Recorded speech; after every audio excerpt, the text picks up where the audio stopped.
You're watching the 420 Pace, found at 420pace.ca. Stay tuned. We'll be right back after this toke.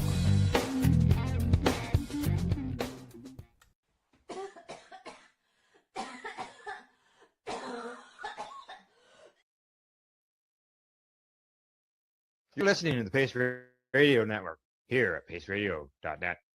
The views expressed by the individuals during this broadcast are their own opinions, and they may not be the same as those of their group or other organizations they may be involved with. All medical advice during our broadcast is not a medical opinion and should be checked with your medical physician.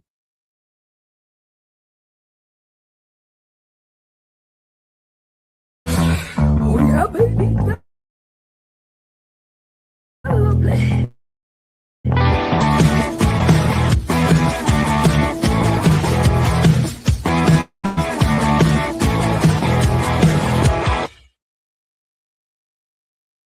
Good morning. It's March the 23rd, and welcome to Psychedelics and Cannabis Educational News here at paceradio.net and 420pace.ca.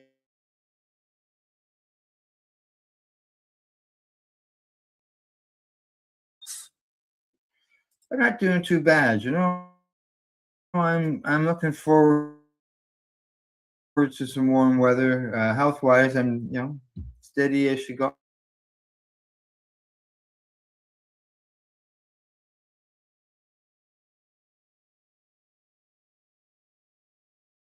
Yay! Yeah, gardening, our special little plant. We'll be able to start getting ready for it. Go outside. I think last year, about this time, I started working on the holes because we had, not bad weather last year to get things in the ground, even though I don't put them in at this time of the year, but getting the ground ready, the soil ready for the plants to go in. But our ground's still frozen, so I'm not going anywhere out there. No, frozen, still got snow on it. Someday. Yes. So, and yourself, how was your weekend? The weekend was pretty good. It was, we had the threat of snow all weekend, but then it never showed up. It's apparently showing up this afternoon. We were supposed to get 25 to 50 centimeters, but now it's gone down to 1 to 3. So that's not bad. That's good. That's good. Yeah, much better. 1 to 3. You'll take that over the 25. Yeah, we got some snow over the weekend as well. Yeah. But we live in Canada, so it's going to happen, right? It is. All right. What do you say we get started into the news? We might as well. All right. You're up. The first story coming at us today from StratCan. End of Cannabis Act funding accounts for significant Health Canada spending and staff reductions. New federal data shows a major shift in how cannabis regulation is funded in Canada, and it's leading to significant cuts inside Health Canada. According to StratCan, recent government spending reports reveal that as initial funding tied to the rollout of the Cannabis Act comes to an end, Health Canada is scaling back both its budget and staffing levels related to cannabis oversight. In the early years following legalization in 2018, substantial federal resources were allocated to build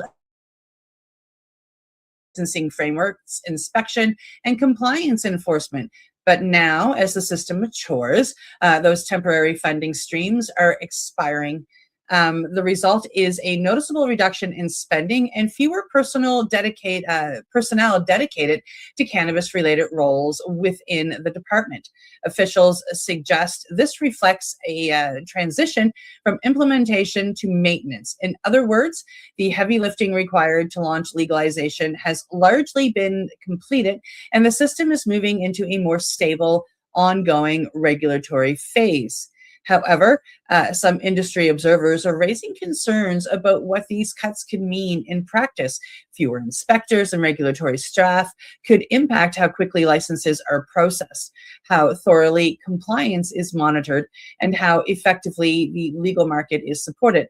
There are also broader questions about whether reduced oversight could create gaps in the illicit operators might exploit, or that illicit operators might exploit, my apologies, particularly at a time when illegal competition remains an ongoing challenge in parts of the country. The shift highlights a new chapter in Canadian cannabis policy, moving from rapid expansion and rollout towards long-term sustainability, and figuring out how much oversight is enough to keep the system functioning effectively. Well, this is interesting, Al. Yes, yeah, I can tell you back in the day when with the MMAR, which was the previous rendition of the program, it seemed like there was only 1 or 2 people in office. That was it. So I don't know how much they could cut back on full-time employees at that end of things. But Yeah. there's they have added more employees as far as like doing the inspections. That's happening more often. There could be a reduction in that, but yet again, it wasn't very large in those early days either. But as far as the ramping up of things in the recreational end, I can see where that has got to its plateau and things have leveled off, and Yep. yeah, it could happen to the full-time employees getting terminated. Yeah. I see it as they're going to stop and focus on what we've got now. When this all started, when legalization came about, when I first got into getting my license, there were 27 licensed producers in the majority in all of Canada. We had like none on the East Coast, I think. I think the closest one to me, was in Ontario somewhere. Oh, yeah. Right. So, but we've got them coast to coast now. Like, I mean, they're everywhere. And a lot of legacy has moved over to legal. So yeah, it's time to stop and worry about what we've got and get everything operating well before they consider, a bunch more expansion. So yeah, I kind of agree with scaling back. I'm not sure about the inspections though. I kind of like the fact that they've been keeping an eye on that kind of stuff. Yeah, there can be good points and bad points on that because sometimes some patients could suffer needlessly. But yeah, it'll be interesting to see what happens down the road as that money has been not used for that. Will things get any easier for people who are applying for either a retail license or a license for medical purposes to become a grower or producer, anything along that line? Mm-hmm. If those delays start coming in, then obviously businesses will start screaming, and we'll all hear about the backlog. I'm sure we will.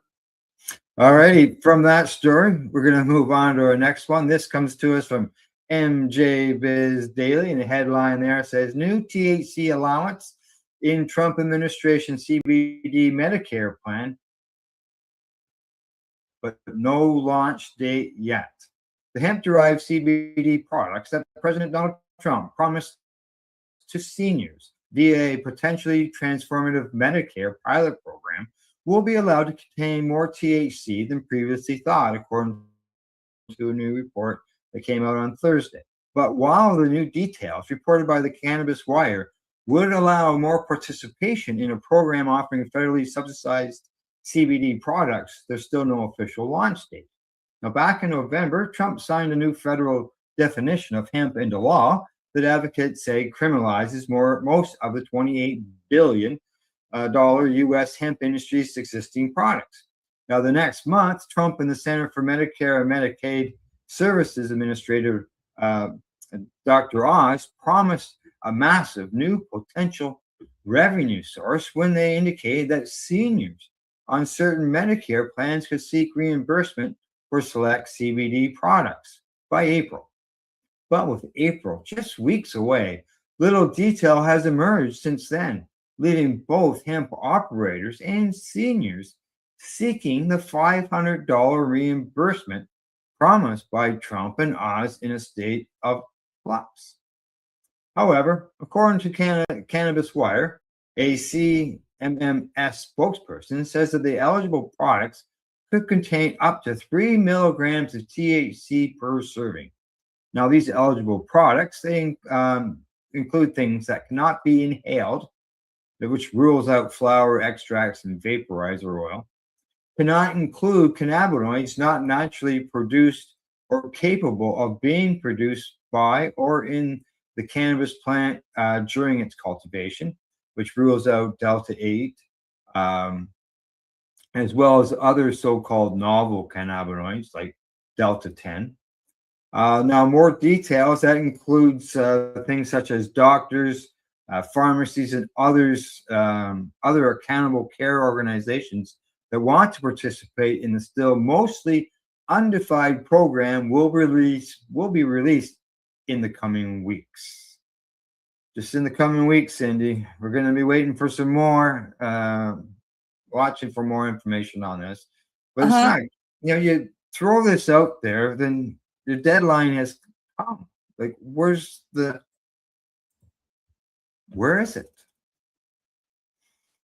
Yeah, like that sounds good. Access to CBD products, seniors getting coverage for it. Some people won't like the idea that it can't be smoked. But yeah. Yeah, I mean, it's not much. It's only $500. But it's something.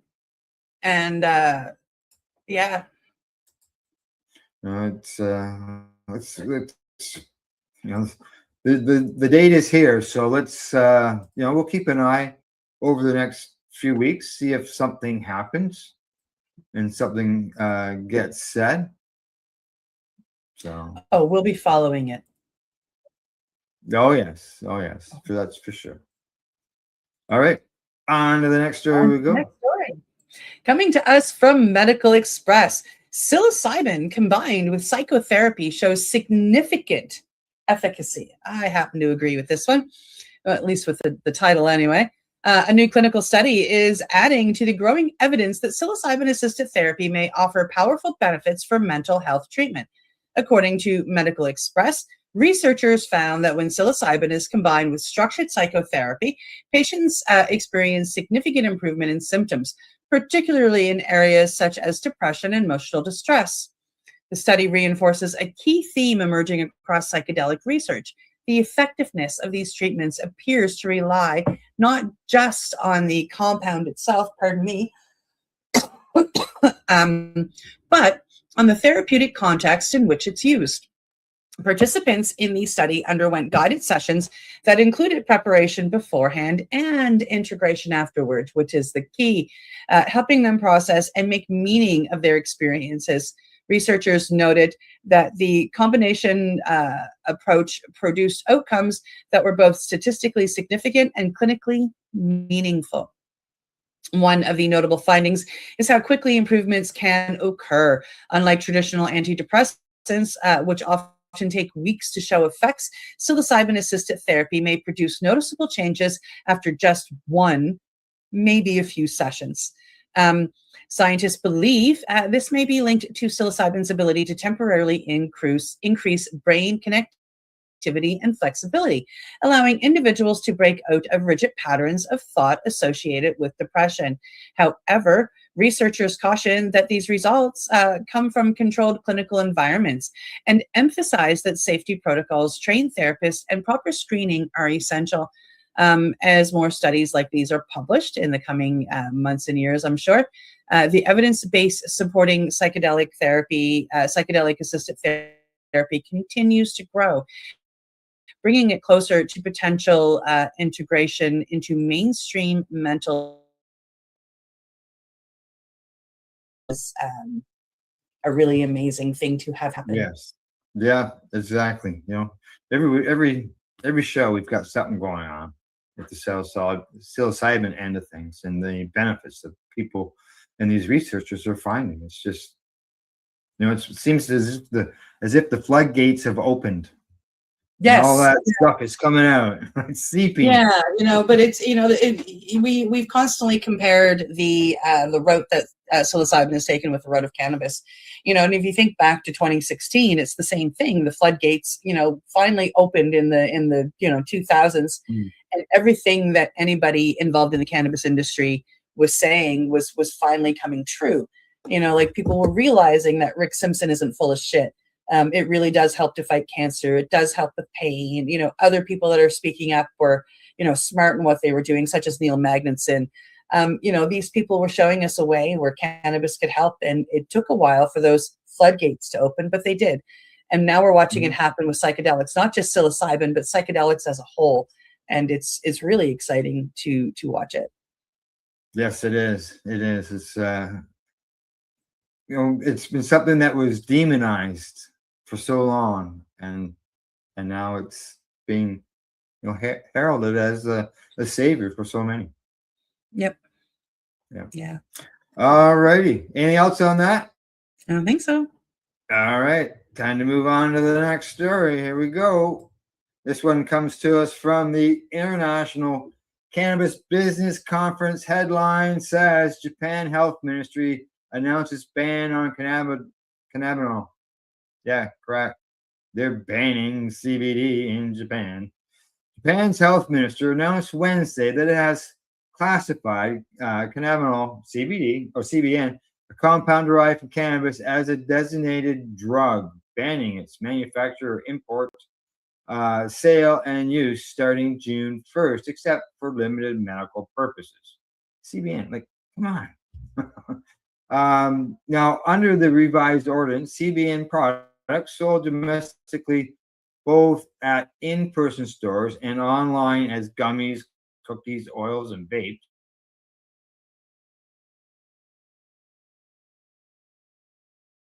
Patients with specific conditions, such as intractable diseases with no alternative therapy or treatment, will be allowed to use them, the outlet also reported. Now, consumers who are currently in possession of any products containing CBN must dispose of them by June the 1st, the minister says. Now, in late December of 2023, Japan's parliament approved a reform measure that legalized cannabis-derived medical products under certain conditions. The approved policy or public policy measure also imposed stiff penalties for the use of non-approved cannabis products, although the measure did not specifically address every known cannabinoid. Once the measure went into effect, someone caught consuming illegal cannabis products in Japan faces a penalty of up to 7 years in prison for possession of most products derived from industrial hemp was outside the scope of the new law. Now, it says it left the window open for hemp-derived products containing lesser-known cannabinoids, and that window has now been closed. Cindy, I don't know about you. I haven't heard of anything that is dangerous about CBN that would require it to be banned. They don't want their people to sleep.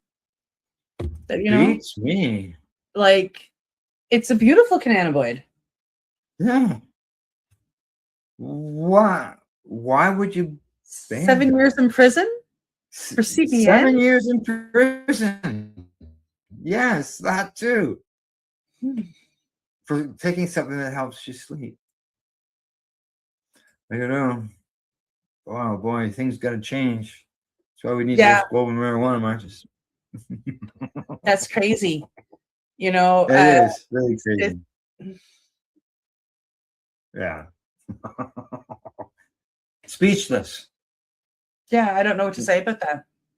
Yeah, I know. That's crazy. Other than saying that's crazy. Very crazy. Okay. Well, other than that, it is time for us to take a break. We'll be back in about 3 minutes. You're watching Psychedelics and Cannabis Education and News.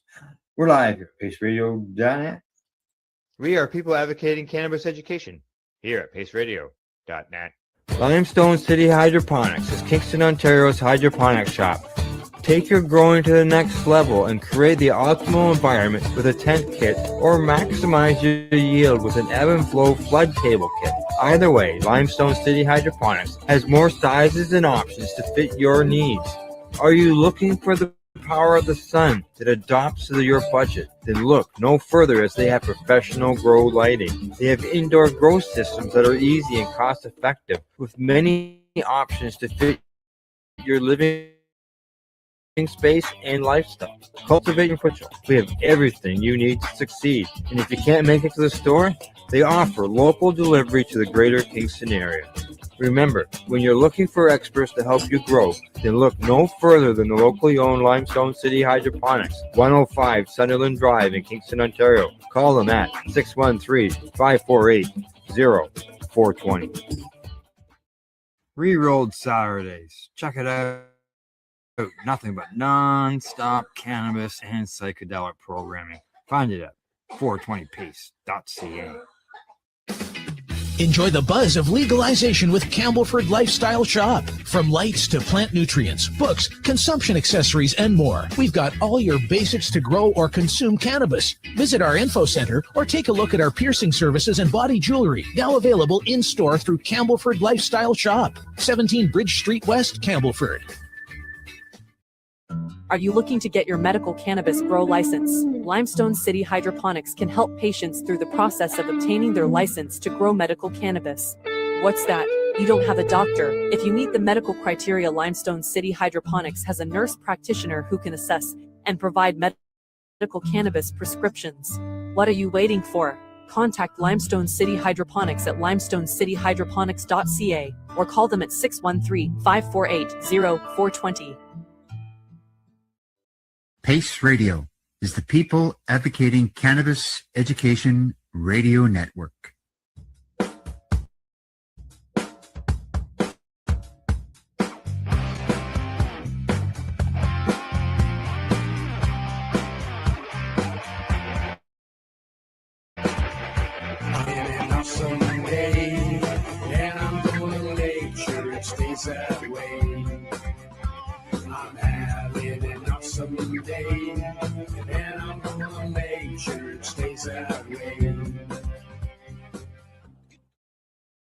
You're listening to the Pace Radio Network here at paceradio.net. And you're watching Psychedelics and Cannabis Educational News. If I can hold that cough. That's me this time. All righty. Yes, you're ready to go with the next story. So let's get her started. Okie dokie. Next story is coming to us from Marijuana Moment. New York senators approved bill addressing medical cannabis reciprocity for out-of-state patients and pre-rolled joints. Lawmakers in New York are taking steps to expand access to medical cannabis, both for residents and visitors. According to Marijuana Moment, state senators have approved legal legislation that would allow medical cannabis reciprocity, meaning patients from other jurisdictions could legally access medical cannabis while visiting New York. I wonder if that's just, out of state or also out of country. The proposal would make it easier for out-of-state patients, including those traveling for work, tourism, or medical care, to continue their treatment without interruption. In addition, the bill includes provisions to allow the sale of pre-rolled cannabis products within the state's medical program. While pre-rolls are common in adult use markets, they have not always been permitted under the medical framework, which tends to be more restrictive. Supporters say the changes are about improving patient access and modernizing the system to reflect how people actually use cannabis. By allowing pre-rolls, the program could offer more convenient and accessible options for patients who may have difficulty preparing their own products. The move reflects a broader trend in the U.S. cannabis policy, where states are gradually refining their medical programs to be more flexible and patient-friendly. If the bill becomes law, New York would join a growing number of jurisdictions, recognizing that medical cannabis patients often travel and that continuity of care should not stop at state borders. I think that's pretty cool, Al. Yeah, allowing people from out of state access to the medication while they're on the road is always 2 thumbs up to me, because access is very important. As far as out of country, I don't know. That would be interesting. I'm just trying to think from my experience when I was in Detroit many moons ago. Yeah, they knew I was a patient, so I had access at that time. But you know, things have changed over the last several years, so who knows? Yep. Yeah, Everything's changed. yeah, that'd be interesting. It'd be nice if they would allow out of country people access to the medication while they're Yeah, are while they're there. there, isn't it? I mean, thankfully, in states like New York, I mean, we have the recreational side of it, so it's nice. And then there's a lot of states that they have medical, but they have what we had, pre 2018. They still have dispensaries all over the place. They're just not legal, and they're not being bothered as long as they're not being rude. Mhm. Such as in Hawaii, where I'm heading in May with my grandchildren and my daughter. Done some research down there. They have a medical program, but they are riddled with recreational dispensaries all over the place that aren't quite legal yet. And, and they probably won't be for me. Still got that tickle in the back of my throat. Yeah, it won't go away. And I know it's going to bother me during my next story. So here we go. I'll give it a try. Give it a go. There we go. All right, this is coming from to us from normal.org. Cannabis use associated with significant reductions in patients' daily anxiety. Yes, the consumption of state-authorized medical cannabis products is associated with significant decreases in daily anxiety levels, according to some data that was published in the journal Nature Scientific Reports. Now, investigators affiliated with Florida Gulf Coast University assessed cannabis efficacy in a cohort of 416 patients with a history of anxiety. Participants' anxiety levels were initially assessed at baseline. Daily shifts in anxiety levels were assessed for the following 45 days. On some days, subjects consumed state-licensed medical cannabis products. At other times, subjects engaged in meditation and other activities to moderate their anxiety. Now, patients reported the greatest mitigation in their anxiety on the days they consumed cannabis. Now, the study's authors concluded results showed that across all 45 days and participants, medical cannabis use was the biggest factor in alleviating anxiety. Investigating how patients administered their medical cannabis revealed no effect of route of administration on the relief of the anxiety. Now, future work should help paint a clearer picture on how initiating and maintaining medical cannabis use helps individuals deal with daily anxiety levels. Now, in a previous study of state-registered medical cannabis patients, over 90% of respondents said that cannabis helped to relieve their anxiety. Survey data consistently reports that consumers are most likely to use cannabis for purposes of mitigating pain and anxiety. There you go. Cannabis, everybody, all of the patients, that's 100%. Yeah. Found the benefit of using cannabis to deal with anxiety. Yeah, that's a big deal. It's big numbers. Yeah, it's an amazing plant, and they did mention mitigating pain here as well. Mm-hmm. Yeah. Yeah, exactly. Well, I know that there's been times over the years where I've had some anxiety about something that I'm about to do, and I go smoke a joint. Yeah. Then you go feel ahead better. and do it. Yeah. Yep. Yeah. Exactly. Alrighty, on to the next story. Okie dokie.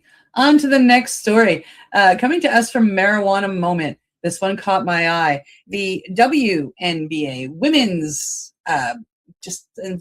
sports, offers to end cannabis testing for women's basketball players as part of a reported deal with the union. Very cool. on the verge of another major shift in cannabis policy. According to Marijuana Moment, the WNBA is reportedly offering to end cannabis testing for its players as part of ongoing negotiations with the players' union. If finalized, the change would align the league with a growing number of sports organizations that have moved away from penalizing cannabis use.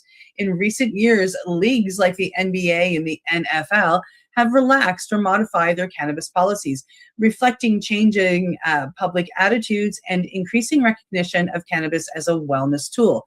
For athletes, the issue is often tied to pain management, recovery, and mental health. Some players have advocated for cannabis as an alternative to prescription medications, particularly instead of opiates and sleep aids. Supporters of the proposed change argue that cannabis use off the court should not be grounds for discipline, especially in jurisdictions where it's legal. Critics, however, continue to raise concerns about performance, safety, and league image. The reported agreement signals a broader cultural shift, one where cannabis is increasingly viewed less as a prohibited substance and more as a personal health choice. If the policy is adopted, it would mark another step towards normalization of cannabis use in professional sports and reflect the ongoing evolution of how institutions approach both player wellness and substance regulation. I think this is a big deal, Al. Yeah, I agree. I think it's good. It's great that this is happening. There's other leagues that have done this, and there's no reason why it needs to be implemented here in the WNBA. Like, they're professionals. Yep. Right. Yeah. Absolutely. Yeah. I think there's been some other good announcements too when it comes to the NBA as far as salaries and other things that the ladies have won the rights to in the bargaining, which is good. It gets them caught up with the men. Absolutely. The women's sports has been something that's usually just held for the world stage. And we even had to fight for that. I remember when hockey first became a thing, women's hockey in the Olympics and whatnot. So, they fought to get on the world stage. That's where they've been. And I think it's really exciting to see the WNBA coming up, the Women's Hockey League. I'm just beyond ecstatic for that. Apparently, I heard a rumor the other day that they're expanding into Halifax. Are they? Right. Yes. Yeah. And of course, the women's baseball just started back up. And I think it's great to see a league where, the women can get out there and strut their stuff because, as much as I'm a feminist and we're all equal, I do realize the fact that genetically speaking, the male DNA is much stronger than the female DNA, stereotypically not for everybody. I know some really big, strong, muscular women. But for the most part, the women are a little bit more delicate than the men, less muscular, etc. So we need to play on an even playing ground. And I love that, professional women's sports are getting out there. One of my dear friends, her daughter is a hockey player, and she is just so enamored with the fact that there's a professional league now and she could go play professional somewhere hockey. for them to play. Exactly. Yeah. Because that wasn't, when I was involved in coaching hockey, it wasn't available to the girls that were in the minor hockey system at the time. I had a team that had 2 girls on. Yep.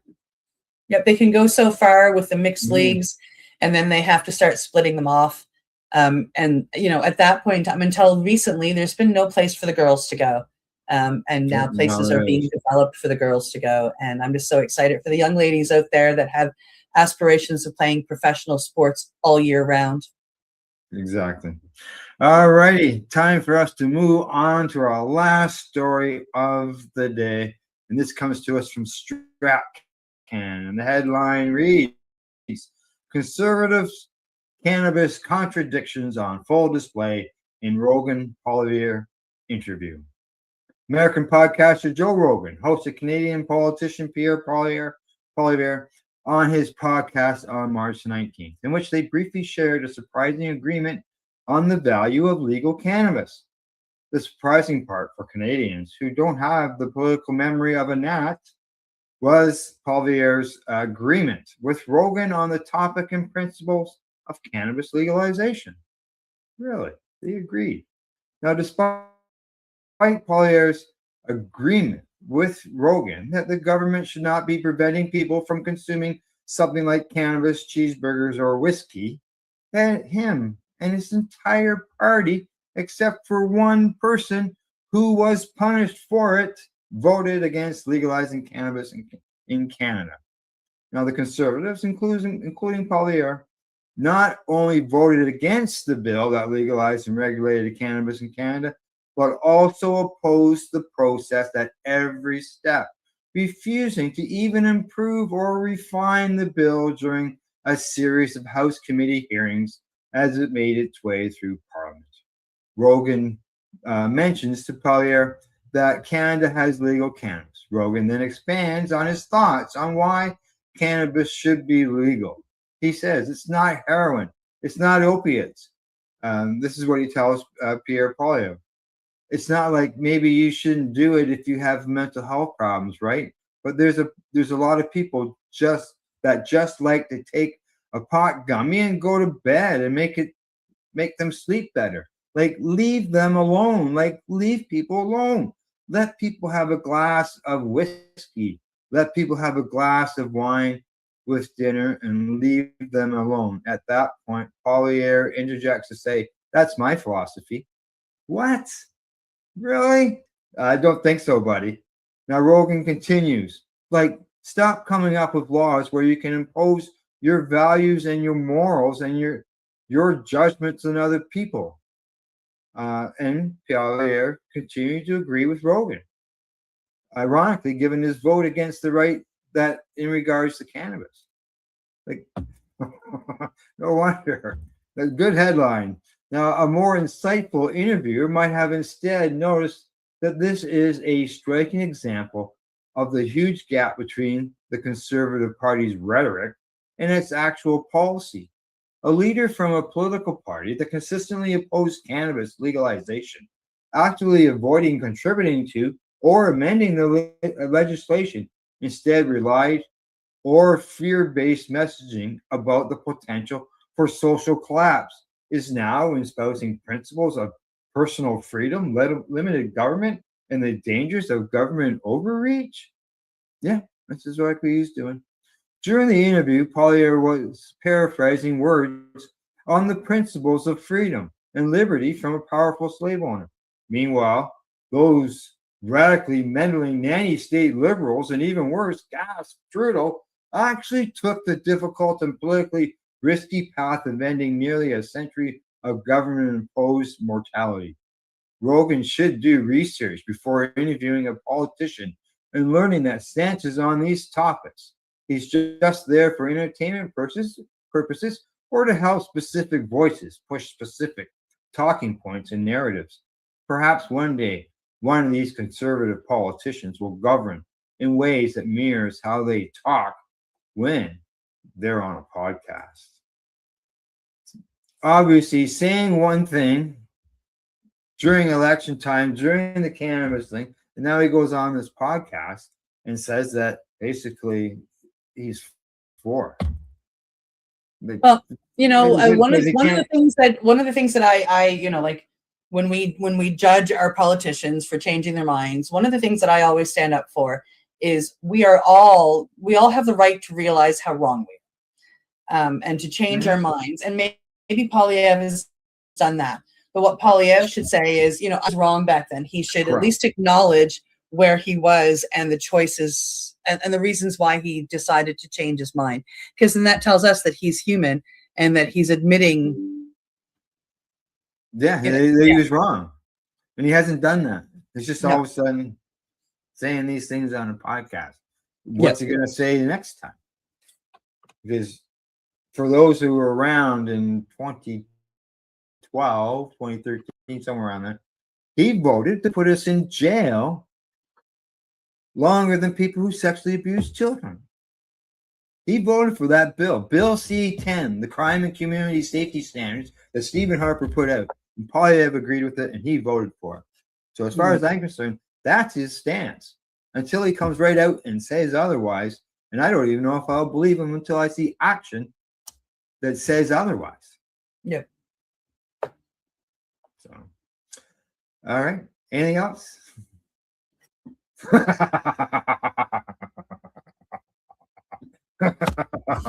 Folks, he doesn't There's just a reason reel why I me kept back, this he in. reels himself back. No, I think I'm good. Yeah, there's a reason why I kept this story to the end. All right. Other than that, I think that's it. I think we're done. Yep. Okay, that's it for today, folks. I hope you found it educational and informative, and with more of it coming this Thursday.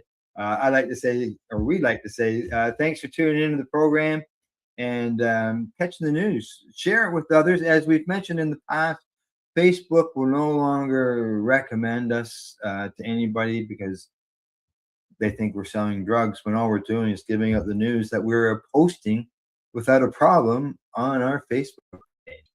So share us around so everybody can get educated. Other than that, thanks. Thanks also to our sponsors, Limestone City Hydroponics.ca, the Camel for Lifestyle Shop, and at ease.ca. And as we always say, got a message. Buddy Weeds, you have a great day. You have a great day as well. And as I was saying, here we go. Do not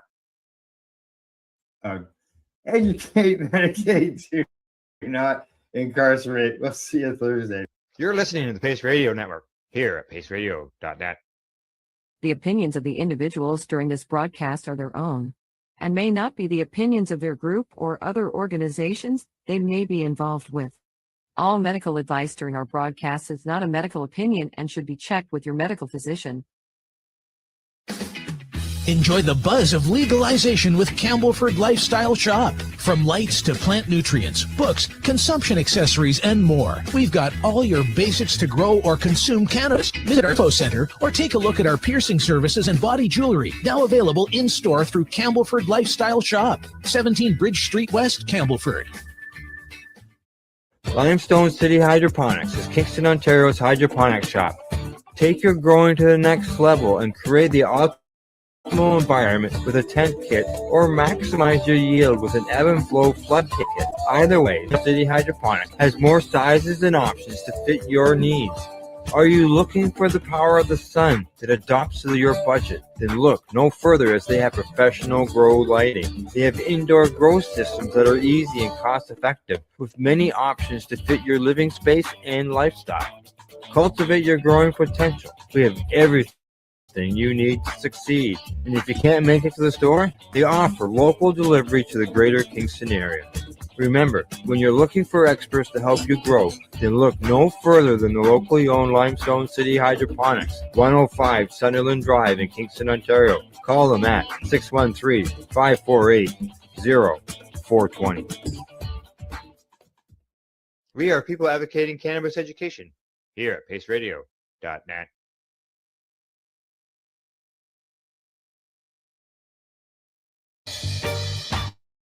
You're watching the 420 Pace, found at 420pace.ca. Stay tuned. We'll be right back after this toke.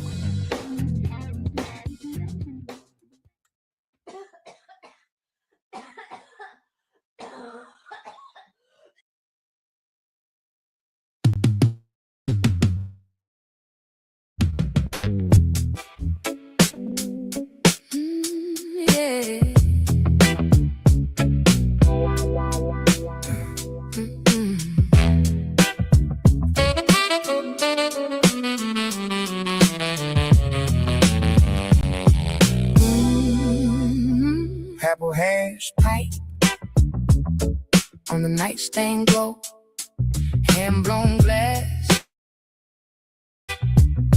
smoke hollow, original concentrate on the old tray, ready to go. Smoky apple hash pipe, pass it to the left, to the right. Oh yeah, till the room feels easy and light. Apple in my hand, little glass world in the dark, so bright. Smoking apple hash pipe. Take a small toke, taste that hash filled smoke. Hard reduction, cut it back. Just stick it trichomes. Keep clear Like a bell so clean. hand blown halo in a clouded routine. Smoking apple hash pipe. Pass it to the left, to the right. Oh yeah. Oh yeah.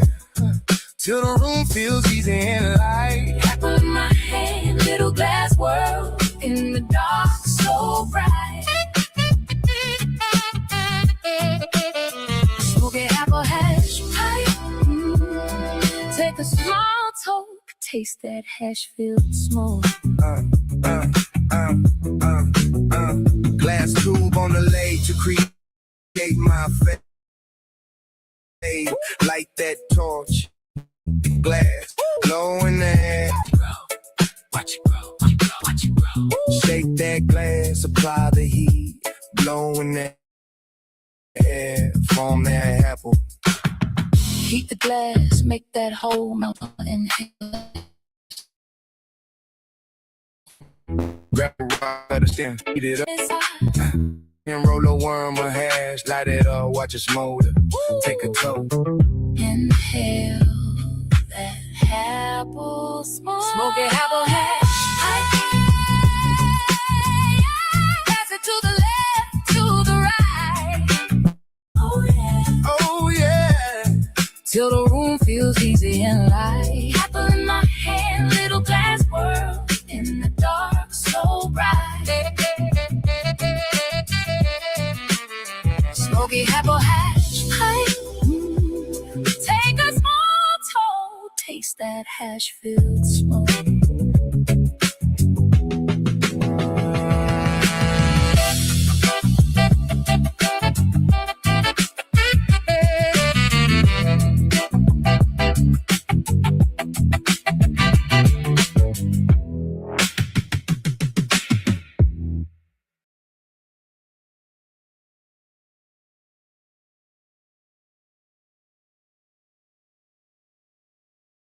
You're watching The Hot with Al and the other Al on the 420 Pace Project. The opinions of the individuals during this broadcast are their own and may not be the opinions of their group or other organizations they may be involved with.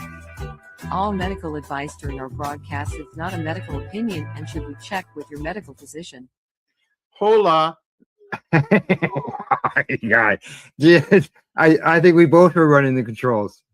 Yeah, well, I just know I was playing because I noticed that during the intro I can still manipulate the screens. I was trying to put myself on this side of the thing.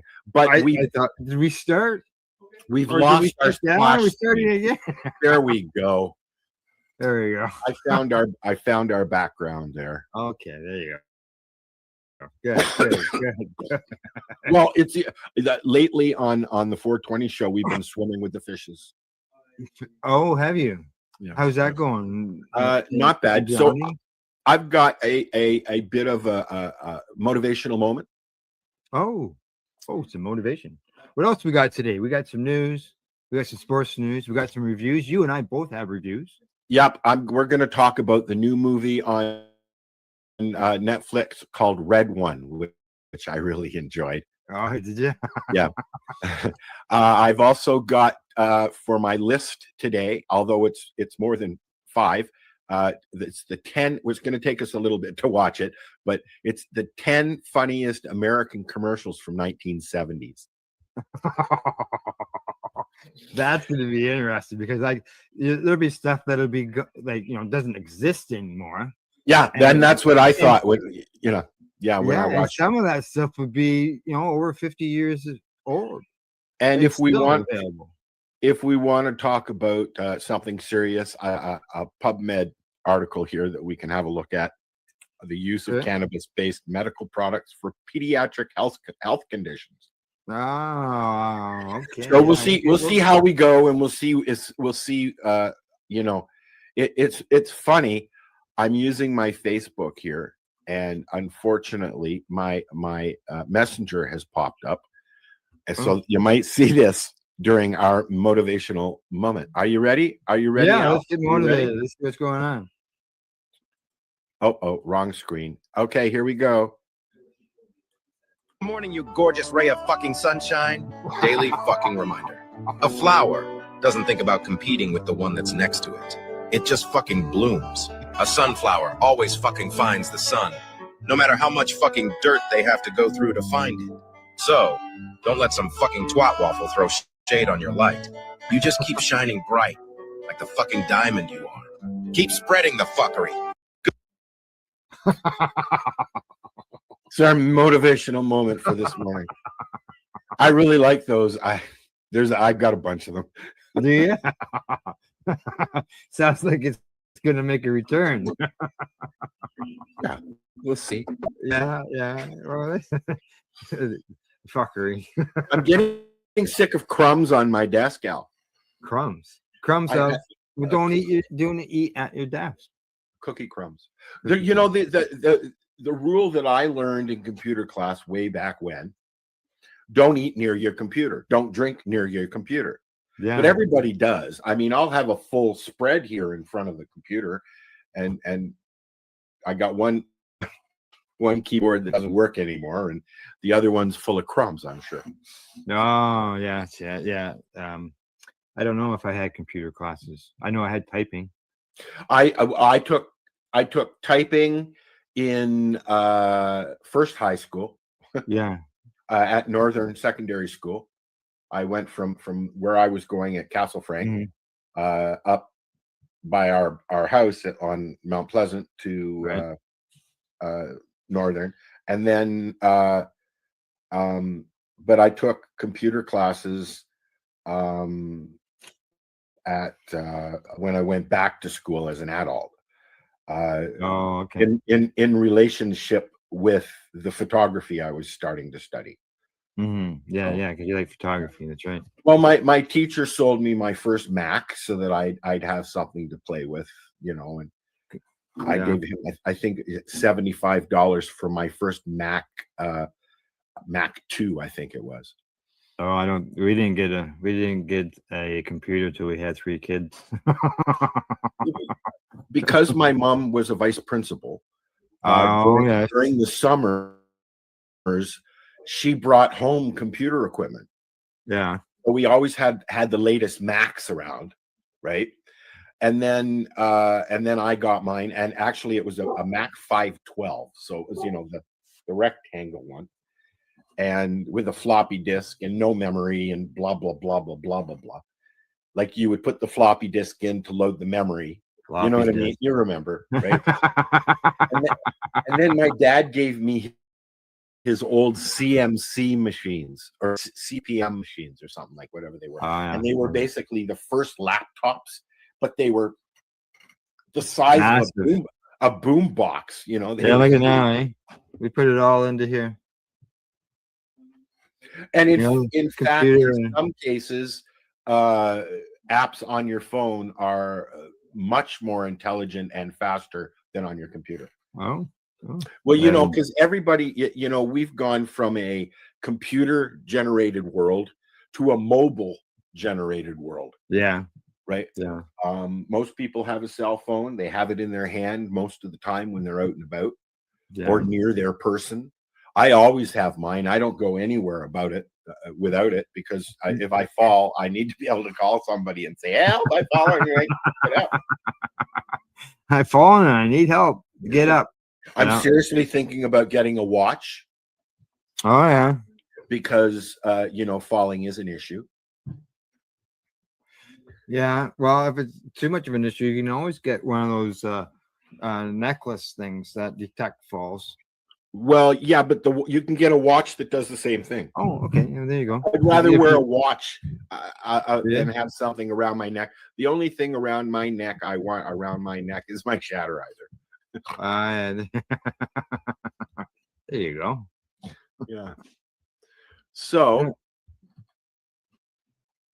what are we doing? Oh, okay, I thought you were going to say something there, but no. Now I don't know about you, but I know that last I spoke to you, your car was buried in your driveway. But I No, can tell it's you- out. It was so cold. It was like minus 31. The car wouldn't start. I said, fuck it. I fell. Speaking of falling, I fell in between the snowbank and the car, and I couldn't get up. Now my knee's all fucked up. I'm having a hard time walking. But oh yeah, it's not pleasant falling at my weight. But it's been raining for 2 days, so all the snow's pretty much melted off the driveway. I went out, sat in the car, and it just fired right up. Oh, way to go! So I backed up a little so that I had some gravel, not snow, and I up the driveway, and it's parked where it's supposed to be, and I'm waiting for another bout of snow come on tonight. The our snow is almost all gone. Pretty much on the road and driveways, walkways, things like that. On the grass, there's still snow there. I just sort of patchy. Like I took the dog for a walk before the show, and we lost a lot of it overnight. And between the rain yesterday and I put down 2 pails of sand and salt on the driveway. Yeah. And then we also put down 3 bags of salt. And now it's all gone. You never know it. Yeah. You never know it. And there's That's spots why where where we put the salt down and the sand where it's now slippery again because of the rain. Yep. I've got 2 buckets sitting in the basement that I'm going to go over and fill up, leave 1 gravel at the bottom of the driveway and 1 on my deck for the deck so that I have that. Considering buying a one of them electric or cordless shovel things, little snowblower. Small snowblower, but just so I'm not, having a stroke and in the driveway. I'm also gonna go and find out what a block heater will cost. Because that was the issue. That was have one. It doesn't have one. It doesn't have one now. No, my car doesn't have one. No, I didn't add it. And you know what? I didn't know I was moving up here. And if I did, when I bought the car, first of all, I wouldn't have bought that car. If you were still down in the city, you obviously wouldn't worry about the snow either. You know what? That car bombs around in the snow. It's just a 2-wheel. It's a front wheel drive. It's not a 4-wheel drive, but it's got those things that with traction control and stuff like that. Right? Yeah. So it drives like a 4-wheel drive. I don't particularly like driving a 4-wheel drive. I don't like the way they handle. Oh, do you? No. But I said to my sister, because it's time for an SUV for her. She's in Alberta. She's minus 40 degree weather, lots of snow. She drives 45 minutes to work and back. And plus, she's got a whole bunch of other clients that she runs around. Well, I can tell you, new ones aren't cheap. So. No, but here's her issue. She loves her car. Loves it. She took it with her from Toronto when she moved out there. She had it put on a train and everything. It cost her thousands of dollars.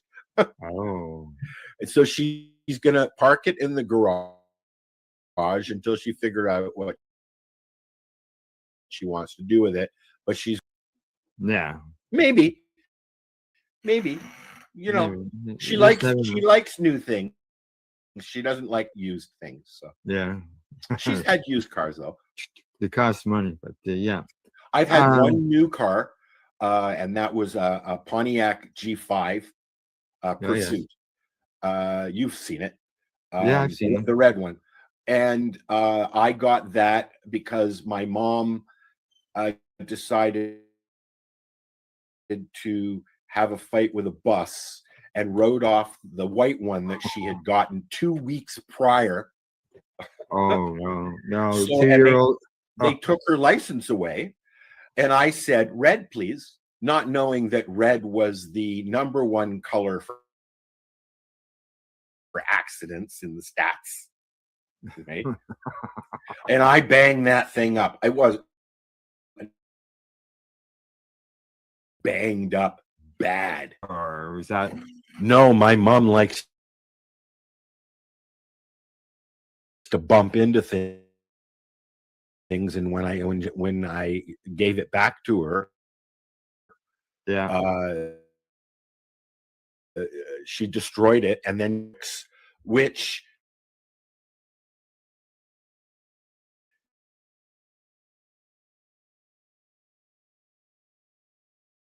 and then bought a new of my mom's driving practices. Yeah. Oh. She was one of those drivers that if you were in her way or there was a post in her way, she would try and move it. You've seen my older cars, Al. Yeah. Okay. My mom, not me, my mom. Come and look at my car, my Hyundai. There's not a fucking bump or scratch on it. Now I'm knocking on fucking wood because now I'm going to end up in the bush somewhere sliding off the fucking road. Did your mom enjoy the bumper cars when you went to the X? My mom's first accident was in a Rambler, a blue one. My dad was furious. Oh yeah. He had just got it brand new, and she just rear-ended somebody, I think. Right. And then I remember my dad after my dad got divorced, my dad bought a driving penis in the form of a Trans Am. And Firebird, Esprit. Yeah, I remember those. We went and picked it up together. He came and got me, and we turned in his Capri for it. And I remember he drove me home coming down the Bayview extension, and wham, got zinged at fucking almost 180 kilometers an hour. It was back then, and it was miles per hour back then. So yeah, they just dinged him. The cops just grabbed him, and he just opened the window. He said, "New car, first time out," and the cop was laughing. I remember that. Yeah. Cool. Sorry, didn't mean it. That usually only works with boobs. Yeah, I see you got a Shatterizer hat on. I love there's a choice of two, and you can get them on their website. You can get one with a ball. Oh, okay, yeah. Or this one, and then my hat that I have that I usually wear is been called Al's hat. That's what it says on the box. Al's hat. Yeah, at Matt's. Okay, because it's the one I like, and he doesn't give those away, so those are for me because they're my trucker hat. I like the trucker hat. Like yours is a trucker hat. That style. It's a shorter box. I don't. Exactly. I don't like baseball. I don't like the tall baseball. And then they got like a big hard shell inside them that keeps them standing up. Yeah, no thanks. Yeah, no. I know. Those are all on the wall over there behind me. Yeah, I know what you mean.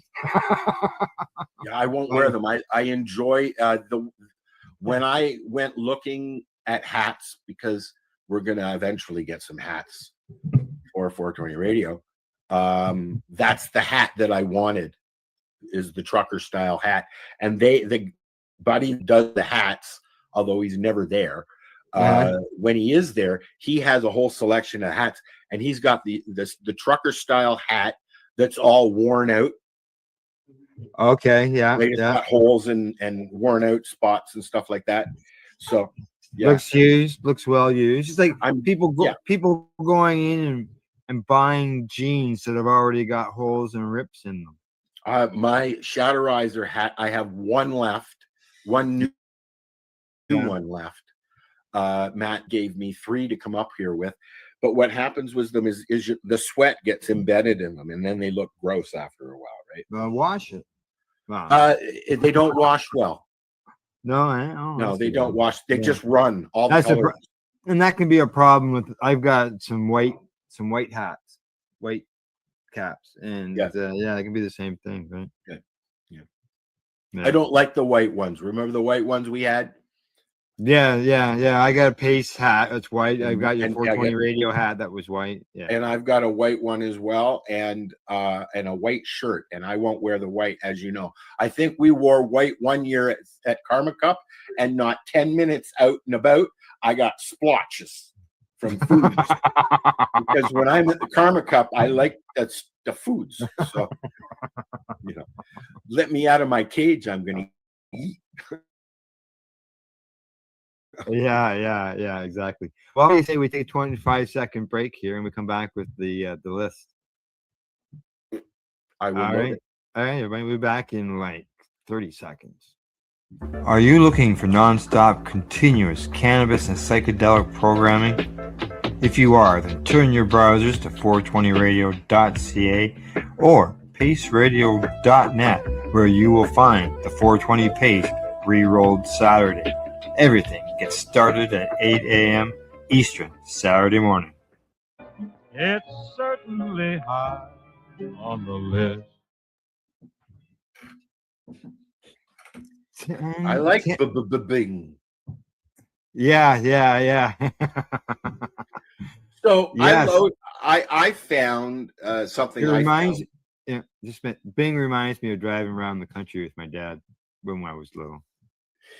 Yeah. Okay, go ahead. It was opera with my dad. No, okay. And my mom was with the times, so it was like Pink Floyd. We had in the car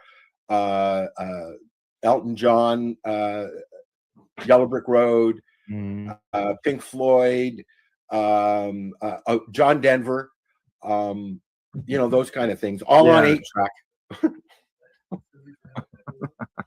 Right. All right, so what do you got here? 10 funniest American commercials from the 1970s? Yes, and there's a video for each. We're going to have a look at them. Some of them are they just wouldn't work. Okay. This is the commercial for Volkswagen, and I hope that people won't be upset with us playing these. They're available on YouTube. So this is a Volkswagen commercial entitled "The Funeral." No, isn't? Oh, what's that? That's the Alka-Seltzer, isn't it? No, this is okay. The Volkswagen. This is a commercial for Volkswagen. Oh, all right. Okay. And it's from 1969. 1969 VW. Yeah. I'm actually Snavely, being of sound mind and body, to hereby bequeath the following. To my wife, Rose, who spent money like there was no tomorrow, I leave $100 and a calendar. To my sons, Rodney and Victor, who spent every dime I ever gave them on fancy cars and fast women, I leave $50 in dimes. To my business partner, Jules, whose only motto was spend, spend, spend, I leave nothing, nothing, nothing. And to my other friends and relatives who also never learned the value of $1, I leave $1. Finally, my nephew Harold, who oft-times said, a penny saved is a penny earned, and who also oft-times said, gee, Uncle Max, it sure pays to own a Volkswagen. I leave my entire fortune of $100 billion. That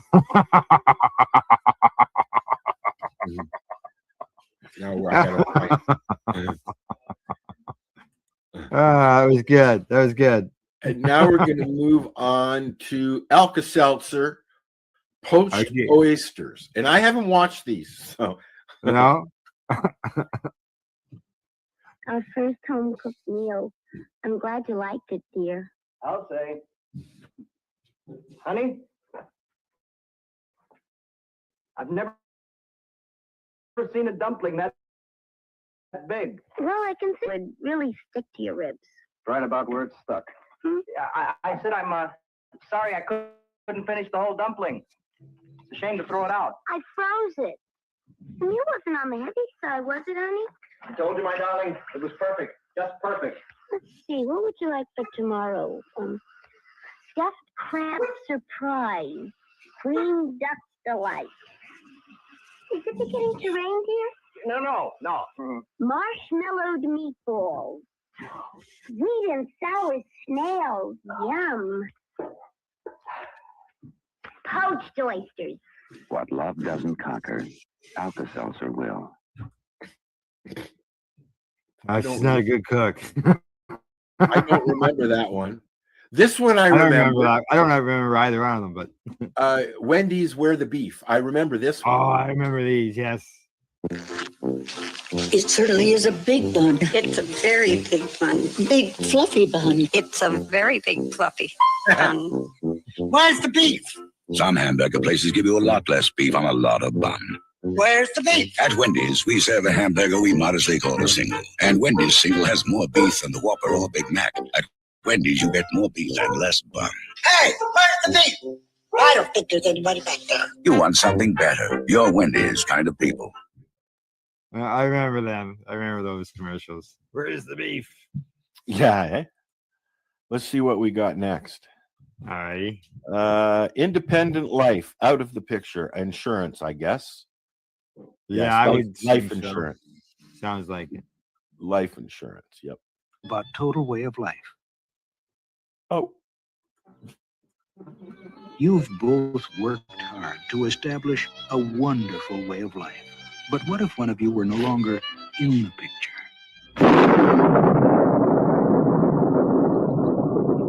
Luckily, you have total way of life coverage from Independent Life. It protects your total lifestyle so that you can go on living in the manner to which you've grown accustomed. When an agent Independent Life calls, talk to him about total way of life. I was more struck by the water fountain. I was just going to say, did you notice the waterfall? Here's Pepsi. What is that? Arcology? Okay, I was waiting for the water fountains to be matched to the insurance. Yeah, it wasn't. I think they were just supposed to be subtle. You know, like things like that wouldn't fly. These days. Yeah, now no, yeah, exactly. Okay, so this is a hilarious Pepsi commercial. It says. Okay. So. Let's see what this is. This class is perhaps the greatest archaeological discovery of our time. A dwelling called the Split Level Ranch. Marvelous. What's this, Professor? Mm-hmm. Ah, a spherical object. Things that hurl at each other with great velocity while others looked on.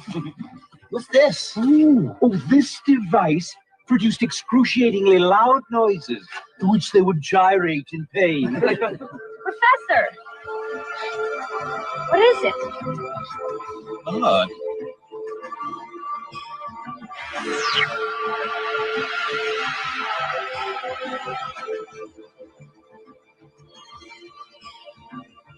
What is it?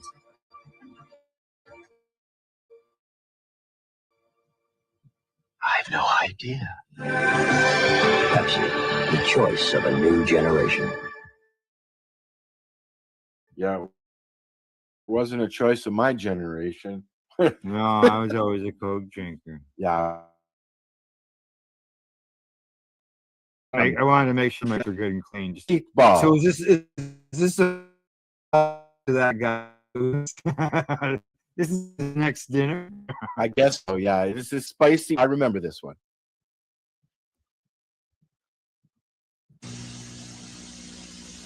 It's Mamma mia! It's some species that spicy meatballs, Jack. Sorry. Take 28. Out, Tony, and action. Mamma mia! That's a spicy meatball. Cut. The accent. Cut. Cut. Micey, ballsy, balls. Take 59. And action.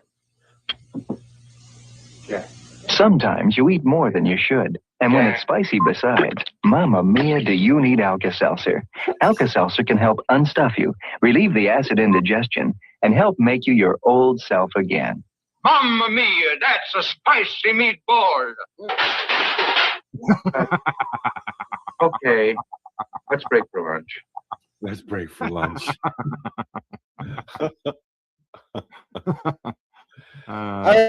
Hey, American Motors Rebel, driving instructor. Oh, this is number 7. All Number right. This is 7. gonna be good.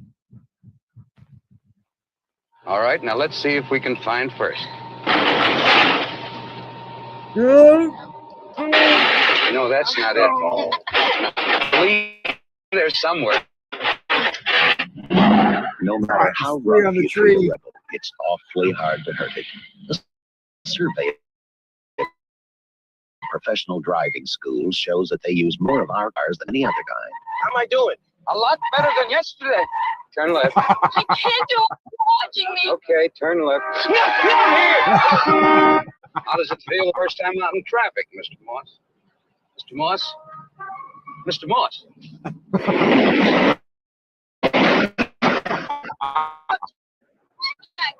Behind the bus!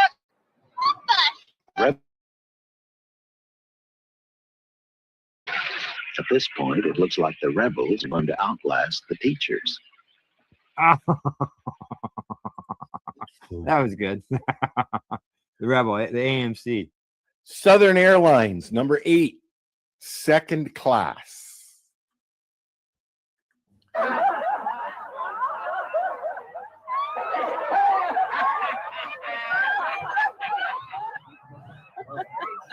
Second cabin, please.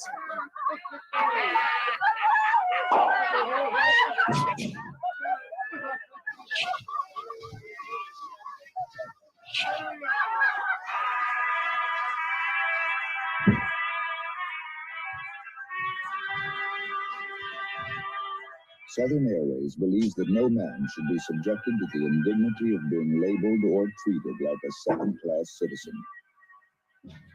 Which is why, when you get on a Southern jet, Hi, Mr. Gill. Sit anywhere you like. you'll find no curtain separates the peasants from the nobility.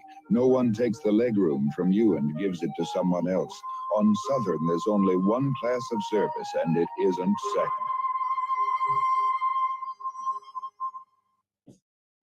That one, I didn't like that one. Yeah, I was sort of waiting for the funny. I I almost missed felt- something on that. We got another Volkswagen. I see that. Yeah, let's see what this one's about. The Crimplers. The last one was great. Mr. Jones and Mr. Krempler were neighbors. They each had $3,000. With his money, Mr. Jones bought himself a $3,000 car. With his money, Mr. Krempler bought himself a new refrigerator, a new range, a new washer, a new dryer, a record player, 2 new television sets, and a brand new Volkswagen.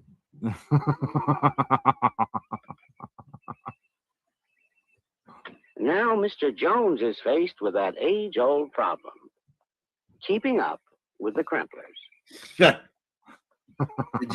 Did you get that?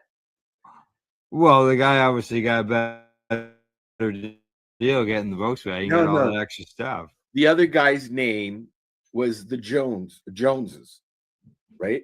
Yeah. So the old saying was keeping up with the Joneses. They Jones, changed correct. it Yeah, to the yeah, Kremplers. yeah. I thought that was kind of it, you know. All right, FedEx. Let's see what FedEx used to do.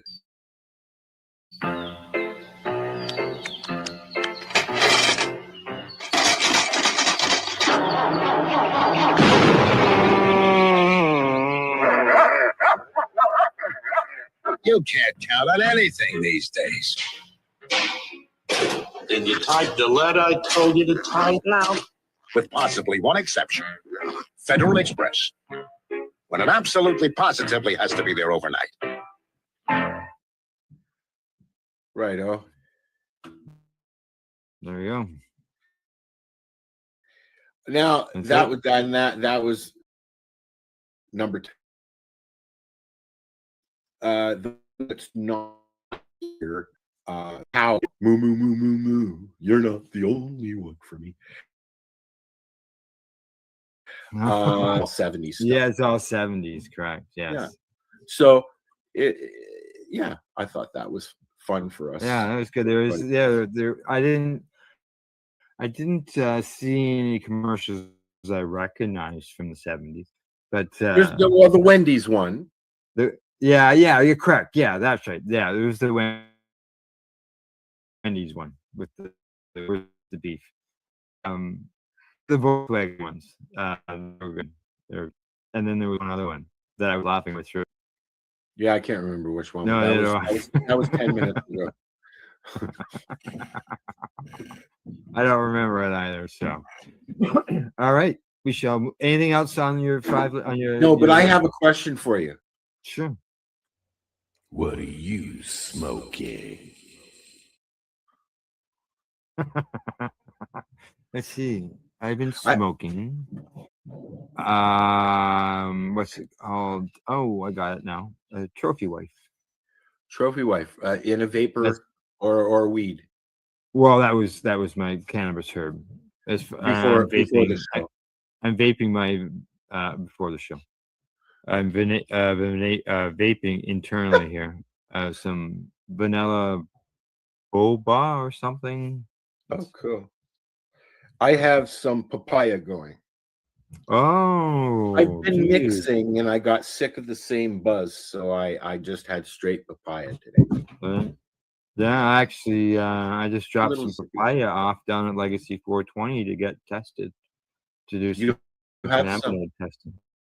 Do you have seeds? Pardon me? No, I don't have seeds. No. So it's from a clone? Originally. Cool. Yeah, I didn't grow it. So. Oh, okay. Yeah, a friend grew it. And I was going to Legacy 420 and go to Limestone City Hydroponics. So on my way, I said, "Hey, I'll take that for you." Nice how you get your fucking sponsors plugs in there, buddy.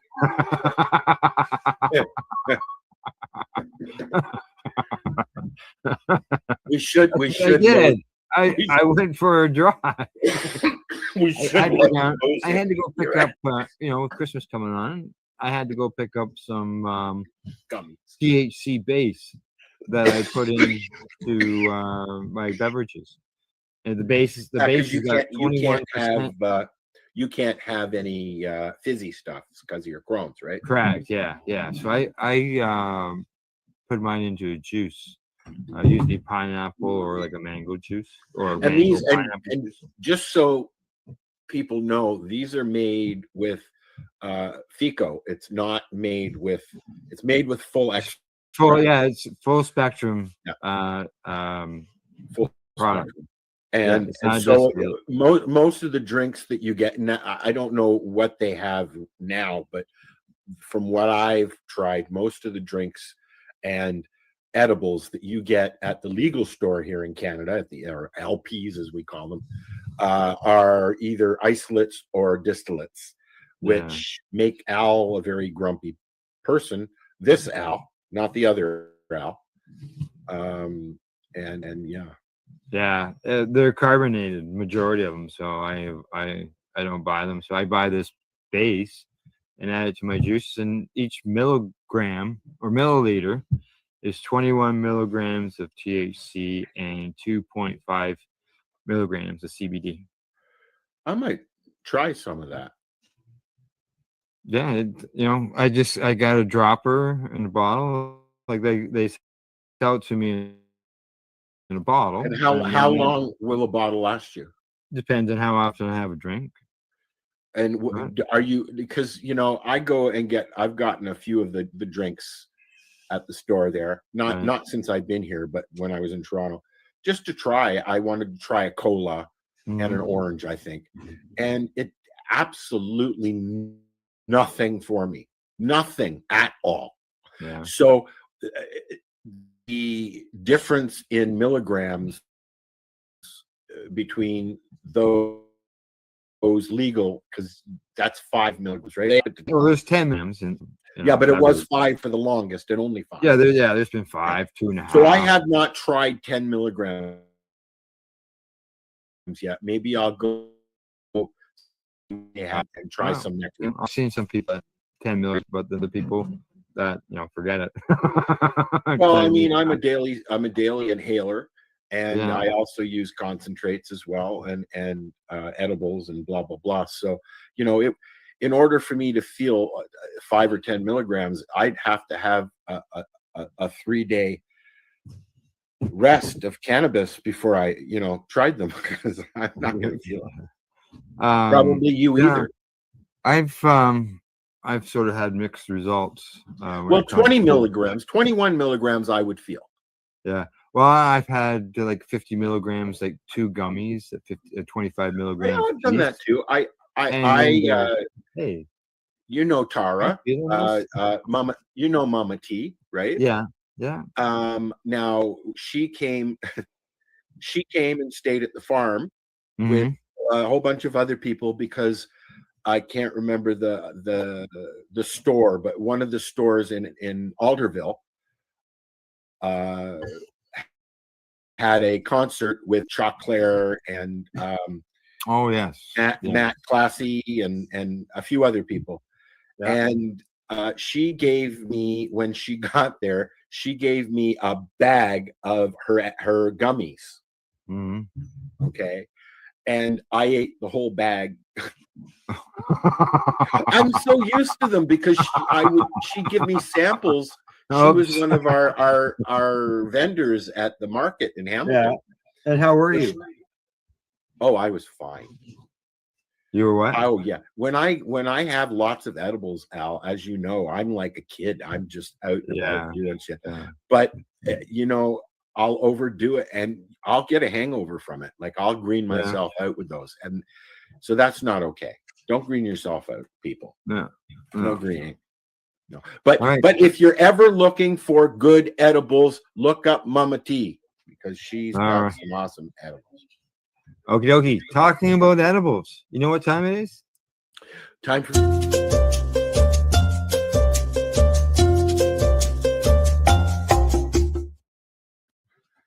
Did I cut you off? Yeah. So what did you say? Cha cha cha. Oh, okay. Time for cha cha cha. Yes, time for that. So what I've got for us today, okay, is the 10 best cannabis recipes for beginners.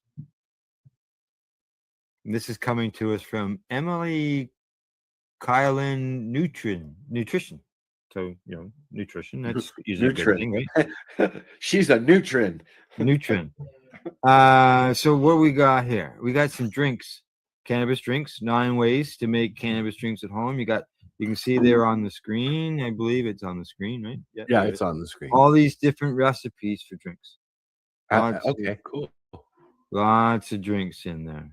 You'll have to post this URL. Chocolate, lemonade, infused eggnog.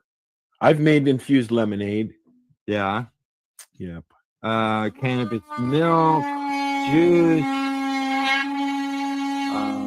A recovery. Al, you got some indigestion going on there, buddy. Pardon Al's tummy.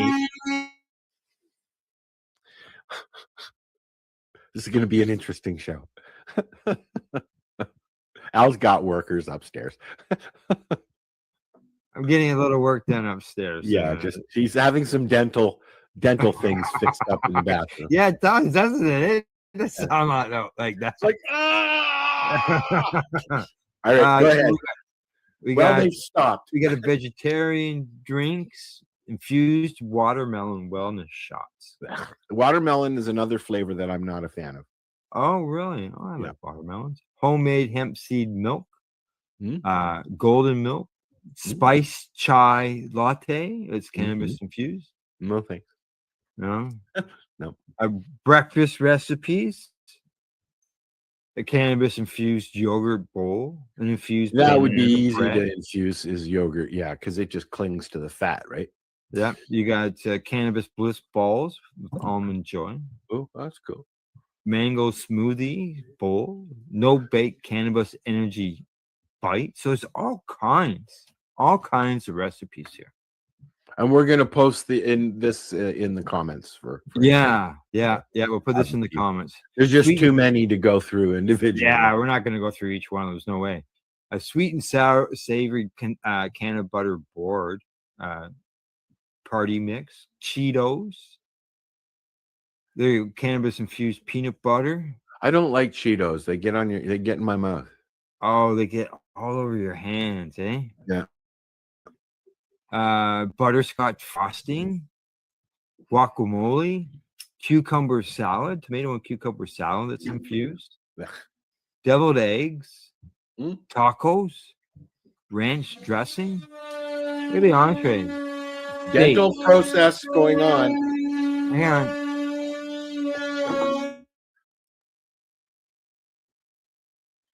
It's not that loud, and we can hear you talking, Al, actually. So What's that? we can hear you. It's not that loud. Now you have to unmute, Al. I'm having a hard time hearing you guys. You know. Cannabis leaf salad.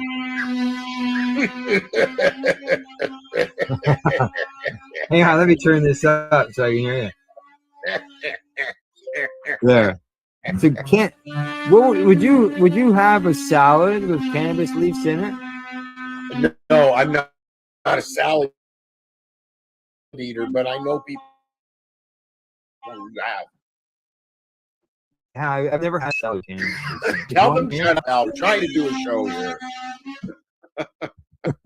Rainbow salad with chicken. It's all infused. Big fish. Here's some desserts. Brownies. Everybody has brownies. Peanut butter cookies. Ice cream. Rice Krispie treats. Cakes. Fudge. Lots of cookies, Al. Lots of cookies.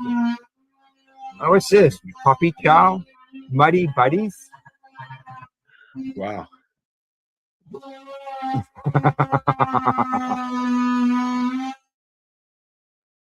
Yeah, I didn't know they were doing this. This part of it.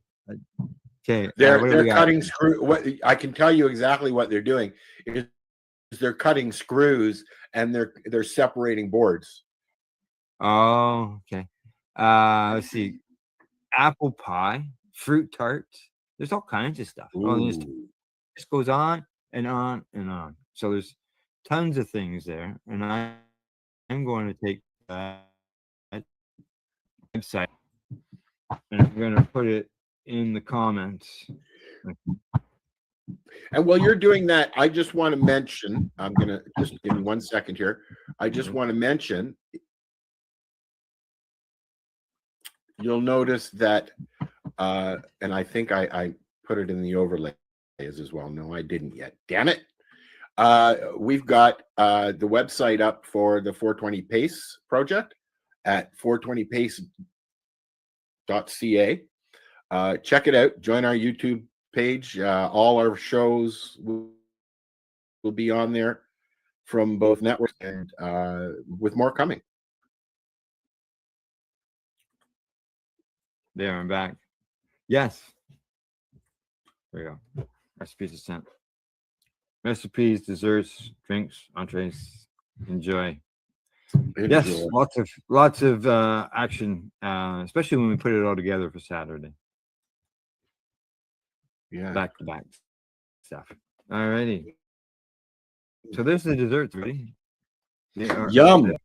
Take a boo, and the options are there's just so many there. You know, there's another site that we could look at for recipes, and that is the Magical Butter Machine site themselves. They have more stuff, more recipes than anything else on their website. Yeah, they've got a whack of them. I haven't been there in a long time. I But, enjoy. I did years ago. I have one. I've had one for a long time. I had two.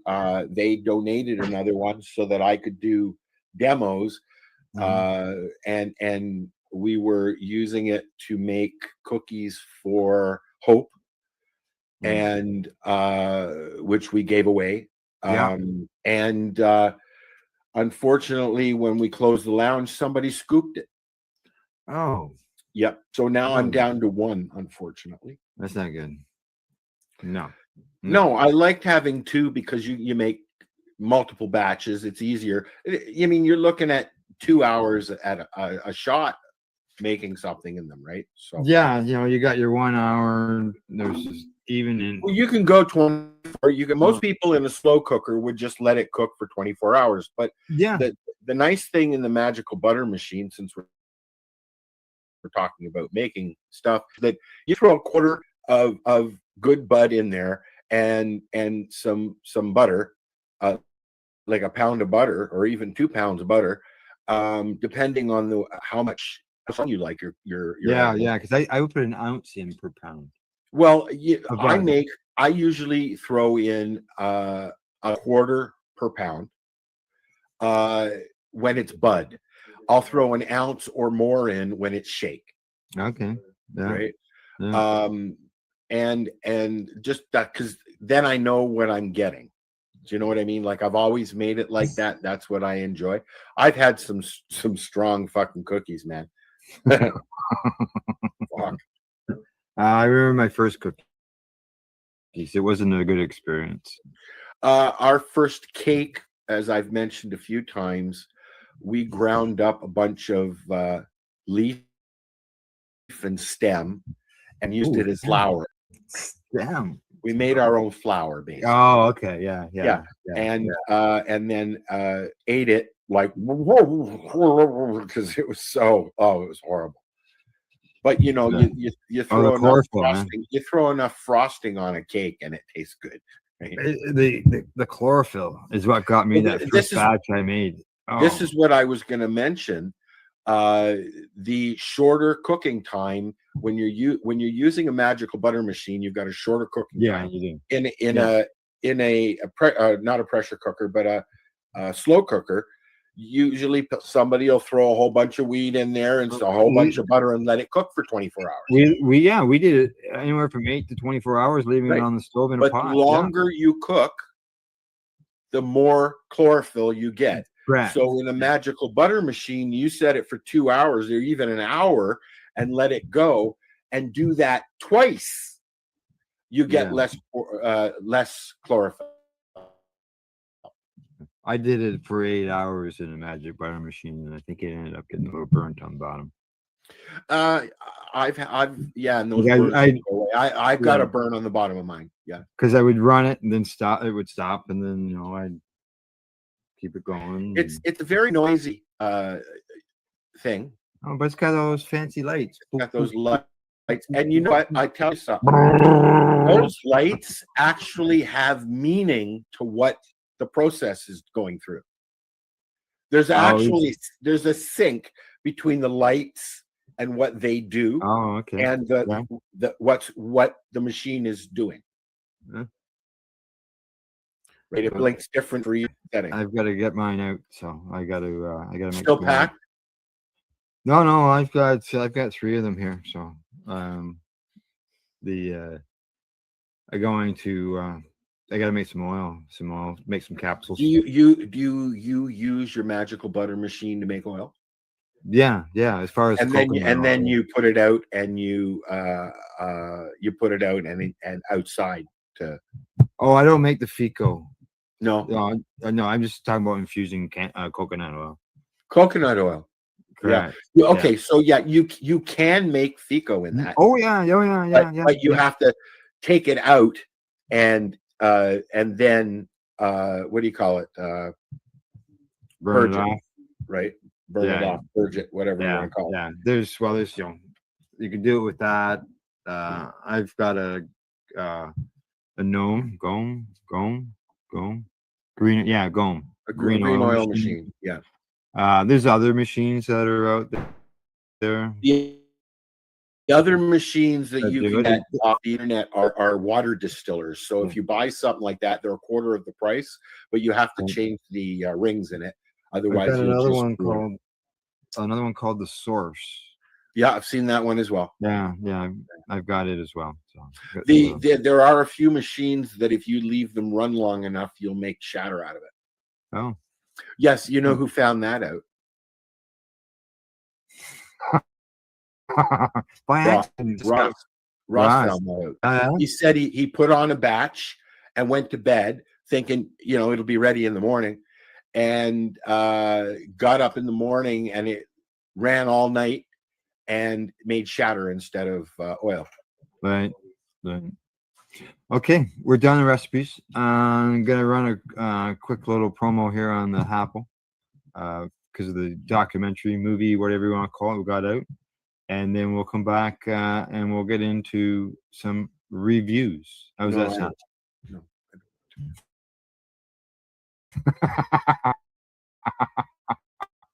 Okay, so I'll see you in about 2 minutes, people. This, guys, is a BT bottle with a little straw on the end of it, okay? Back in the day, we used to have glass bottles, soda pop in glass bottles, okay? Soft drinks. And this was built for the old school hash. This is the hash that your uncles and your grandparents would get. And this is the stuff that we would all treasure whenever we could get it, because we thought it was the best stuff, because it's the constant. It was our form of concentrate. Correct. Right? When we were young, right? Yes. This To answer your question now. Oh, here we go. Forward. Oh, now you're going to cut this out if it doesn't work, right? Yeah.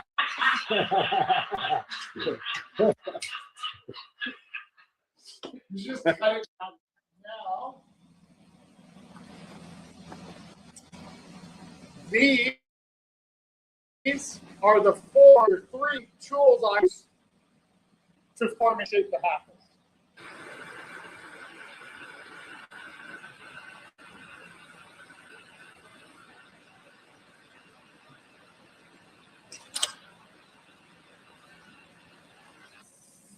So now once the prep work is done over on the lathe, it now has to go over to me to put the mouthpiece on and finish off the top part.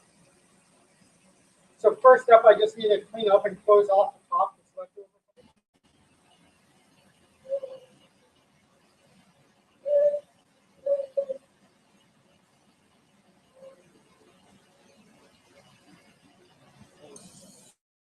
First thing I'll do is I will heat up corner and I'll push in Maria, which is the circular love style.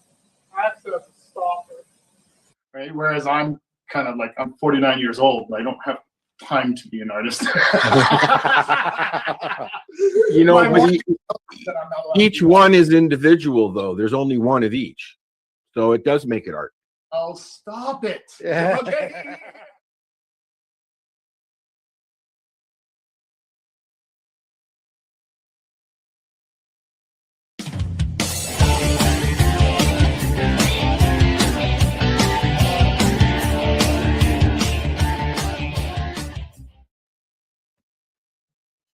All right, we're into review time. What do you got there, Al?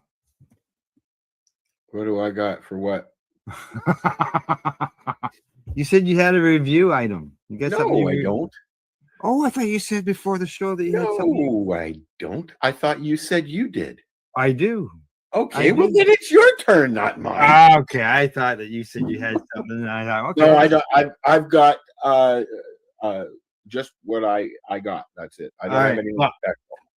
Okay. Well, I went into one of the local cannabis stores and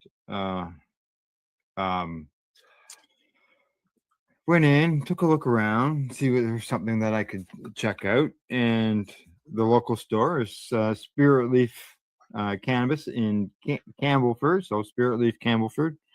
And Which what is I right did, beside the Bongs and Dongs store. yes, it's right beside Campbellford Lifestyle Shop. Right at the bottom of the bridge. Go get Right your in town. Bongs and Dongs today.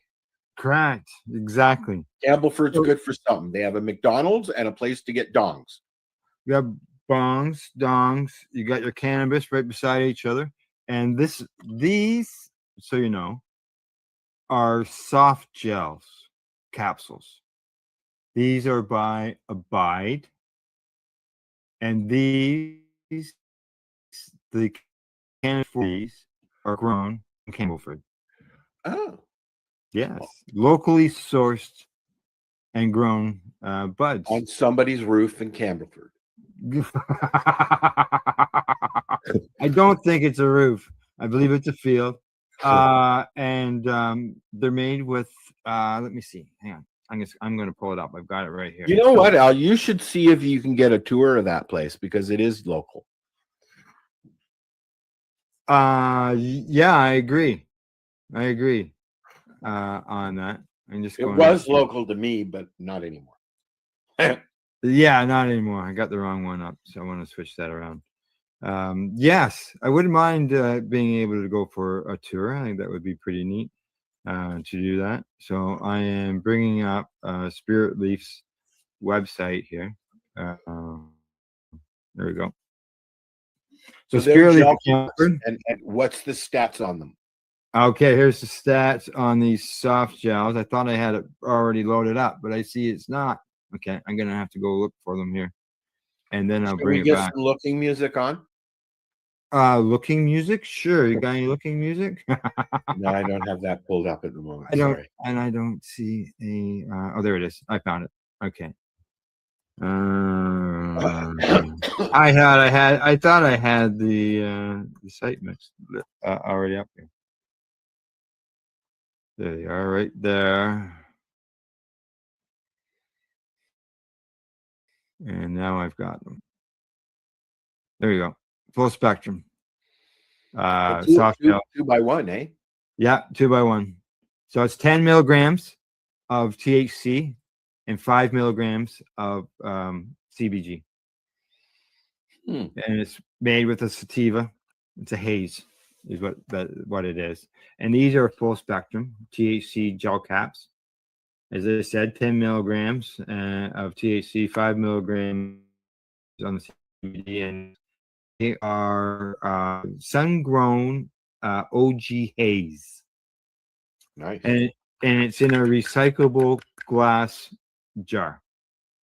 Recyclable. Yeah. Now it says it's energetic, happy, creative, focused, inspired, and calm. I should get some of those right now because I'm about to fall asleep. Right? Well, I can tell you, with these gel caps, I took them yesterday. Yep. I took 4 of them. I was actually the doctor's last week, and I'm being sent in to check to see if I've got arthritis going on in my knees. Add it to the club. Correct. And I took 4 of these yesterday, and I didn't have to take any. Yeah, I didn't have to take any of my Tylenol. I don't like taking Tylenol. The only time I take Tylenol or something like that is if I have a headache, which not very often. The mushrooms help with that as well. Yeah. But I don't like taking arthritis stuff. I'd rather take cannabis stuff. Yeah. Well, so Spirit Leaf, Camelford, downtown. Stop in, see Eric and the crew. What's the bottle cost? $20. So you're getting 10 for $20. There's 15. Oh, 15. There's 15. So that's a buck. So you get 150 milligrams of THC. That's $1 and a bit per cap, right? Yeah. Awesome. I'm just trying to look. I'm just looking at here on another website. The terpenes are alpha bisbolola, some beta mystrine, and carfilin. Carfillion. Yeah. Growing regions: Trent Hills, which is Camelford. Outdoors. Yeah. So there you go. Full spectrum, locally grown. I wonder if that's that place that with the big greenhouse. I know whereabouts it is, and I'm not where I'm thinking. Then no, it's not. No, you know where I'm thinking. Yeah, yeah. I got a good idea where they're located, and it's abide. It's like dude. Isn't that one of the sayings for dude? I'm not into the whole dude thing. No, that's why I'm asking you.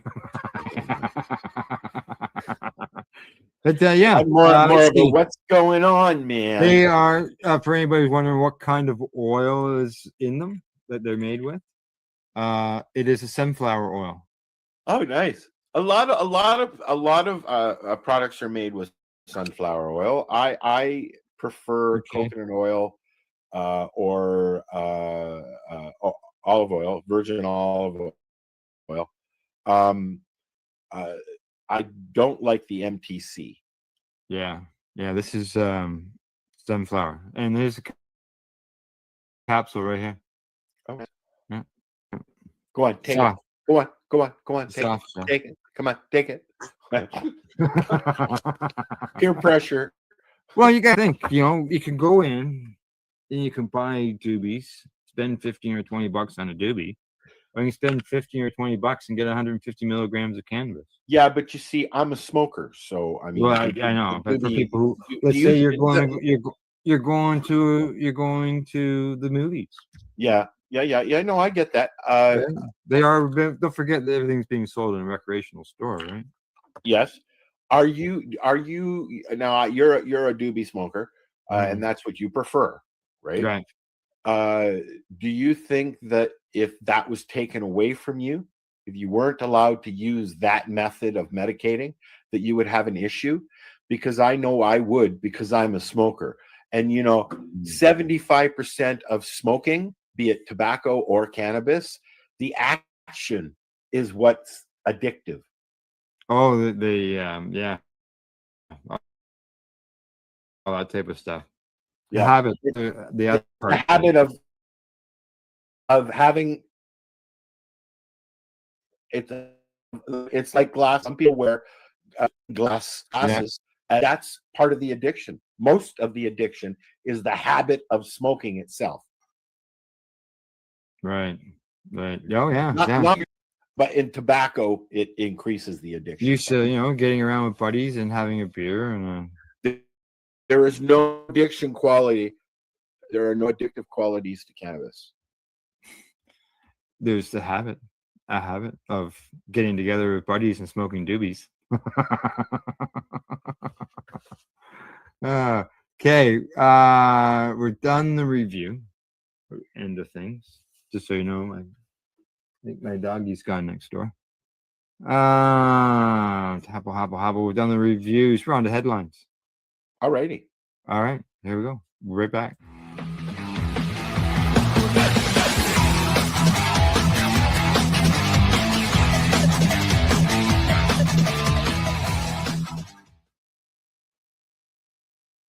All right, we got news. I've got a news story, Al, but I'm going to say is very disturbing.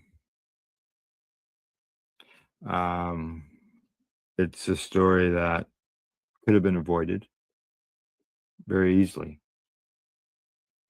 But unfortunately, it wasn't. Somebody made a decision, and they shouldn't have. It's been a very costly decision. And this is the headline. Canadian man faces life in prison in Dubai for traveling with cannabis. Oh yes, I heard about that. Yeah. He is a patient who uses cannabis for a rare condition. And he had cannabis and CBD oil on him on a stopover. Took a flight, heading to South Africa, and they stopped off in Dubai as a stopover, and they've arrested him and put him in jail, giving him a life sentence. A life sentence. At least they're not killing him. They're giving him. Well, they might as well. Apparently, he's had 2 surgeries. He was in jail for quite some time with an open wound. He's now in a wheelchair. Spent 40 days. Where is he from? He's from Canada. Why isn't the Canadian consulate involved? He's from Mississauga. He's from Mississauga. Why isn't the Canadian government involved? They have been. There's been some involvement, but from the articles that I've read, people are requesting more involvement in this. In this case, on Christmas Day, he will be before the courts in Dubai, trying to appeal his sentencing. So he's already been convicted. So they're trying to get a reduction in his sentencing, or send him home, deport him, or whatever. I covered this article and this story in the news on Monday or Thursday of last week. I think is when it was. And when I read the name Maurice Kevin O'Rourke, I know Kevin O'Rourke. You know him? I don't know this one, but I do okay. know of a Kevin O'Rourke. So I like, holy shit! This is this guy I know? Is he over the? And it's not him. Thankfully, it's not him. But nevertheless, it's still a Canadian, and he's still a patient. And yes, he broke Dubai laws, and that's what their So law. what are the laws in Dubai? It's illegal? It's illegal. Cannabis is illegal. Flat out he, illegal. He was charged with importing it. Oh, okay. He had it in his knapsack. Think of the Grenier, the basketball player going into Russia. Yeah. She had the vial Yeah. of cannabis oil and got busted, right? Thrown in jail. Yeah. This situation is a similar idea. And he's spending right now life in jail. He is 65 years of age. So he's going to spend the rest of his life in jail. Presently, yeah. That's what that says. He's going to spend the rest of his life in jail. For how much cannabis did he have? He had 118 grams of cannabis and oil. Hang on. Here it goes. Here it is. It says 50 grams of cannabis and 60 grams of oil in his luggage. Yeah. What in his right mind thought that he could do something like that? Like, I don't know why somebody would think, mail it. Yeah. You got a better chance of getting it, for one. Yeah. His wife says that her husband had no intention of breaking the law. He's calling on officials in Dubai to have compassion on his situation.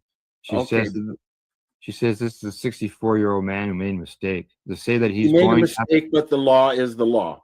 Yeah, to say that he's going to have to spend the rest of his life in a foreign country by himself, and with his illness, a life sentence would be months or weeks, and he'll be dead. It's an autoimmune condition. And how long has he been there now? He's already been sentenced. I'm going to say he's been there about a year. Yeah, I was going to say. I mean, it must be about a year, because usually a sentencing is about a year. Yeah, surgeries for an infection, leaving him with an open wound. Hospital for 40 days. He's back in detention center right now. This is why I will never travel outside of Canada again.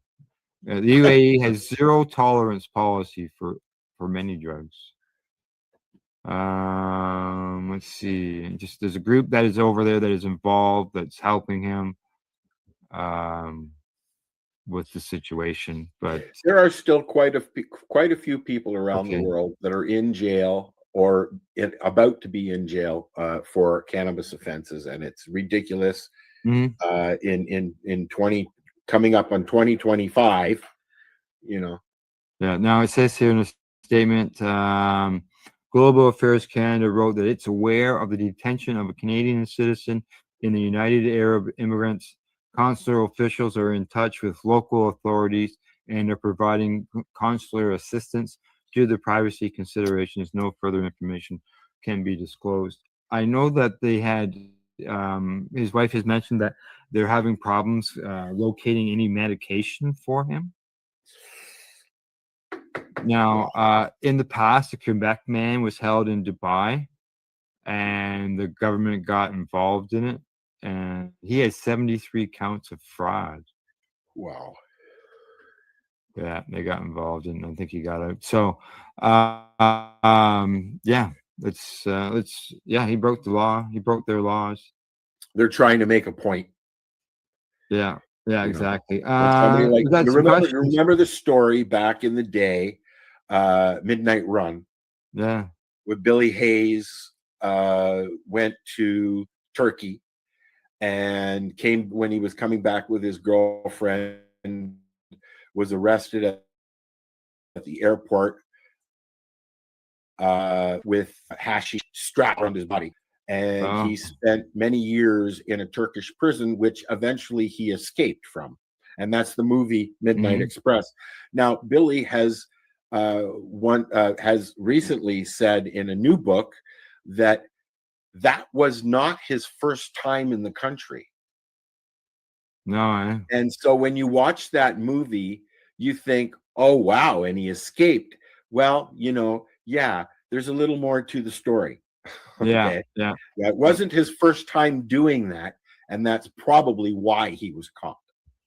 We have some viewer questions. Oh, You Can't Smoke wants to know, how's it going, guys? it's going. It's going. We're here. Hi, how are you?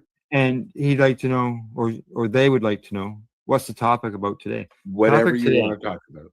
That's right. We got recipes. We've talked news. We got some sports news that's coming up. We've had some lists. So yeah, lots of things, lots of different topics is what we're discussing today. There's no We doubt got a about doctor that. in the house. Hello, doc. Yes, I see doctor. The doctor is there. Well, I The hit the wrong doctor button. is here. Dr. Johnny Fever. Booga. No, it is Dr. Levy alone. She says the doctor's in the train. Dr. Leave me alone. Get it? Doctor, leave me alone. Leave me alone. Maybe, eh? Okay, now from there, we've gone through the news. Anything else you want to talk about news? I've got the sports line. Well, we've got this other thing we can talk about if we wanted to, or we could skip that and use that for another day. There's a PubMed is kind of like is the National Library of Medicine. Right. They've got an abstract of using use of cannabis based. Can you pull that up, Al? Use of cannabis based medical product. No, I don't see it. You don't have it here on the screen, man. All right. Well, I'm going to put and it's a lot of people have looked at it. It's actually very interesting. So it's just a case study, basically, right? Right. But Yeah. It's a case study done from the point of view, from the medical point. Yeah. I know that yesterday during the news, I had a story on the pediatrics and cannabis. Well, that's what this is about. It's exactly the same. Oh, that's exactly you. Yeah, is it? Okay, good. Yeah. Good. Yeah, I talked about quality of life improvement for people, or the kids with autism. Yes. Yeah. Yes. Yeah, and just to touch base on that, I have ADHD, which is in the spectrum. Back in the 60s, when I was diagnosed at 5, it was just called hyperactivity syndrome. And when I turned 16 and was going off the meds for ADHD, I was asked by my pediatrician if I was using cannabis. And he basically said, if you start using cannabis, stop taking the pills because it's going to do exactly the same thing. And I was 16 years old when I heard that. I didn't start using cannabis. Years ago. Yep. I didn't start using cannabis until I was 19, though. Right. And then medically, I've been using it to replace my ADHD medicine, depression stuff, things like that. The only pills that I take are for my diabetes and stuff. That's it. Eh? Yep. All righty. Mushrooms and weed, man. Mushrooms and weed. That's right. That's right. Okay. Time for us to talk.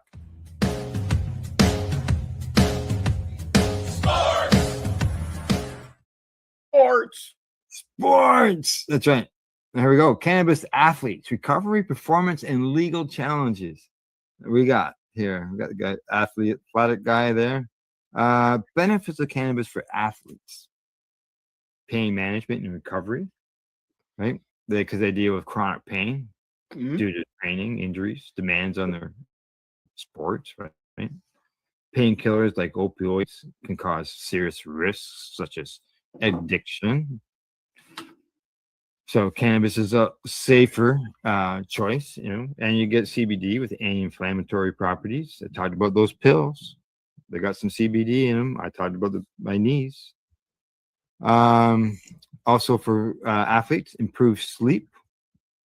Obviously, it's very important for athletes to get some sleep. And they say particularly THC is known for its ability to induce relaxation and promote better sleep. Reduce anxiety and stress. The mental pressures that athletes face are just as intense as the physical ones. Just think you're performing in front of what, 50 million people maybe on TV. They say it can help the athletes with their anxiety and lower the stress level. Legal challenges, the sports themselves, each sports have different regulations and penalties for athletes that are dealing with that, and regulations and stuff like that. So there are obviously some benefits for the It's certainly athlete. not performance enhancing. No, but if it makes an athlete's pain go away, it improves their performance. Correct. I would. Yeah. Okay. Yeah, that's what. Now I got one other story. That's the way I did it. Yeah, okay, performance enhancing. But if it helps somebody with pain, then they can improve their performance. That's okay. So this one here is sort of your top 5 list. This is top 10 most popular sports in Canada. What do you think? Well, okay. Well, before we go into this, I have a question for you. Sure. Do you know what Canada's national sport is? Lacrosse. Yes, it is. Most people don't realize that. They don't know that. They say hockey. Correct. Although one has nothing to do with the other, and hockey did not come out of lacrosse. Correct. Canada's sport is lacrosse. I did not know this. I thought it was. I was like, "What the fuck are you talking about?" It's either baseball or hockey. But it's lacrosse. Yeah, I know. Although baseball was discovered in Japan, I believe. Yeah, that I don't know. Somewhere in the Orient, they played baseball. Major League Baseball here in North America is, in the Orient, in Japan, they take baseball very serious. Yes, they do. Come on. Yes. Get out of there, Rose. All right, so here we go. Top 10 sports. Come here. Golf is number 10. Who? Golf? Golf. Yeah, I could see that. I like golf. Yep. Lay down, please. Curling, number 9. I was just thinking about trying that. Were you? Yeah, it seems like bowling on ice. It is. Yeah, really, It really is. Number 8, basketball. Yeah, no thanks. Number 7, rugby. Rugby's violent football, but okay. Yeah, well, I see this other rugby, 1823. Basketball, 1891. Wow. Yeah, really. Tennis, number 6. Like tennis, love tennis, watching tennis. Yes. Reminds me of pong. I see. I grew up. We had at my dad's house. We had ping pong in the basement. And then when I was at my mom's at home, we played tennis because we were right. Our backyard went right into the Ramsden Park tennis area. Tennis fields. Sure, courts. Thank you. Tennis court. So they were always there, and there were lots of them. So we played. My sister and I played tennis. My friends and I played tennis. My mom, we played tennis. So that's. I wasn't ever big in sports, but I've always liked tennis. I tried playing golf. I can't play golf now because of my shoulder, though, or tennis anymore. But I've played. I enjoy tennis so much. I got a Wii, and I played tennis around the world with people online, and I played tennis so much that I actually got tennis elbow from playing. Yeah, I Okay, know. Go ahead. Cricket, Cricket. number 5. Correct. Cricket is number 5. That's that's a violent sport. Very Is it? quick. Yeah, Very very quick. Yeah. Baseball, number 4. They see, you would think Canada, Soccer, number 3. I believe baseball was invented in Canada, though. Was it not? Baseball is a long history in Canada. It's one of the most popular sports. The oldest baseball park in the world is still in operation in Labatt's Park in Ontario. Yeah. The country has only one major league team, the Blue Jays. We used to go to what was the baseball diamond that they have there in the city? Christie Courts or something like that. Christie Christie Diamond. Christie Pitts, yes. Christie Pitts. And that is where the Toronto Maple Leafs hockey team used to play baseball. Oh. Yep. Oh. Okay. What's number 2? Number 2, I don't know. I can't see. Okay, we haven't mentioned lacrosse, and we haven't mentioned hockey yet.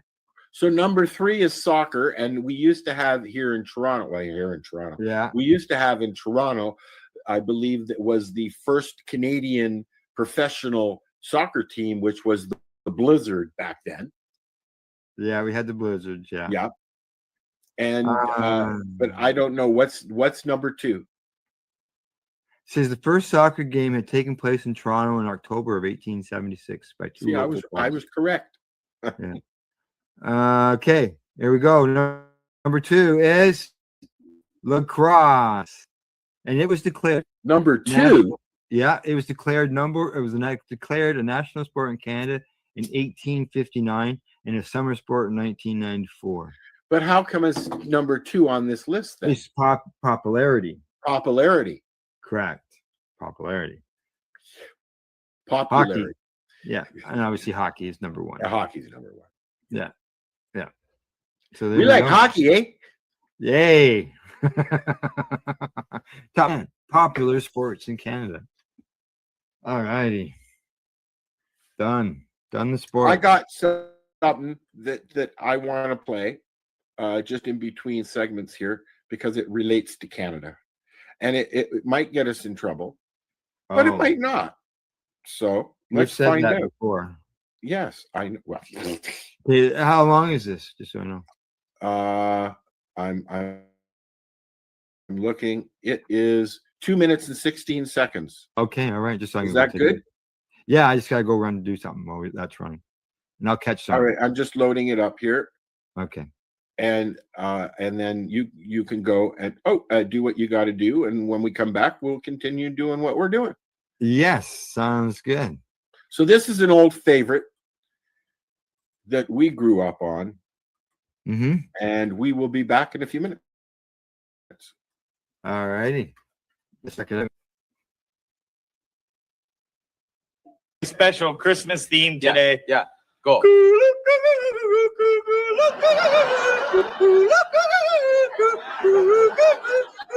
Okay, good day. I'm Bob. Welcome to Great White North. I'm Bob McKenzie. This is my brother Doug. How's it going? Okay, this is our Christmas show. Yeah. So that's our. There's top. our Christmas tree. Yeah. And Hosehead here had the idea of just having a steel spike at the top Take up. to decorate it. Zoom in on the tree. No. Come on, No, move over take up to the top. No, Zoom here. up. That's what you do with that. That was off there. That's for the top. Okay, one of our topics, eh? Wait, zoom back over. Get to us. over here, eh? One of our topics is like beer nog, okay? Because we hate eggnog. And like at our family parties, everybody drinks eggnog Christmas, right? So what you do is you go to Max 7-Eleven, you get eggnog, and you empty it out like right in the tree, eh? And then you pour That'll beer help in it here. grow. Okay, you got beer right in there, and then you get like a happy cup you can't see through. Pour it in that, walk around the party. You don't have to drink eggnog, drink beer nog instead, okay?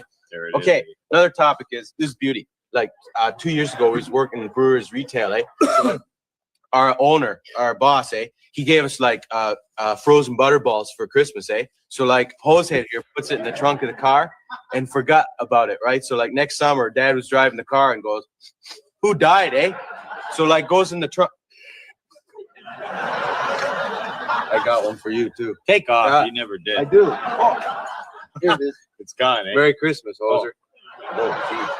Wait a minute. Same size. Beauty. It is. You think? Beauty. Smokes. Thanks. Just what I wanted. Oh. Gee. Okay. Thanks a lot, eh? Beauty. Okay. Okay. So, Oh, here's something to do with beers for Oh, yeah. Christmas. Make it nice, eh? Hold that. And like for tree decorations, oh, we're out of time, eh? yeah, Like hang a show them smoke about up. the smoke. Hang some smokes up on That the was trees. my idea. Take off. It was so. And like Listen, Hosehead, give me credit. oh, that's it. So Good day. that's our topic. Merry Christmas. Good day.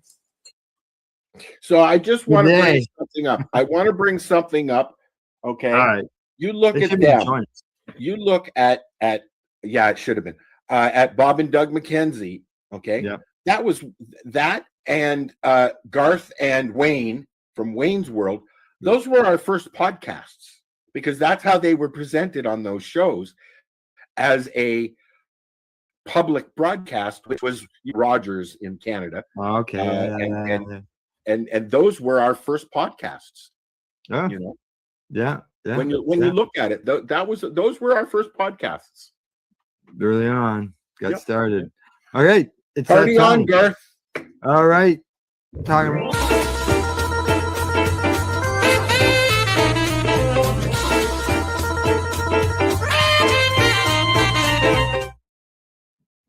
Oh, sorry.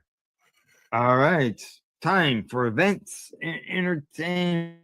And I've got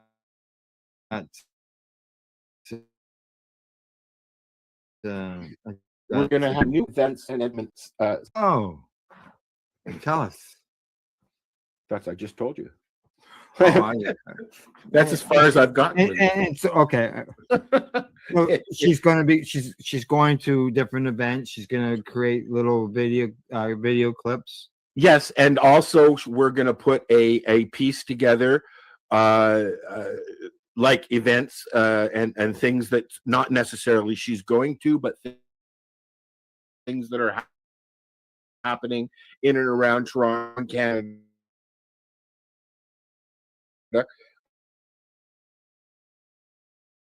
So we can have an actual events list. You got it. The now talking about events, we have got upcoming. It's not until March, but upcoming. Where did it go? I don't know, dude. You lost it. Oh, I know where I know where it is. Wrong window. Who turned out the lights? Somebody didn't pay Here the we go. hydro bill this month. No, we're going to be going to Can Expo in March 21st and 22nd. Talking about upcoming events. I am looking forward to that. We've got some new stuff we're going to try, and they're giving us a booth and they're giving us some power and maybe a little bit of internet, and we're going to do what we do down there as best as we can. We've tried to do it several times. Yeah, we are a Can Expo media partner. We are. Yeah, and we will be going there, covering the event, like you say, talking to the vendors, exhibitors, the covering the stuff that's going on the stage. I should put the timer up on there again. Yeah. The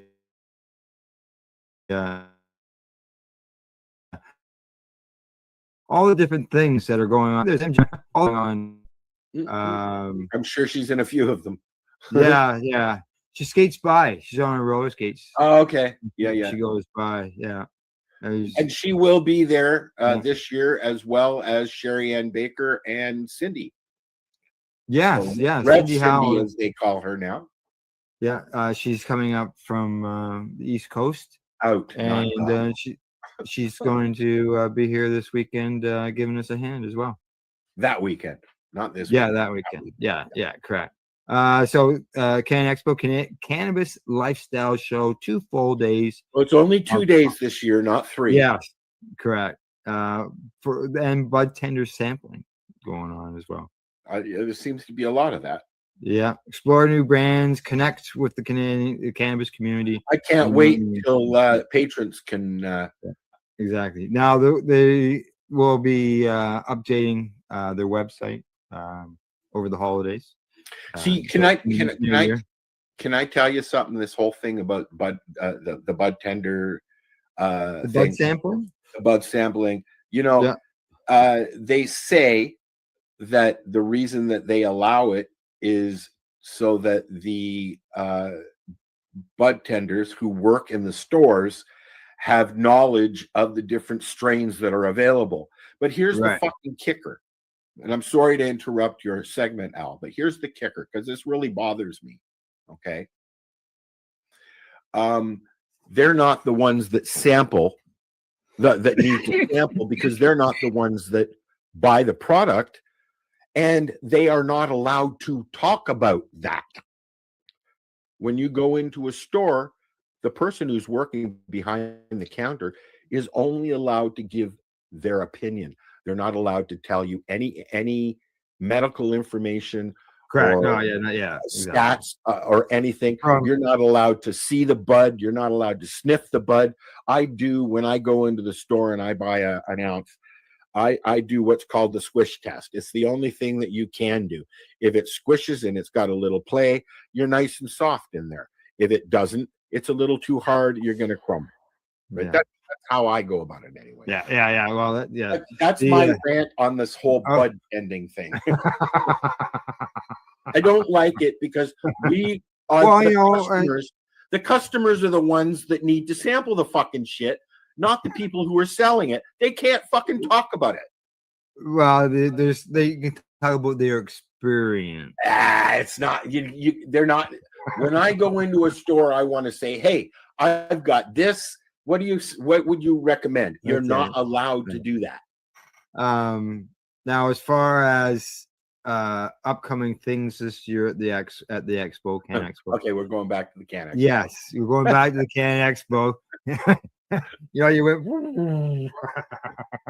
on your bud sampling. Welcome to my world. There will be samples there for those with the can sell and so on and so forth. They have the outdoor consumption lounge this year, like they did last year. It's in a new building this year. Not only is it 2 days, which is shorter. It's at the Queen Elizababeth building. Correct. It's at the Queen Elizabeth building instead of the Direct Energy building, but it's in the same area. It's on the exhibition ground. It's down at the other end of the exhibition place. Beside, if you keep going a little bit, it's beside the medieval times. Oh, okay. I'm gonna say it's past the Bomo Field, Bank of Montreal soccer field. Yeah. It's on the other side and that's where the Argos play, isn't it? Yeah. BMO Field. The BMO Field. Yeah.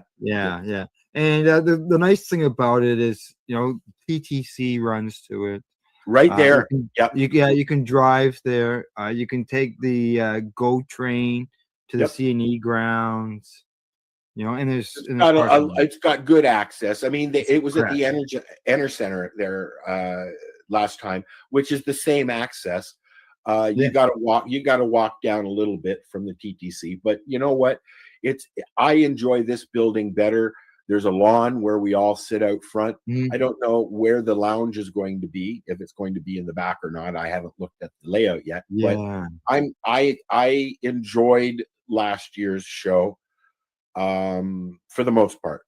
Right. Well, I can tell you, if you look at our screen as being the building and the entrance down in the bottom right-hand corner where my logo is, the outdoor consumption is up in the right-hand corner where it says podcast in green, and our logo is there.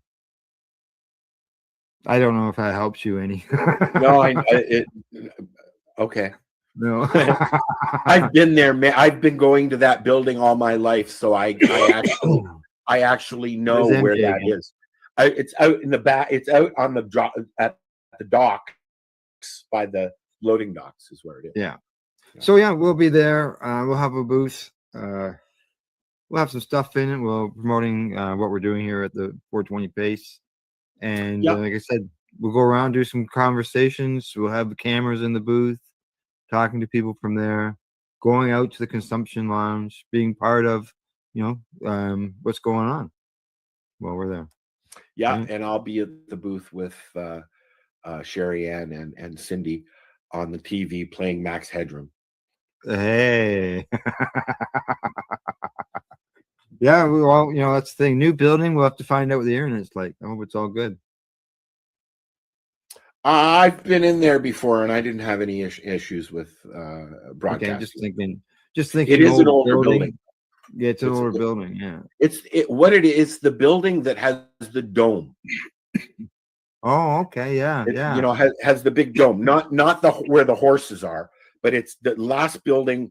And then there's like I said, Medieval Times is there, and then the building behind it is where the Raptors practice. It's their gym, and they practice there. Right. Good. Well, there you go. Yep. Can Expo. Pink hair was there again. Yeah, March 21st.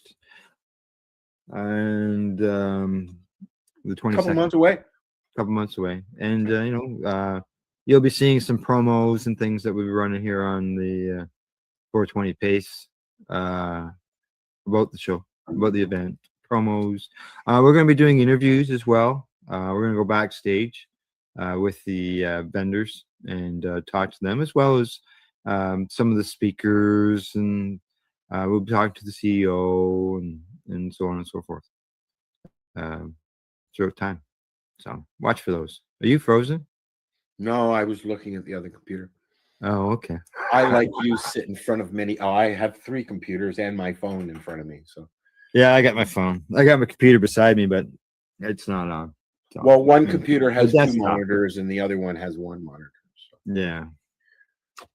All righty. Anything else in the events and entertainment thing? Any movies that you watched this week? There is a movie I want to show. You mentioned something. Yeah, you mentioned something at the beginning of the show. I've got a movie trailer for Red One, which is the new Christmas movie on Netflix. Now, I'm not really big on Christmas movies. The old Christmas movies I like. One of my favorite is Jack Frost. I love that movie. Makes me cry every time I watch it. The cartoon or the real one? The real one, the one with Michael Keaton. People. It's such a sweet movie. It really is. But this movie is different. Give you the premise, and then we'll watch the trailer. The premise is The Rock Johnson played commander of ELF, which is Santa's security team. So you can imagine where that's going to go. Let's watch the trailer. Okay. I don't want to ruin it. It's a really good, enjoyable family movie. $497, $498, $499, $500. Let's go heavy. Got it. Looking strong, Nick. Go on, brush your shoulders off. Red One is on the move. Evening, ladies. What are you so excited about? Of course, you're here. Who's with Red? We're gonna find him. I'm bringing in Jack O'Malley. He's probably the best tracker in the world. You guys a legend. Last night, Red One, also known as St. Nicholas of Myra, was abducted from the North Pole complex. Are you saying Santa Claus has been kidnapped? Garcia? What the hell? You can't trust this guy. He's a list. You don't mean that list. NL4. Are you telling me this clown is a level 4 naughty lister? A level 4 naughty lister? Oh, is that funny to you? Hey! You're gonna help us find Nick. Come on, let's go. Grab a car. For what? You don't have a Wonder Woman action figure, do you? It's not how it works. Come on. There is much in here that is not of the natural world. Who's that? Krampus. What are they doing? They're playing Krampus slop. I think if you don't need me here, I might just go back to the car. You got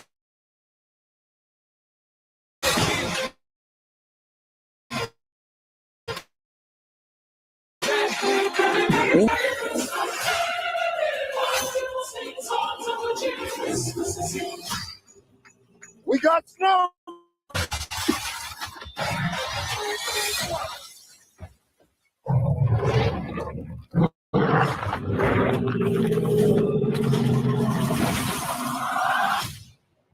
That was so disturbing.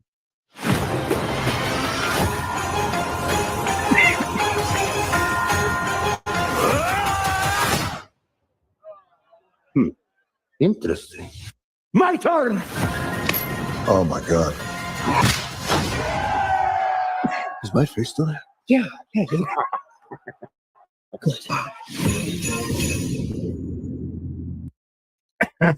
Awesome movie. That's all I gotta say.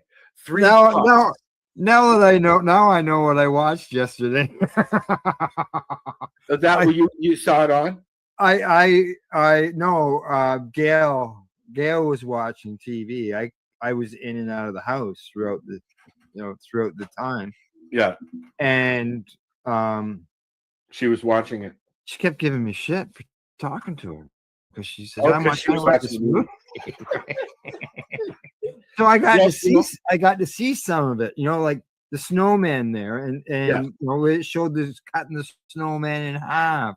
But you didn't know what you were watching at the time. I didn't have a clue what I was watching. I'm thinking, this has got Dwayne Johnson in it. What's this guy doing, slapping him around?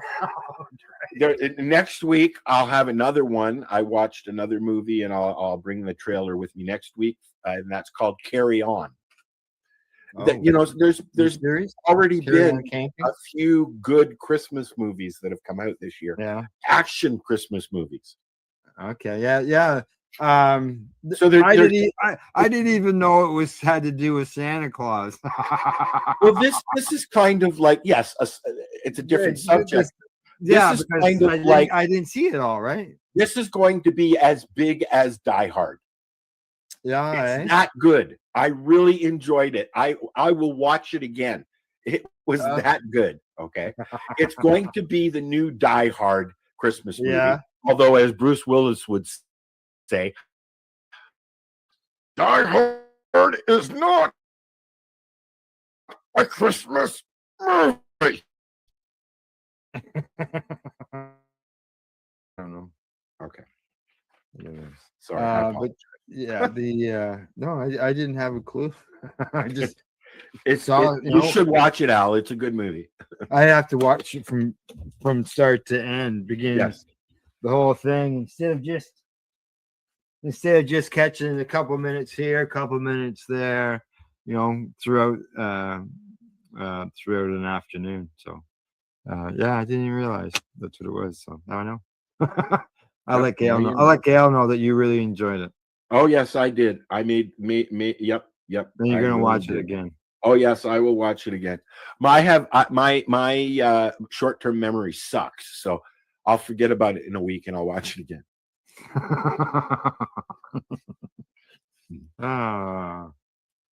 All righty. Let's see. Anything else offhand? I got nothing. I'm done. Oh yeah. Okay.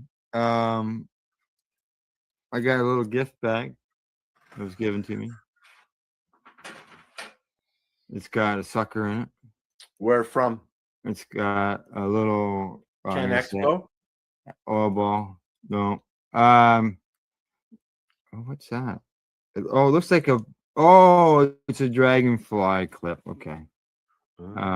Thing for plants, just some papers in there, lighter.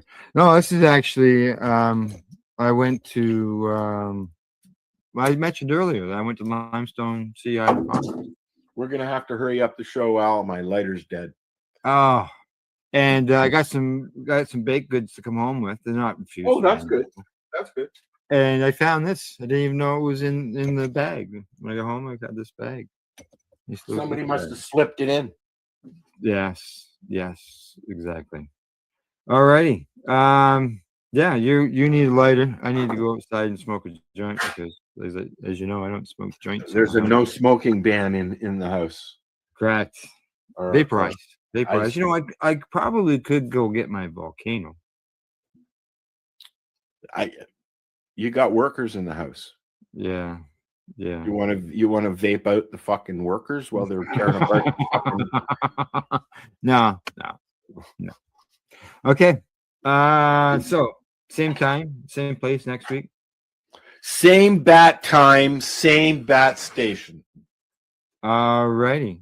I'm So we'll Batman. bye. See you later. Bye.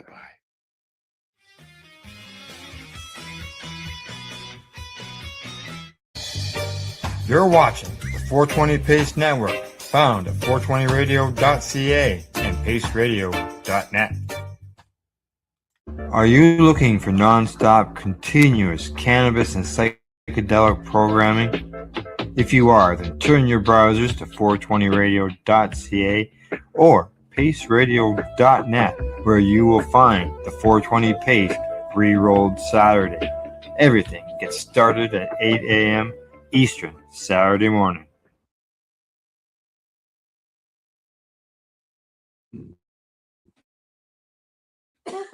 You're watching the 420 Pace Re-Roll Saturday.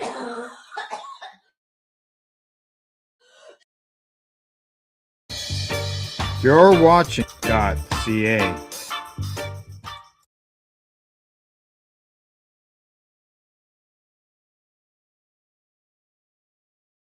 This next story comes to us from StratCan, and the headline on it says, Conservatives' Cannabis Contradictions on Full Display in Rogan Poilievre Interview.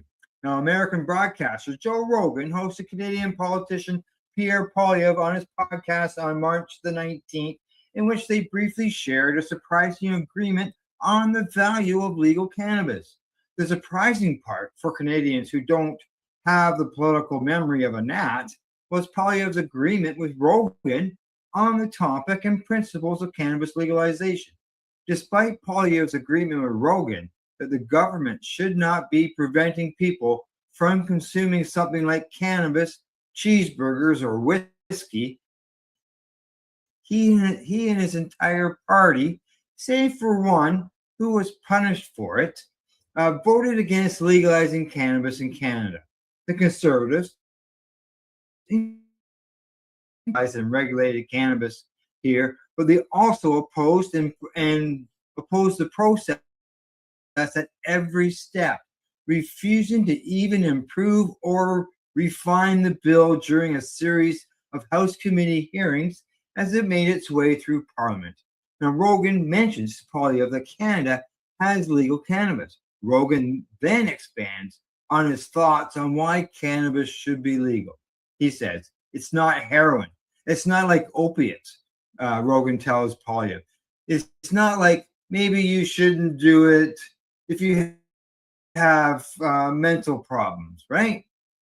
Just like to have to take a gummy, just eat a gummy and go to bed, and it makes them sleep better. Like leave people alone. Let people have a glass of whiskey. Let people have a glass of wine with dinner. Leave them alone. This is what Rogan says to Poilievre. Now, at this point, Poilievre's philosophy, Rogan continues, stop coming up with laws for your judgments on other people. Poilievre continued to agree with Rogan. Cannabis. A more insightful interviewer might have, instead noticed that this is a striking example of the huge gap between the Conservative Party's rhetoric and its actual policies. A leader from a political party that consistently opposed cannabis legalization actively avoided contributing to or amending the legislation, and instead relied on fear-based messaging about the potential for social collapse, is now espousing principles of personal freedom, limited government, and the dangers of government overreach. During the interview, Polyev was paraphrasing words on the principles of freedom and liberty from a powerful slave owner. Meanwhile, those rascally, meddling, nanny-state liberals, and even worse, Gas Trudeau, actually took the difficult and politically risky path of ending nearly a century of government-imposed morality. Rogan should do his research before interviewing a politician and learning the stances on these topics. He's just there for entertainment purposes or to help specific voices push specific points and narratives. Perhaps one day, one of these conservative politicians will govern in ways that mirror how they talk when they're on a broadcast.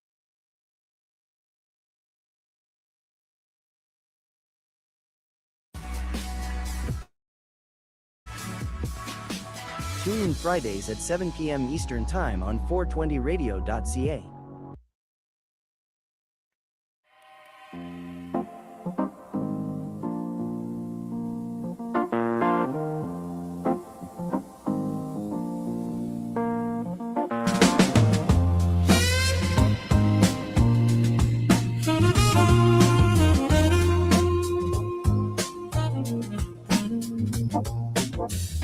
Tiny door in the garden,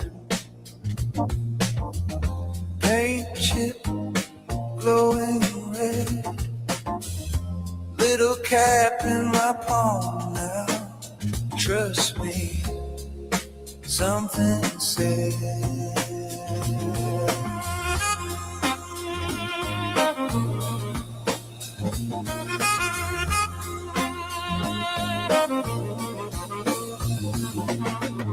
Chew the sun with my teeth. Sky drip down on my tongue. Grass grew out of my fingers. Time forgot to run. Spiders turning cartwheels. Cloud shaped like my name. Every breath of the doorway, rippling flame.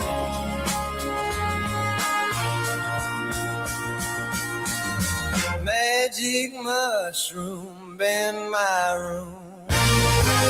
Walls breathe in and out in bloom. Floor melts down into the moon. I won't be back by morning. Soon, magic mushroom, slow this tune. Rain pours color in my spoon. If I get lost inside this noon, promise I'll return to you.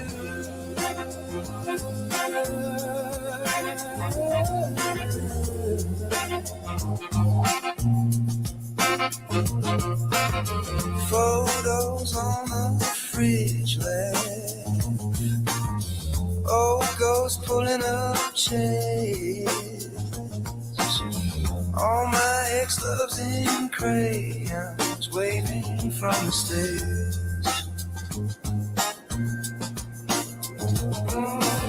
I shake hands with my shadow. It's man, you're alright. We swap names in the kitchen. Poor galaxies on ice.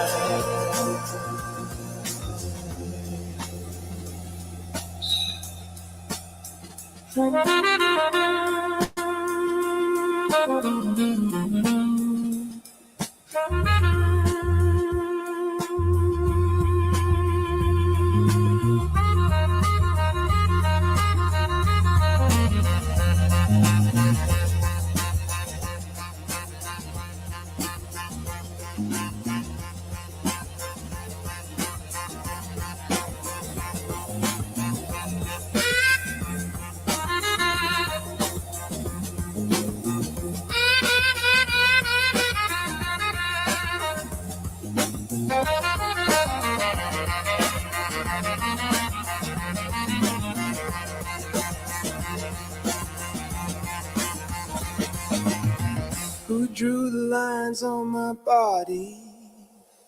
Who wrote the rules on my skin? Every pattern unravels, every question grins.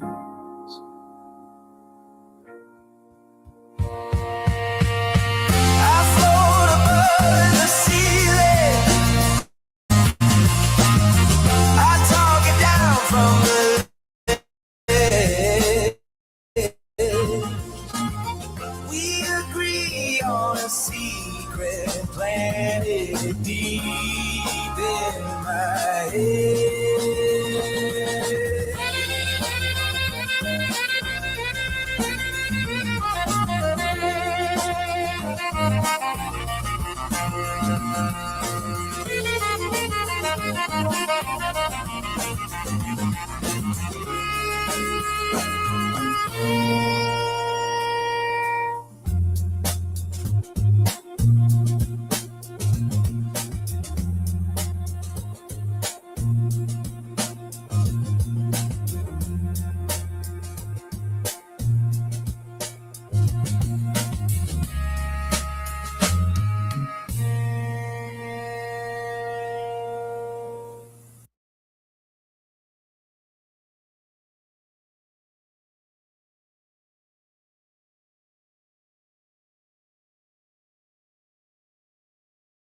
You're listening to the Pace Radio Network here at paceradio. And they may not be the same as those of their group or other organizations they may be involved with. All medical advice during our broadcast is not a medical opinion and should be checked with your medical physician.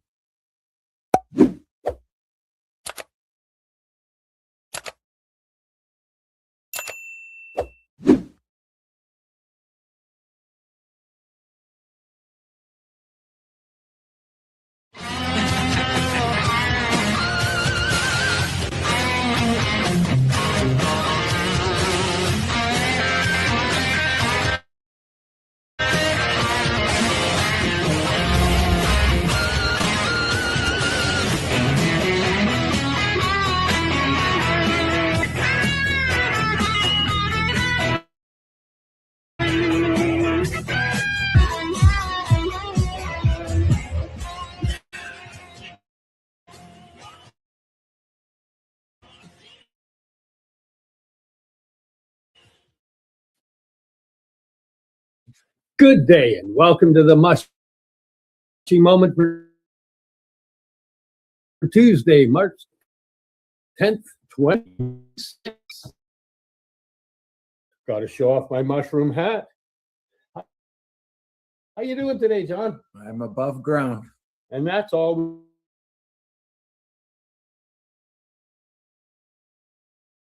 Always a good day. Yeah. Today we're going to talk about different types of mushrooms and what they do. So, yeah. So, and if we get to it, we'll get to the psilocybin ones as well. We'll see how far along we get in here. We could do a whole show on this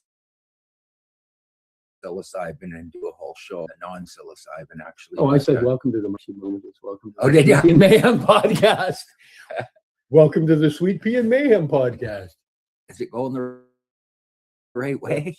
I think that, I don't know. We're backwards on it. Okay. We'd like to trying to make this all happen. And Al from Pace Radio for letting us have this show. Today we're going to kind of bring up some mushrooms, talk about them, the health benefits. Basically, it's the 10 biggest health benefits for a bunch of the mushrooms that one, are good for you, and two, we use in our products. Should we just get right to it? Get on her. Okay. So I'm going to bring up lion's mane. My favorite mushroom. Okay. So, top 10 benefits of lion's mane. Enhances cognitive function and memory. Lion's mane stimulates nerve growth.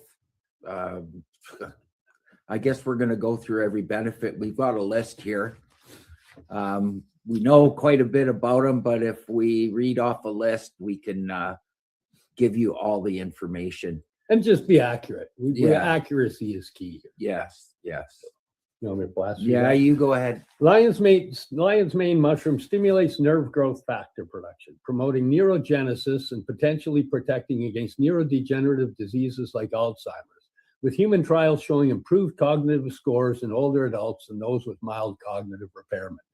Means it heals the nerves, it heals the brain, it does a lot of healing up there. I think the synapses of the brain, I think, stimulates them just like a psilocybin mushroom.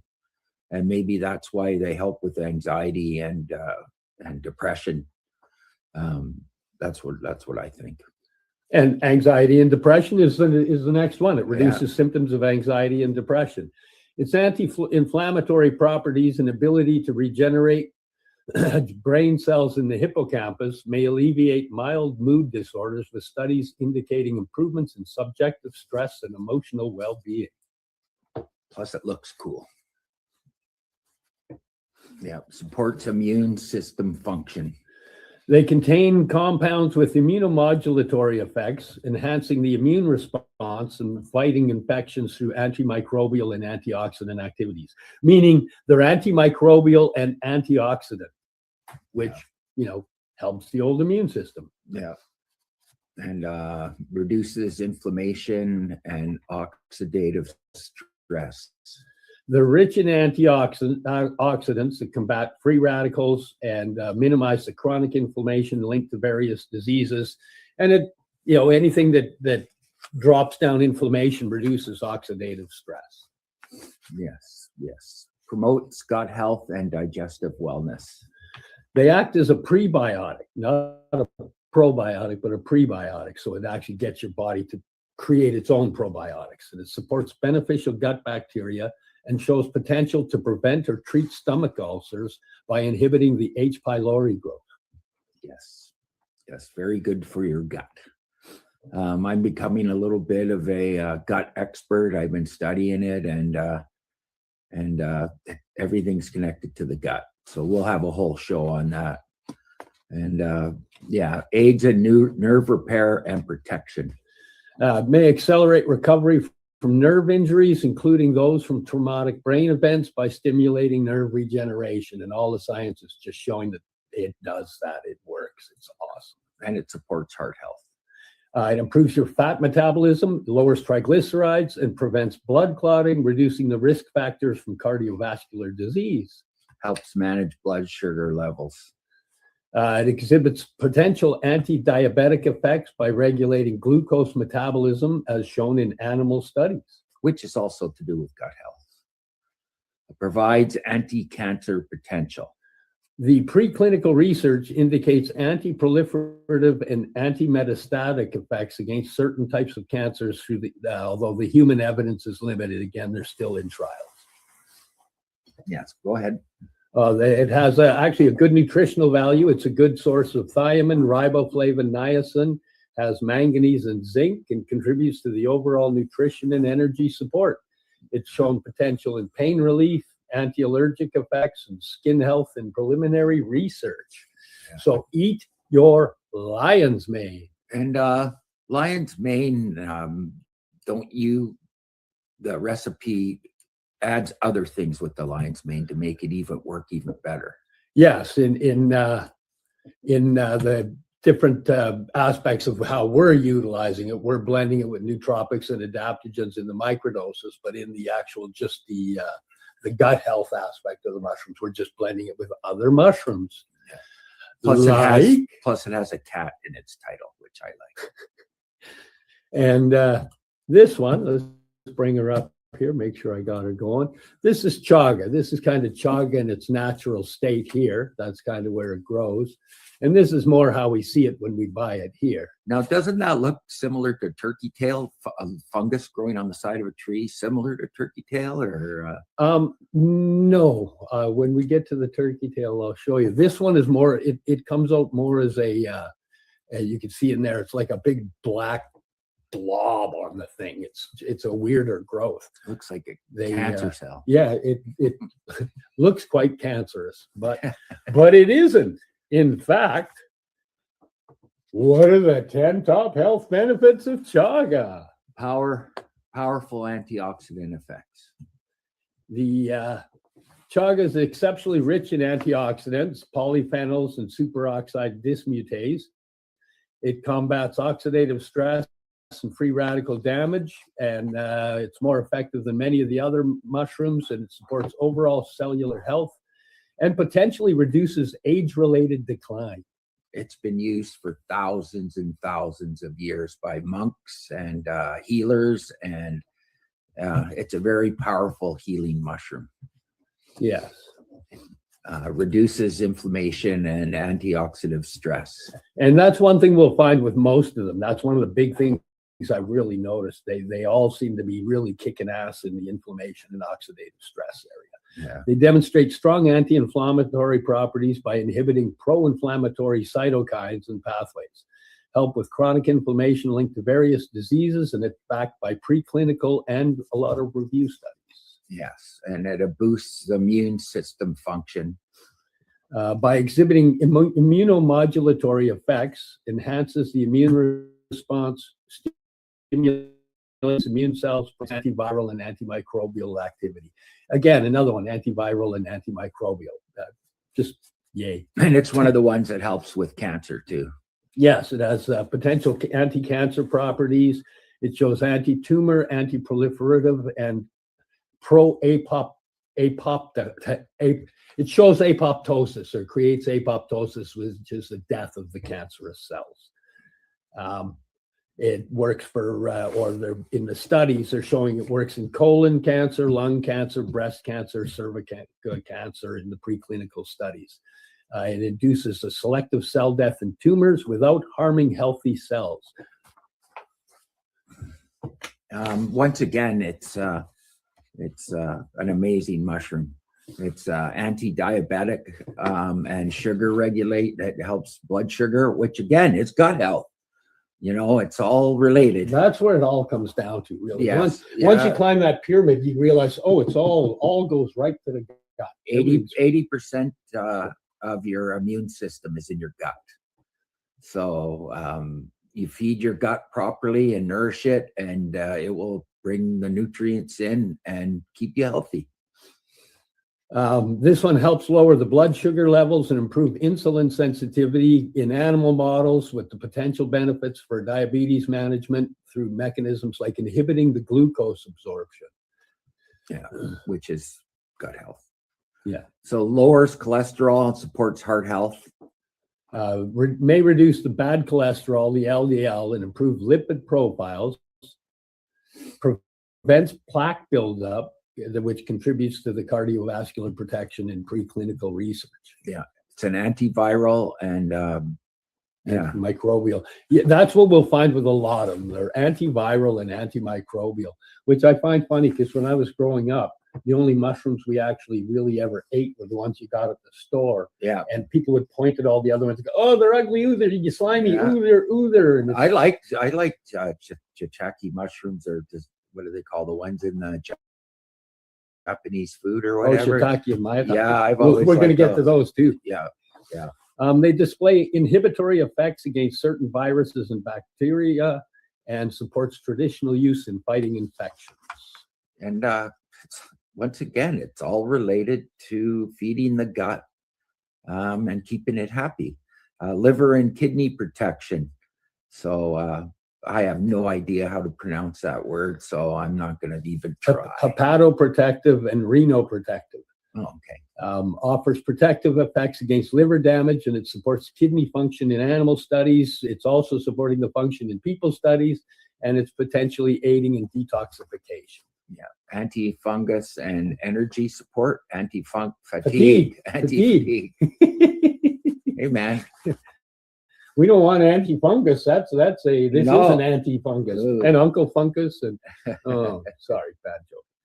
It reduces fatigue in the animal models. It reduces fatigue in me too. I use this stuff all the time. I know you do the seven mushroom as well. Mm-hmm. Man, the energy it gives is just great. It has antioxidant and adaptogenic mechanisms which improve endurance and recovery. Yes, and nutritional value and additional benefit. They provide minerals, polysaccharides, and triterpenoids. They support gut health indirectly through inflammatory actions, shows potential in pain relief, anti-allergic effects, and skin health. They're, yeah. This one, like those chunks, let me just go back to the chunks here, because I know a lot of people, we've got it in our 7 mushroom mix as a powder, but a lot of people just utilize this aspect of it.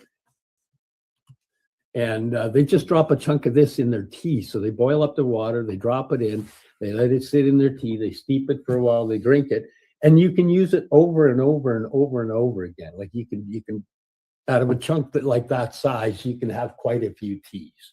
Yeah. So it's another really good one. Oh, that's cordyceps. So the next mushroom we're going to take you to, let me get in here and move this over, and then we're going to go to cordyceps, which again is another interesting mushroom. Cordyceps is one that actually they don't grow them on the dead critters as much as they used to. They use a mycelium base and whatnot. They look like little cheesies. But yeah, they're kind of a little wormy type fungus. I didn't want to put the picture of the dead caterpillar with the bunch growing out. Well, yeah, because they do grow on dead animals and caterpillars and stuff. Now, I guess, what do they grow them on? Hamburger? Oh, no, they. Is that a dead bird? No, can't. I think it's just like crud. Woody I think it's just Woodpecker crud on or- the ground. Okay. Yeah. No, I ain't reading nothing. Too many big words. Cordyceps is a unique fungus traditionally used in Chinese medicine. It grows parasitically on insect larvae in high altitude regions like the Himalayas. It has medical, nutritional, and health related benefits. The ones we're going to give you are going to be in order of importance based on strength and frequency of evidence from the different studies. Got someone bugging me here. Oh, look, the hero of the show. That's Spike. Yeah. Oh, that's Train killer. Sweet pea Spike. He's my attack dog. So this stuff boosts energy, reduces fatigue. Cordyceps increases the ATP production and oxygen utilization, improving endurance and exercise performance in studies on athletes and animals. It may delay muscle fatigue by lowering lactic acid buildup. Once again, the gut. Yeah, it all comes down to gut. Yeah. Enhances immune function. By stimulating the immune cells like NK cells, macrophages, and T cells, boosting overall immunity and showing potential in immunomodulatory effects in clinical trials. And when it stimulates immune cells, that's also when it's talking T cells are stem cells. So it also creates stem cell growth in your system as well, which is healing. Potential anti-cancer properties. Cordyceps exhibits anti-tumor activity by interfering with DNA and RNA synthesis in animal studies. Human evidence is preliminary, but so far it's showing anti-cancer properties. Supports kidney function. Clinical studies show it improved renal function, reduced nephropathy in transplant patients, and protection against kidney damage from toxins or diabetes. That's massive. That's great kidney. Yeah, anti-inflammatory effects. It reduces inflammation markers like IL-1 and IL-6, potentially aiding conditions such as asthma, arthritis, and chronic inflammation in human and animal research. And antioxidant benefits. And almost all of the mushrooms are antioxidants. Yeah, they're just so powerful. Yeah. They fight oxidative stress and free radicals, contributing to anti-aging and cellular protection, as demonstrated in various pharmacological reviews. In other words, they're doing the testing and it's coming up with it. Yeah, absolutely. And improves heart health. It supports cardiovascular function by reducing inflammation, improving blood flow, and shows cardioprotective effects in preclinical studies. And blood sugar and helps fight diabetes and regulate the blood sugar. And that's another one you're going to find with them. Like mushrooms are they're awesome and people don't eat enough of them. Yeah, they supports liver health.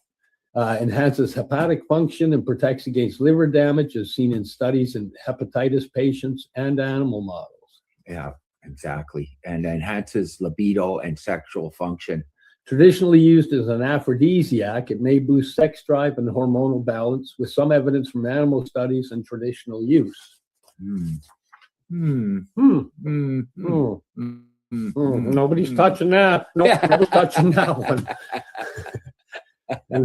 Let me get on to the next one. The next one's a really, really powerful mushroom. It's the red reishi, and it's been used in traditional medicine for years. The Chinese have been using it for tens of thousands of years. And it's quite a beautiful mushroom, too. Ooh. This one up, it's like a turkey tail. Turkey tails are just a bit of a different color. Yeah. Yeah. And that's not growing on the side of a tree, is it? Or is it? Yeah, it is. Yeah, that's on wood. Yeah. Red reishi mushrooms, or Ganoderma lucidium, typically grow on decaying hardwood trees in the forest, thriving in humid, temperate climates. Reishi mushrooms are harvested, dried, and prepared for consumption as teas, extracts, or supplements. Yes, and boost the immune system once again. The immune system. Yeah, they enhances the immune function by affecting your white blood cells and inflammation pathways, potentially helping fight infections, supports overall immunity, and it helps both with healthy individuals and those that have conditions like cancer. A lot of people. This is another one that has anti-cancer properties. Again, because it has the high polysaccharides and the triterpenes, which triterpenes, which would be triple terpenes, which may promote cancer cell death, inhibit the tumor growth, and improves the quality of life when used alongside chemo. So this is one, a lot of things you can't use along with chemo because they keep you rolling too good, and the chemo needs to get you to a point where the cells can die off and regenerate. This is one that works good in conjunction with the chemo. Well, that's what chemo does. It kills everything. Yeah. I remember when I was doing chemo, I went anemic because all my red cells were dead. Yeah. So, ouch. Reduces fatigue and improves well-being. It's shown potential to alleviate fatigue, depression, and stress, possibly by modulating immune responses and providing the adaptogenic effects. And supports heart health. You're going to find almost all of them do this for sure. Yeah. Hang on here. Click on that. It lowers blood sugar, triglycerides, and cholesterol while increasing the HDL, contributing to cardiovascular protection through although the human results are mixed, but the people we know, they've been doing pretty darn good with it. Yes. Yeah. And antioxidant effects. Again, heavy antioxidant. It's rich in the polysaccharides and the triterpenes. It combats oxidative stress and free radicals, reduces cellular damage, and supports overall health. Anti-inflammatory effects, once again. And you're going to hear that word, triterpenes and other compounds, reducing the inflammation, which help conditions like arthritis and metabolic disorders. Helps control blood sugar. Again, another one. Again, with the polysaccharides, it improves the insulin sensitivity and your glucose metabolism. It shows promise for diabetes management in animals and human trials. And they're all absorbed through the gut. So you have a healthy gut, you will be healthy. So I can't stress enough how much this needs to be absorbed with gut health. So if you abuse your gut, you're going to get sick. It has liver protection, which is also through your gut into your liver and your other organs, kidneys. Yeah, it actually promotes liver detoxification as well, which is awesome. Now, is that getting rid of the fat that surrounds the liver, or is it internal of the liver? Because a lot of people are talking about the liver damage is a lot of it is the fat around the liver.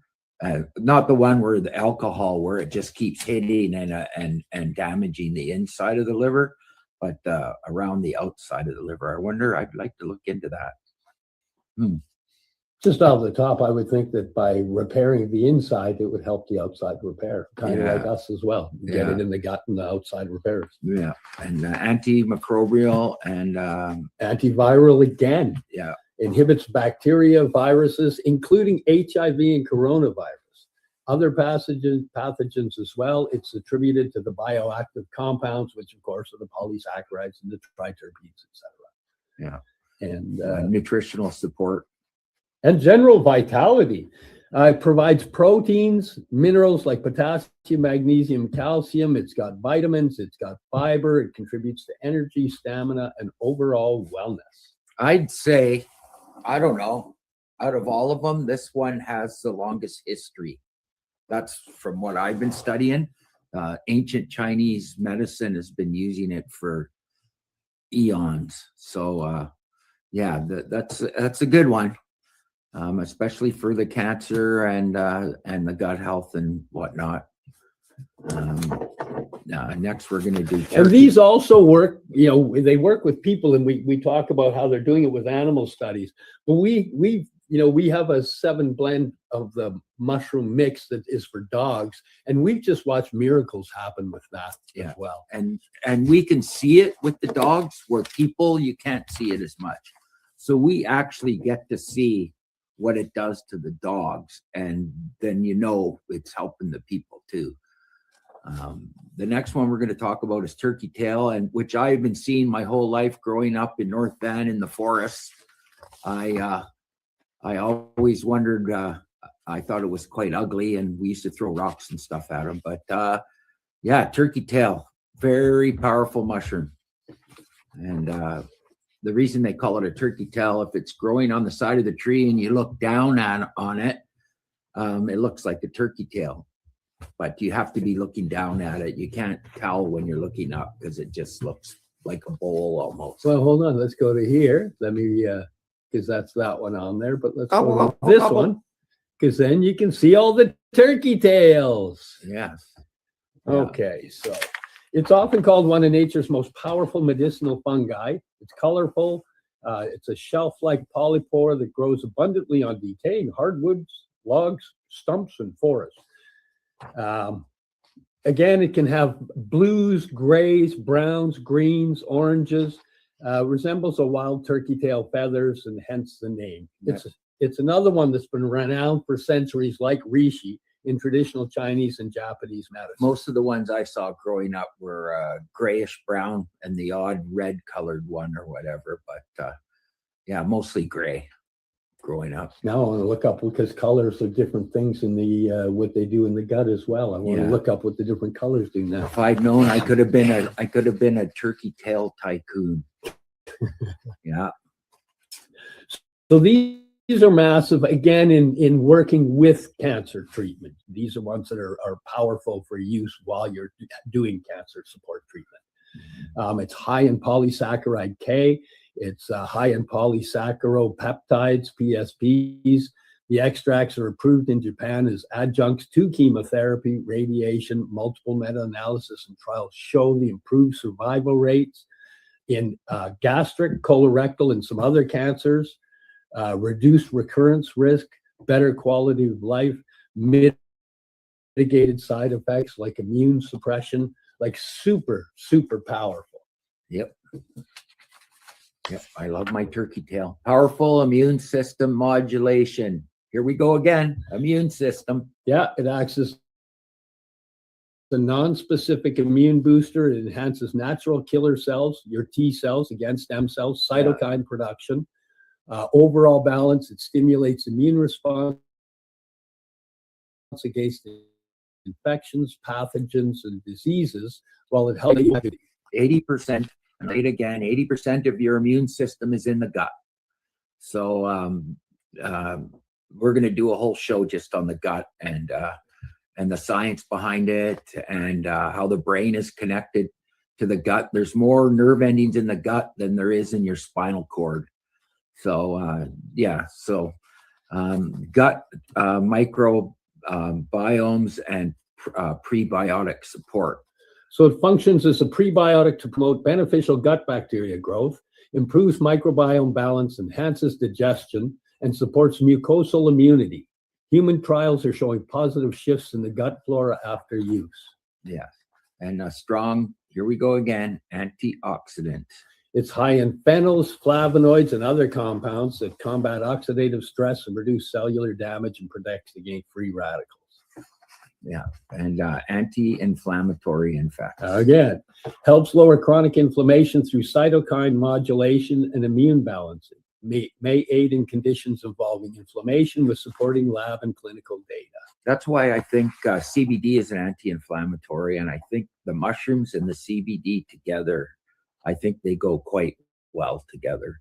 That's what we've seen in the dogs anyways. We seem to see that the CBD and the mushroom mix with the dogs seems to work better. Works pretty damn good for me too. Yeah, for sure. Antiviral and antimicrobial properties. Again, it exhibits activity against certain viruses, shows some evidence for HPV support. It fights against bacteria. The polysaccharides contribute to fighting infections and pathogens. And liver protective. I'm seeing a pattern here in all of these. Reduces liver inflammation, fat accumulation, and damage in preclinical models. That does both of them there. It does the fat as well. Yeah. Supports detoxification and liver health via antioxidant mechanisms. Now, there's some smoothies that you can drink in the morning on an empty stomach that also dissolves the fat around your liver. And we'll get into that on another show, all the different smoothies you can take in the morning.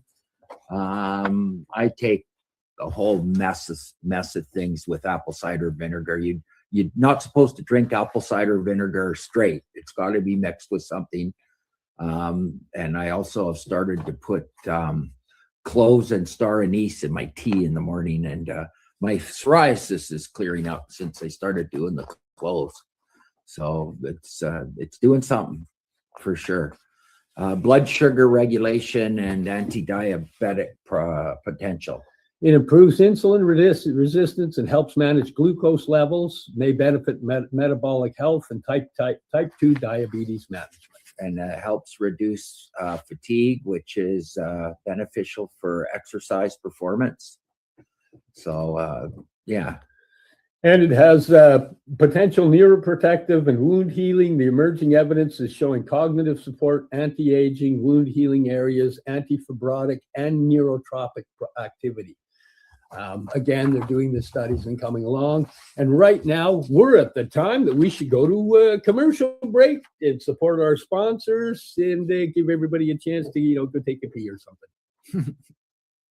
We are people advocating cannabis education here at paceradio.net. Limestone City Hydroponics is Kingston, Ontario's hydroponics shop. Take your growing to the next level and create the optimal environment with a tent kit, or maximize your yield with an ebb and flow flood table kit. Either way, Limestone City Hydroponics has more sizes and options to fit your needs. Are you looking for the power of the sun that adapts to your budget? Then look no further, as they have professional grow lighting. They have indoor grow systems that are easy and cost effective, with many options to fit your living space and lifestyle. Cultivate your growing potential. We have everything you need to succeed. And if you can't make it to the store, they offer local delivery to the greater Kingston area. Remember, when you're looking for experts to help you grow, call them at 613-548-0420. Rerolled Saturday. Check it out, Ramming. Find it at 420pace.ca. Enjoy the buzz of legalization with Campbellford Lifestyle Shop. From lights to plant nutrients, books, consumption accessories, and more, we've got all your basics to grow or consume cannabis. Visit our info center or take a look at our piercing services and body jewelry, now outdoor through Campbellford Lifestyle Shop, 17 Bridge Street West, Campbellford. Are you looking to get your medical cannabis grow license? Limestone City Hydroponics can help patients through obtaining their license to grow medical cannabis. What's that?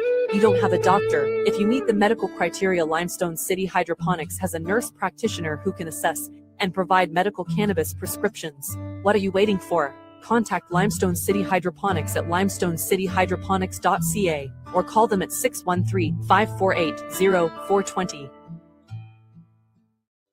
PACE Radio is the People Advocating Cannabis Education Radio Network.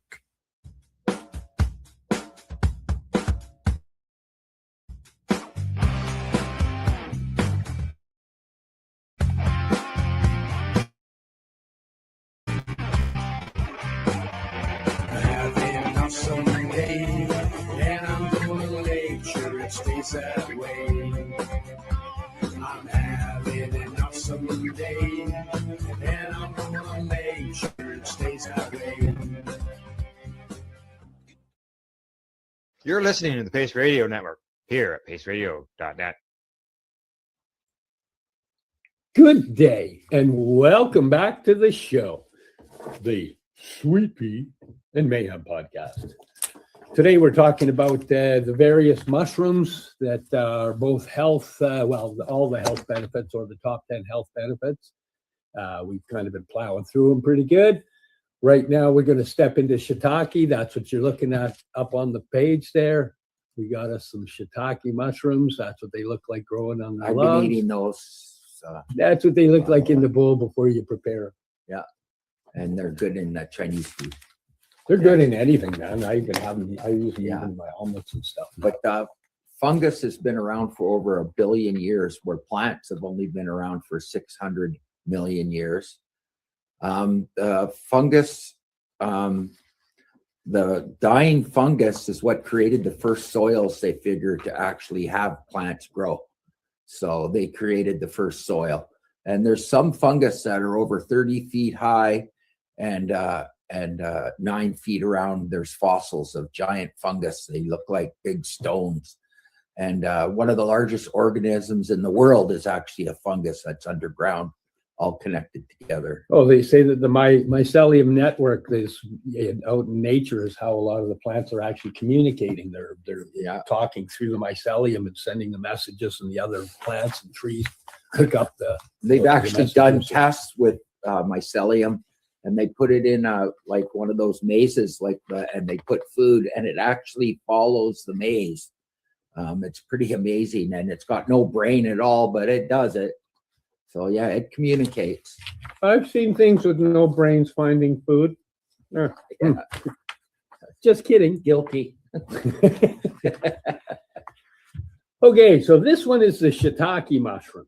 And it's one that probably a lot of you will know more than the other ones we've been talking about, because this one is in a lot of foods. This one and the next one, the shiitake and maitake, are quite used in foods.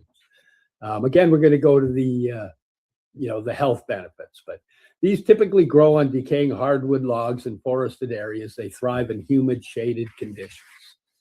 Yeah, and they once again boost the immune system like they all do. Into the gut.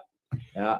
They contain the polysaccharides like lentinin and beta-glucans that enhance immune function by stimulating white blood cell production and protecting against infection. If you can cook with mushrooms, because I think all mushrooms, not just the ones we're listing here, have benefits.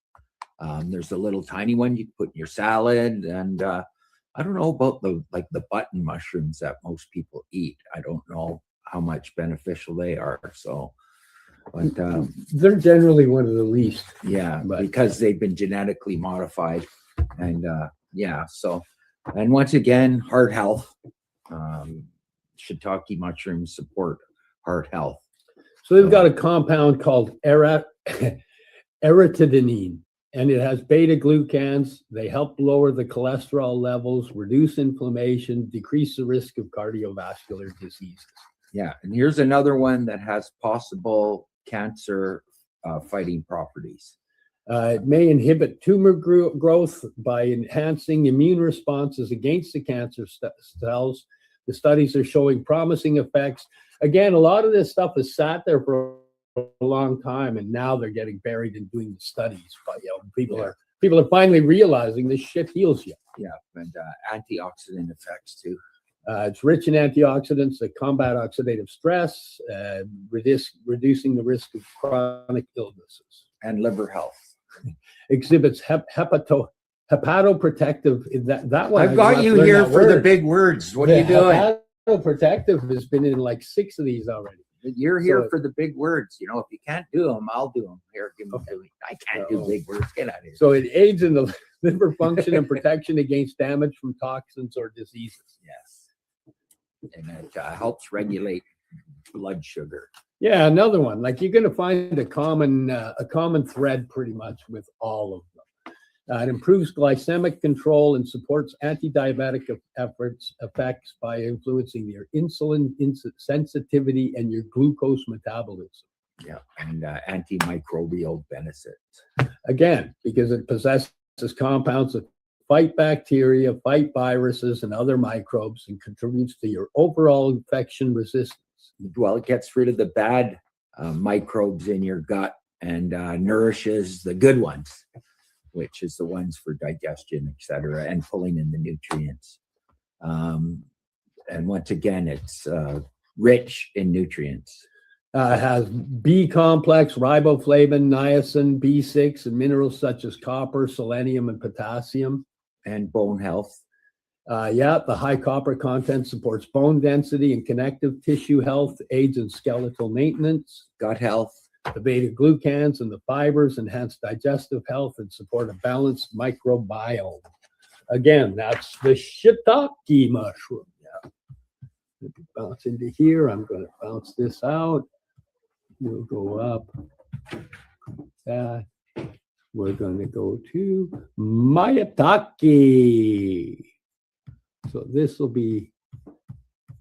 That's a nice shot, eh? Oh, Going like in the that. woods like that. That's a nice looking mushroom. And when you see them grow for the restaurants and stuff, they actually deliver them to the restaurants like that in a big bundle. Yeah, this is the one also called hen of the woods. And, here's another, just kind of another little shot of it, but I do like the other one better. So I'm going to go back to it and leave that one. Yeah, I like that one. And the top 10 health benefits for maitake. Again, these are all ranked by evidence, strength, and prevalence and research. It's known as hen of the woods. It's a fascinating fungi prized for its earthy flavor and potent health properties. And they're using them a lot in high-end restaurants now and cooking because of their earthy flavor. And they boost the immune function. They're rich in beta-glucans and polysaccharides like D-fraction. The maitake enhances immune cell activity, including the natural killer cells and macrophages, helping the body fight infections and disease. And it supports cancer treatment.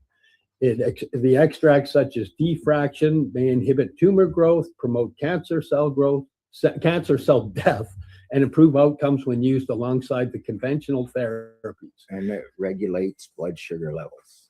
Yeah, it helps to manage type 2 diabetes by improving your insulin sensitivity, lowering your blood glucose, makes it a natural aid for metabolic health.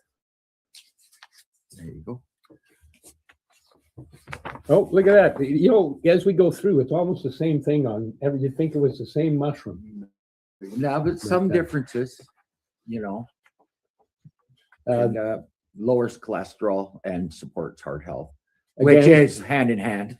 Yeah, it's the beta-glucans help to reduce the LDL cholesterol. They improve your artery function and lower the risk of heart disease and hypertension.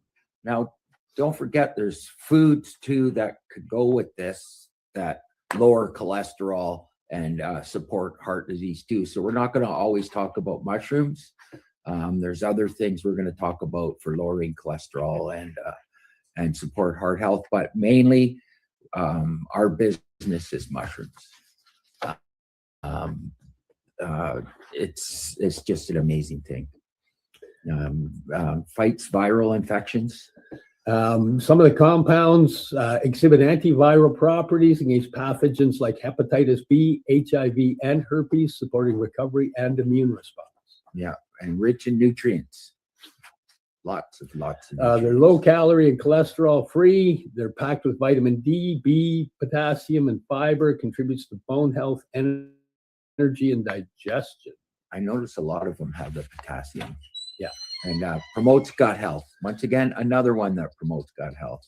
And it's a prebiotic source. Again, it supports beneficial gut bacteria, aids in digestion, potentially helps with weight management. Yes, and enhances brain health. The antioxidant properties protect against oxidative stress, support cognitive function, and potentially reduce age-related decline. Anti-aging benefits. It's high in polyphenols, combats free radicals, promotes skin health, cardiovascular protection, and overall longevity. Yes. Now, let me get in here because now we're going to step into the world where some people might go, oh, what are you doing? Because these were all nutritional, and you can go to the store to get them, or you can go and harvest them. I like to do wild harvesting myself. This particular mushroom. This one is the Amanita muscaria. Prettiest mushroom. And probably the most famous of all the mushrooms. Yes. You know, it's pretty much I've actually done some artwork that we're going to put on our products that is closely related to the Amanita muscaria.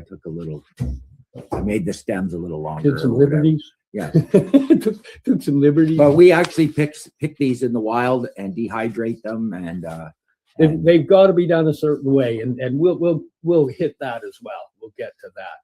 Yeah. It's commonly known as the fly agaric or the fly amanita. It's a basodiamycete fungus of the genus Amanita. There's a lot of amanitas, and if you end up getting this, using it, etc., and you go and harvest, be careful with what you do, because there's a yellow one that looks like it that's Amanita pantherina, way more potent. And you have to do a certain thing. If you pick this mushroom raw and eat it, you will get sick. Yeah, because it has ibotenic acid, which will make you sick, and it has to be decarboxylated, which we'll talk about in a few minutes here. It has to be decarbed at a certain temperature, and then that converts the ibotenic acid into muscimol. So these benefits that we're going to read you are from the already decarbed mushrooms. This isn't go pick it and eat it raw, and this is what's going to happen. We actually have a professional dehydrator that we treat the mushrooms with, and it takes quite a few days to do it right. And I take them for sleep, so with the golden teacher. So, yes. So they're massive for stress relief because of the active ingredient muscimol. And Amanita muscaria is one of the highest, like the mushroom has one of the highest aspects of the muscimol. Insomnia reduction. Well, hang on, let me get through that. Yeah. Because one thing on it, a lot like psilocybin works on your serotonin receptors, but the Amanita with the muscimol works on your GABA-A receptor.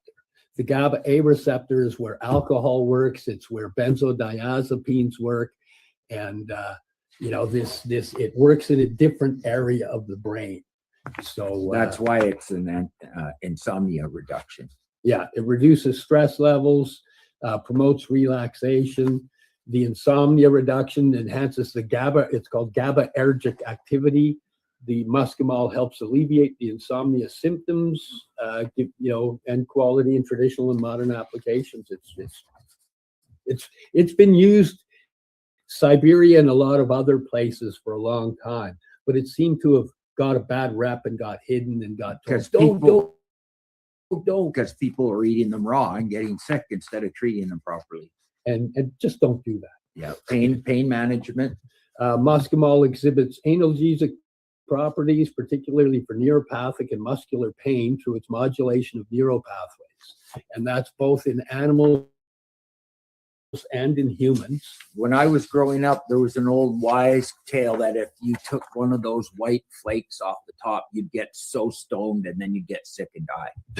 I heard about dying from them my whole life. You can't touch them. You're going to die. You can't touch them. You'll just get sick, and then if they're treated right, you won't get sick at all.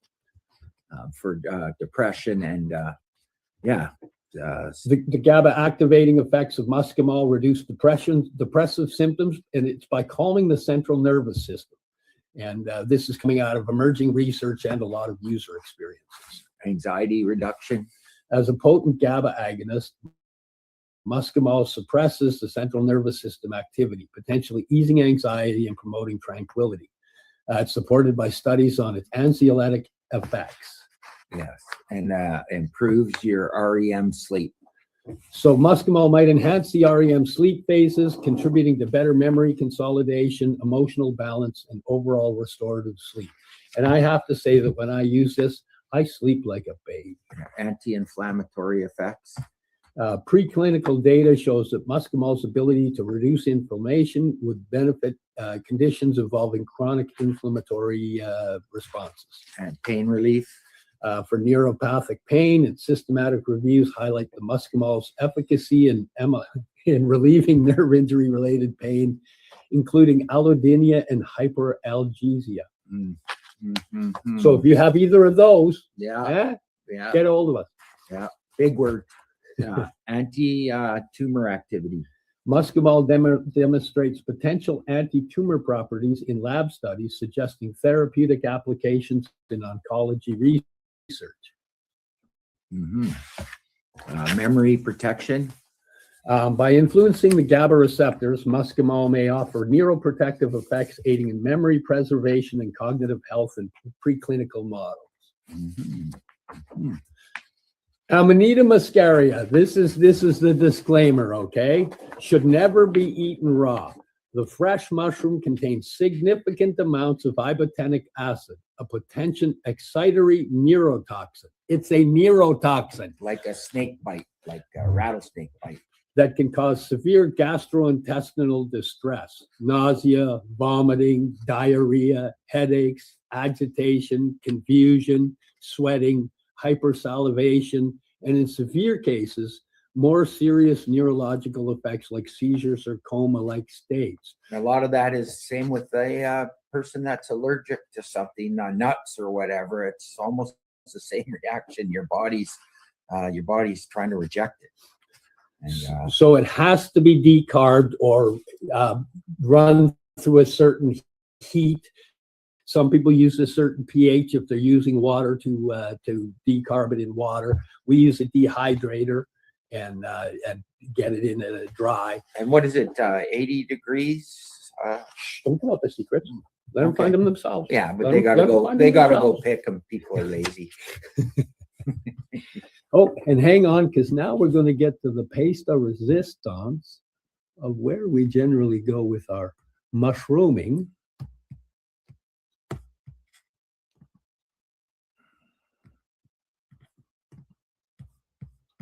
Golden Teacher. This is Golden Teachers. Now, this one is a magic mushroom. Yes. This one will get you high if you do too much. Yeah. In microdosing, it works to compress the amygdala, bring down your anxiety, bring down your depression, and keep you rolling. I use them for sleep. So middle of the night, my brain's racing. I take some of this and I'm out for 4 to 5 hours. This is the only mushroom we deal with. There's so many different kinds out there now. The penis envy, the only magic mushroom, gorilla, albino, Alaska, brain fuck mushroom, and whatever. 200 and something different. Yeah, this is the only one we use because it's the one that's been used in medicine, and it ramps up slowly, and it's a gentle mushroom. It doesn't just come screaming in and just get you high almost instantly. It ramps up nice and slow, and yeah, it's a good mushroom. It's the only one we deal with. Psilocybe cubensis is what it is. It's a strain of psilocybin-containing fungi. It's valued in the emerging research. It's being used in mental health like crazy. They're using them for end-of-life patients now to deal with their dying. It's used for PTSD symptom reduction and trauma processing. Psilocybin-assisted therapy significantly alleviates PTSD symptoms by promoting fear extinction, reducing the flashbacks, and enhances emotional processing. That's how we met. We had post-traumatic stress, and that's how we met, was golden teachers and post-traumatic stress. That's what started everything.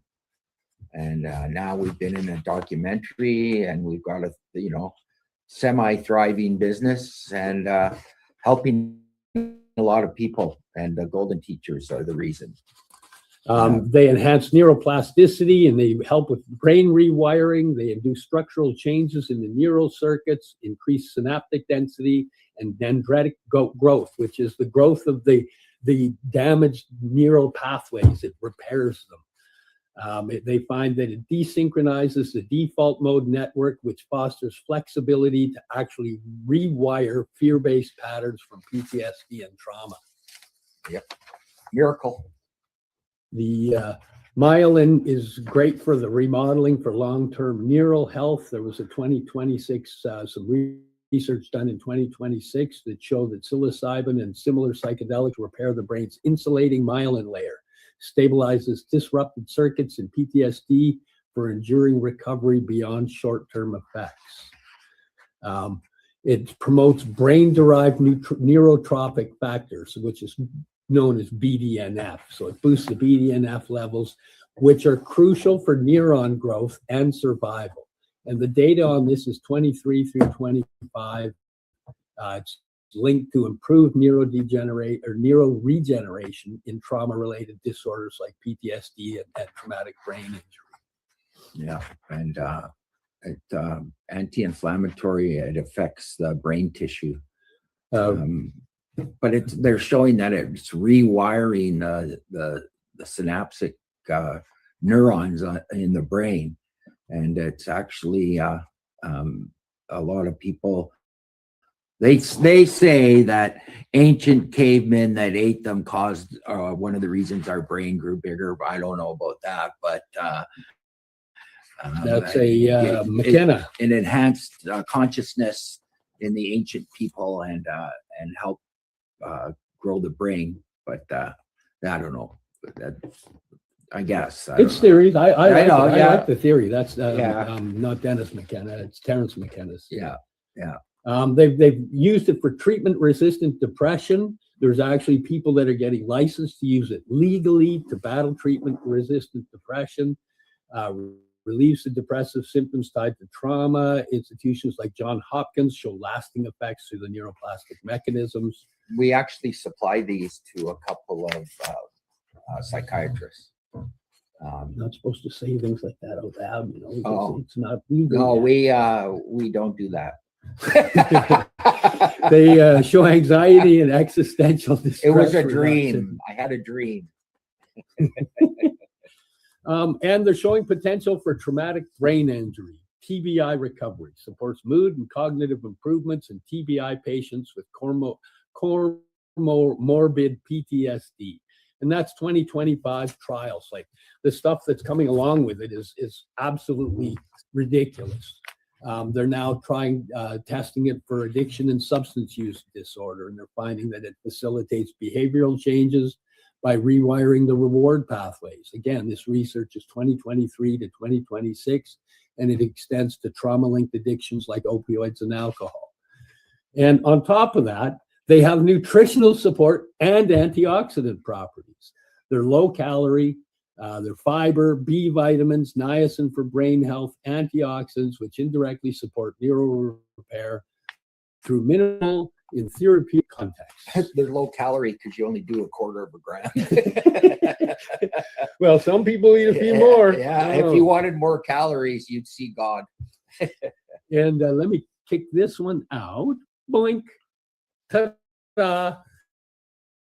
And we were actually at the end of the year. Yeah. So thank you for joining us. If you need to, you can always find this podcast if you want to look up what the mushrooms do or which one does what. Go back, go through it. The info's there.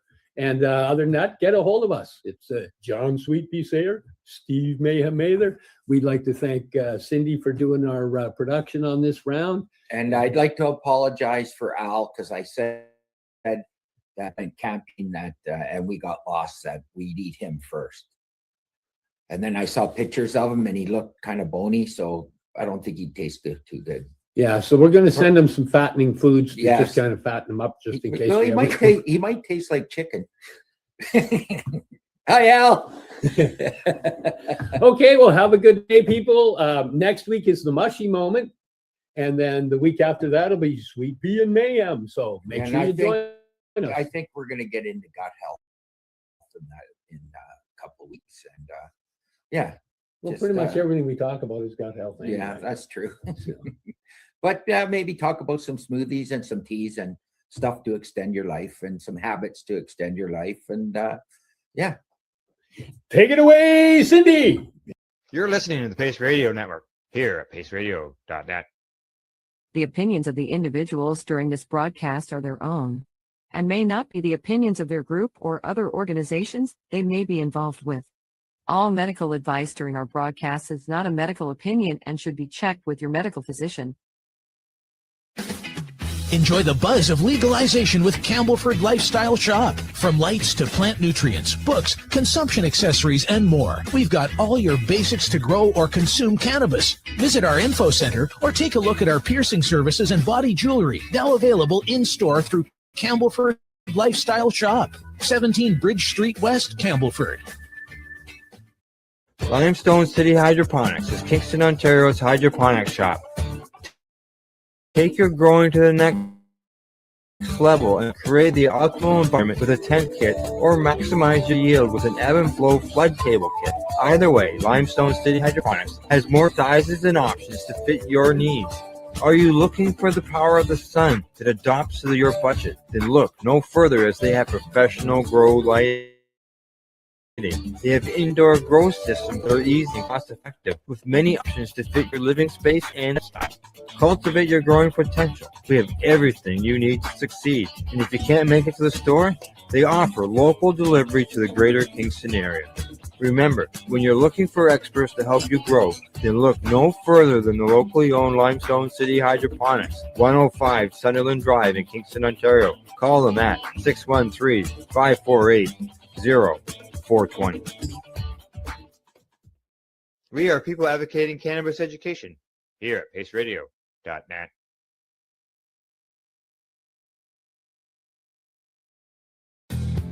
Stay tuned. We'll be right back after this toke.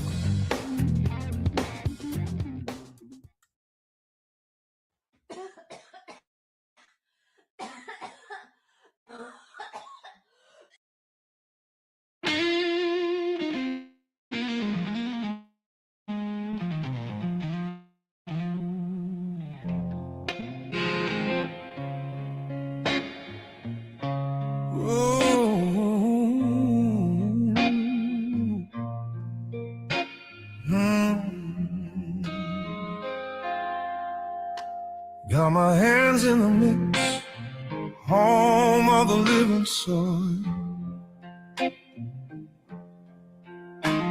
Every clump has a story, dressing of love on the top. Worm calves rain, little black gold, wigglers working the night shift. Horse are turning to plant fuel, microlife having quiet meetings. Organic tea in a 5-gallon swirl, bubble up, that brew keep breathing. Chemical free in this small ass room, just faith, just fungus, just feeling. Growing cannabis, feed the compost, every leaf singing thank you to the earth. Salt free, clean feed, roots doing long toast. This is living organics, this is what is worth. Oh yeah, oh yeah. Growing cannabis, talking to the worm slow, every pot of planet teeming with life. From the shit to the shine, watch the buds glow. This is living organics, this is what we grow. Oh, oh, oh, oh. Kelp leaf, sea breeze in a paper bag, potassium boost when they start to sag. little CalMag fix when the fans look tired, nitrogen rich when the stems won't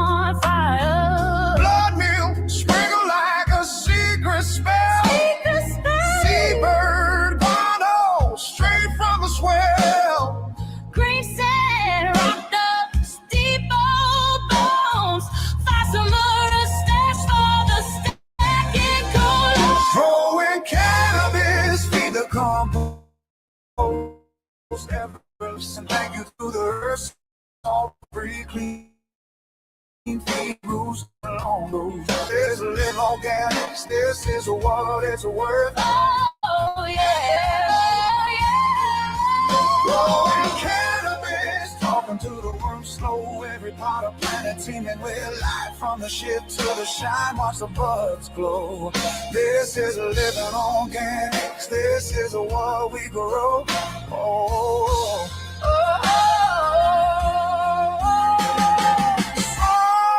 live for the potted life. Sparks that go deep, micro life that freaks. Besides the soil, the leaves perk, making everyone smile. Add that bad crap, grow those buds sweet and sticky. Tree comes everywhere, glistening the flash. Glistening with a flash.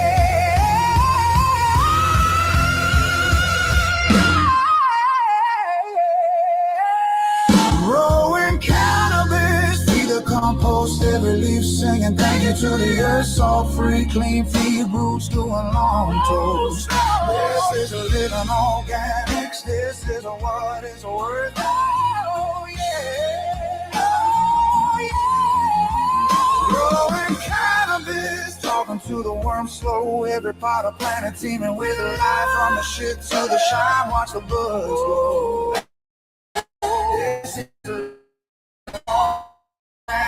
This is how we go.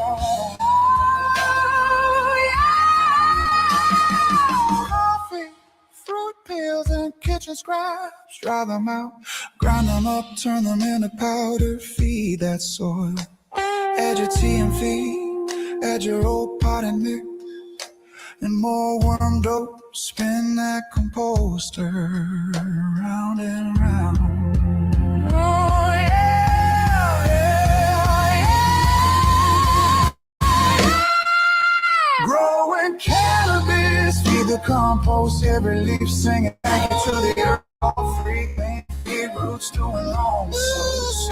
This is living organics. This is what it's worth. Oh, yeah. Growing cannabis, talking to the worm slow. Every part of planet teeming with life, from the shit to the shine. Watch the buds glow. This is living organics. This is what we grow. Oh, oh, oh, yeah.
You're listening to the Pace Radio Network here at paceradio.net. The views expressed by the individuals during this broadcast are their own opinions, and they may not be the same as those of their group or other organizations they may be involved with. All medical advice during our broadcast is not a medical opinion and should be checked with your medical physician.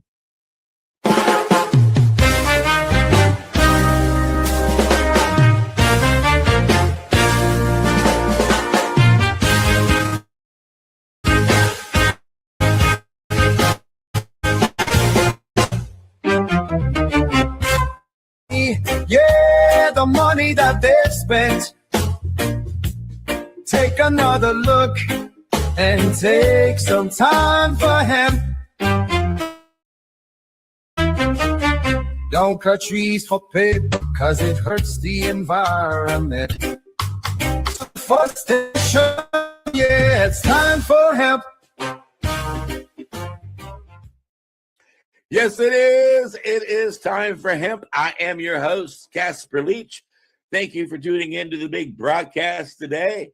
And we are going to be focusing today on utilizing hemp as a building material, which is a building material. What can you build besides a nice sandwich with like hemp bread or some kind of hemp sauce for your spaghetti? But you can do more than use hemp for food or fiber. You can also use it for, building homes. And we're going to be talking about that today. And we're going to be, don't forget, anytime you hear the word joint on the big broadcast, hit your pipes, your bongs, your vaporizers, and take time for hemp. Joining us on the big broadcast from Canada is a gentleman who's been working diligently to end cannabis prohibition in his country, Al Graham. He's got Pace Radio Network, and he is a fantastic communicator and a wonderful reporter. Al, how you doing? I'm doing fine. Just to let everybody know, PACE, People Advocating Cannabis Education, is about cannabis as well as psychedelics. We have programming 7 days a week. A new show is released each day, and everything is replayed again on Saturday, back to back. So catch us out, paceradio.net. And we've also got a fantastic joint host from the southern part of the United States in a little state called Florida, and that is Albert. He's also a writer of a pretty groovy book that you might want to pick up sometime called For Country and Cannabis. Hey, Albert. Gentlemen, nice to see you guys. And yes, I am in Florida, and I am glad I am, because everybody else in this country is cold, and I'm actually quite comfortable. So I made a good decision coming here. But yeah, we're talking hemp today, which is, of course, cannabis. And the book I wrote there, For Country and Cannabis, discusses hemp. And I think you should read it if you have any kind of interest at all. And if you're a patient, if you're a caregiver, if you're interested in the history of the movement, if you're interested in the details of, for instance, of why should I use cannabis? Well, it kills cancer cells. So let's start there. And the book is full of all the references you need to back all that kind of stuff up. But we're talking hemp, and yeah, I bring hemp into the book, but I also want to point out another book. I think I'm making that one clear. Cannabis and medical practice. Yeah. This is a book that I did not write. I produced in 1997. And actually, it was the only book referenced in the 2001 Institute of Medicine's study on cannabis. There's a story around all that. But I bring up that title because it's still in print. And in there is 2 excellent chapters about hemp grown for food, and hemp grown for, among other things, construction materials. Cool. So I just want to tell you that this conversation's been around for a while, and hey, 1997, I was talking it. You know what I mean? So it's going to be fun to do that today. Our guest is a peripatetic individual. And as such, we've cornered him in North Carolina and on the West Coast, and he's headed out to New Zealand soon. And we've had him before as a guest. Quite interesting man. We're going to talk a lot about his idea of creating houses for veterans and the elderly. And so I may introduce, please, Greg Flabel. G'day. The hemp guy. Okay, I forgot that part. He's the hemp guy. And you're on the West Coast right now, aren't you, Greg? I am indeed. Yeah, I'm sitting in little old Southern Oregon in Medford, which is like the extension to the Emerald Triangle from Northern California. Yeah. Okay. Well, that's also a beautiful area. What's your latest project? What are you working on, Greg? So we're working on basically we do everything with the plant. I mean, we do. I mean, Al mentioned earlier about food and fuel and everything else, but the 5 tenets for us are food, fuel, shelter, clothing, and health. all designed around, the cannabis sativa L plant. And as well as the health and wellness, all the products that we make and consume and help other people with. And it's just right across the board. We do, our initiative for our Hemp Town on Main 501c3 is to help homeless veterans and seniors. I'm noticing even in my own travels, locally, a lot more seniors ending up on the street. And really in this economy, it's been spiraling down for some time, in my opinion. A lot of people are like one paycheck away or 1 month away from being homeless. And medical bills are mounting, and pressures of regular everyday food on the table is increasing. I think that, with our agricultural materials, we can help with alleviating that issue with housing. We have designed some modular units. I think I've spoken about these before, that were designed around 4x8 sheets of plywood and OSB for making some homeless shelters. And these are modular. We don't have to do permits with them, up to 200 square feet. They're portable. They can be taken down again, but in our case, they wouldn't be, because we build them on site using hemp and other agricultural waste materials. So we've kind of morphed from that picture you've got up there. That was the first permitted hemp house in America, done on Town Mountain in Asheville, North Carolina. That's beautiful. We did Yeah, that. that's a cool house, man. Yeah, 2008, 2009. And we built that house for $133 a square foot using recycled cement, recycled steel, recycled windows and doors. We carved out, it was 3,000 feet up on the side of a mountain. We had to make the road to put the house in. And we, when the owner converted from a construction loan to a 30-year, it went from $133 to $240 a square foot in terms of valuation. And we also, to this day, we still get up to 30% discount on a fire insurance, because this stuff just does not burn. I mean, it will eventually, but it'll take a long, long time. So the doors and the windows will blow out before the hempcrete walls do. So it makes it a lot safer. And we get even in New Zealand, where I built my own house with hemp many, many years ago, we still get a 30% discount, or around about 30% discount on the fire insurance. Nice. What do you use for a roof? Roofing, just regular roofing materials. Usually I'm using tin standing seam metal roofing. Metal roofing. No, I was thinking along with the I live in a very prone fire area, and metal roof is almost a requirement where I live. So I'm thinking, you got a metal roof and a hemp structure. Yep.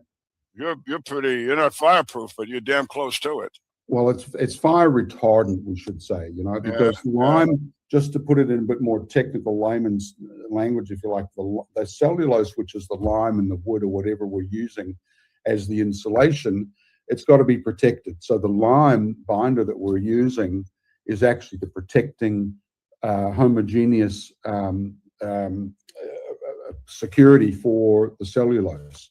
And lime itself is inherently carrying moisture.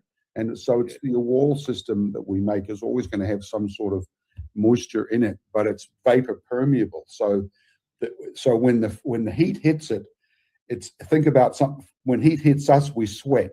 When heat from a fire hits the lime, it's sweating. So it's driving off moisture. So that's the actual layman's terms retardancy in the hempcrete. Right, just to put it in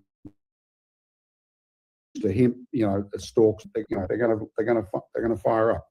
But if you've encased that cellulose in some protection, like the lime, which is a natural material and that's available right across the planet, every country has huge, build up millions of years of calcium crustaceans for limestone. And that's essentially what we're using to protect the cellulose. And in the iWood structures that we're building, we're using 30% less lumber as it is. And then those wood shavings we can turn into cooking pellets, heating, and we also put some of those back into the mix to make the biocrete. So we've gone from, and it depends on which country we're talking to about building. We're using sugar cane waste and coconut waste in Mexico and South America. Interesting. So we're making, we make sugarcrete, cococrete, biocrete is kind of the generic name I'm coining to it, because we can take a lot of different agricultural waste material and put it in there and protect it with the lime binder. And now you've got a solid wall. I mean, man, back in Eastern Europe and the Roman times, they used horse crap and horsehair and straw, and they would make adobe kind of infill, right? Same sort of principle, and that stuff it takes a long time to burn too. So it's the same sort of thermal mass and thermal conductivity all wrapped into one material to build a house that also you're going to be healthy living in, because the lime itself carries a pH of about 8.4. And so while you're exhaling inside your home, breathing, exhaling, you're putting out CO2 when the walls are saying, gimme, gimme, gimme. And they're fossilizing. And over time, those hempcrete or biocrete walls are going to fossilize and turn to rock. Well, how easy is it to find this type of material in the United States and or New Zealand? Do you have to make it, have it specially made? Can you walk into Home Depot and get it? You won't be able to question Casper. I wish it so that you can buy it off the shelf at Home Depot or Lowe's or Ace Hardware or whatever, but it just is not the reality. The cortication or the processing equipment to strip away the fiber, which makes my shirt, from the inside cellulosic pithy part of the plant, it's a lot of money. It's a lot of heavy equipment to do that, and to make it financially viable, unless you're producing or unless you have the capacity to produce around 4 metric tons per hour, you're not going to make any money anytime soon, right? And there's a lot of smaller operations for if you're doing it yourself. Yes, you could buy these rollers that you can grow a couple acres of hemp and decorticate it yourself. You run over it a few times with your tractor or your SUV, and you'll break up the inside part of the plant. And you can use that, mix it with some lime, and bada bang, away you go. It's not really rocket science. I mean, I remember 20 years ago, or 15 years ago, when we built the first places in North Carolina, I thought, man, I've discovered something that's better than sliced ham, and I'm going to corner the market on bio building. Hempcrete, man, I brought it back from England.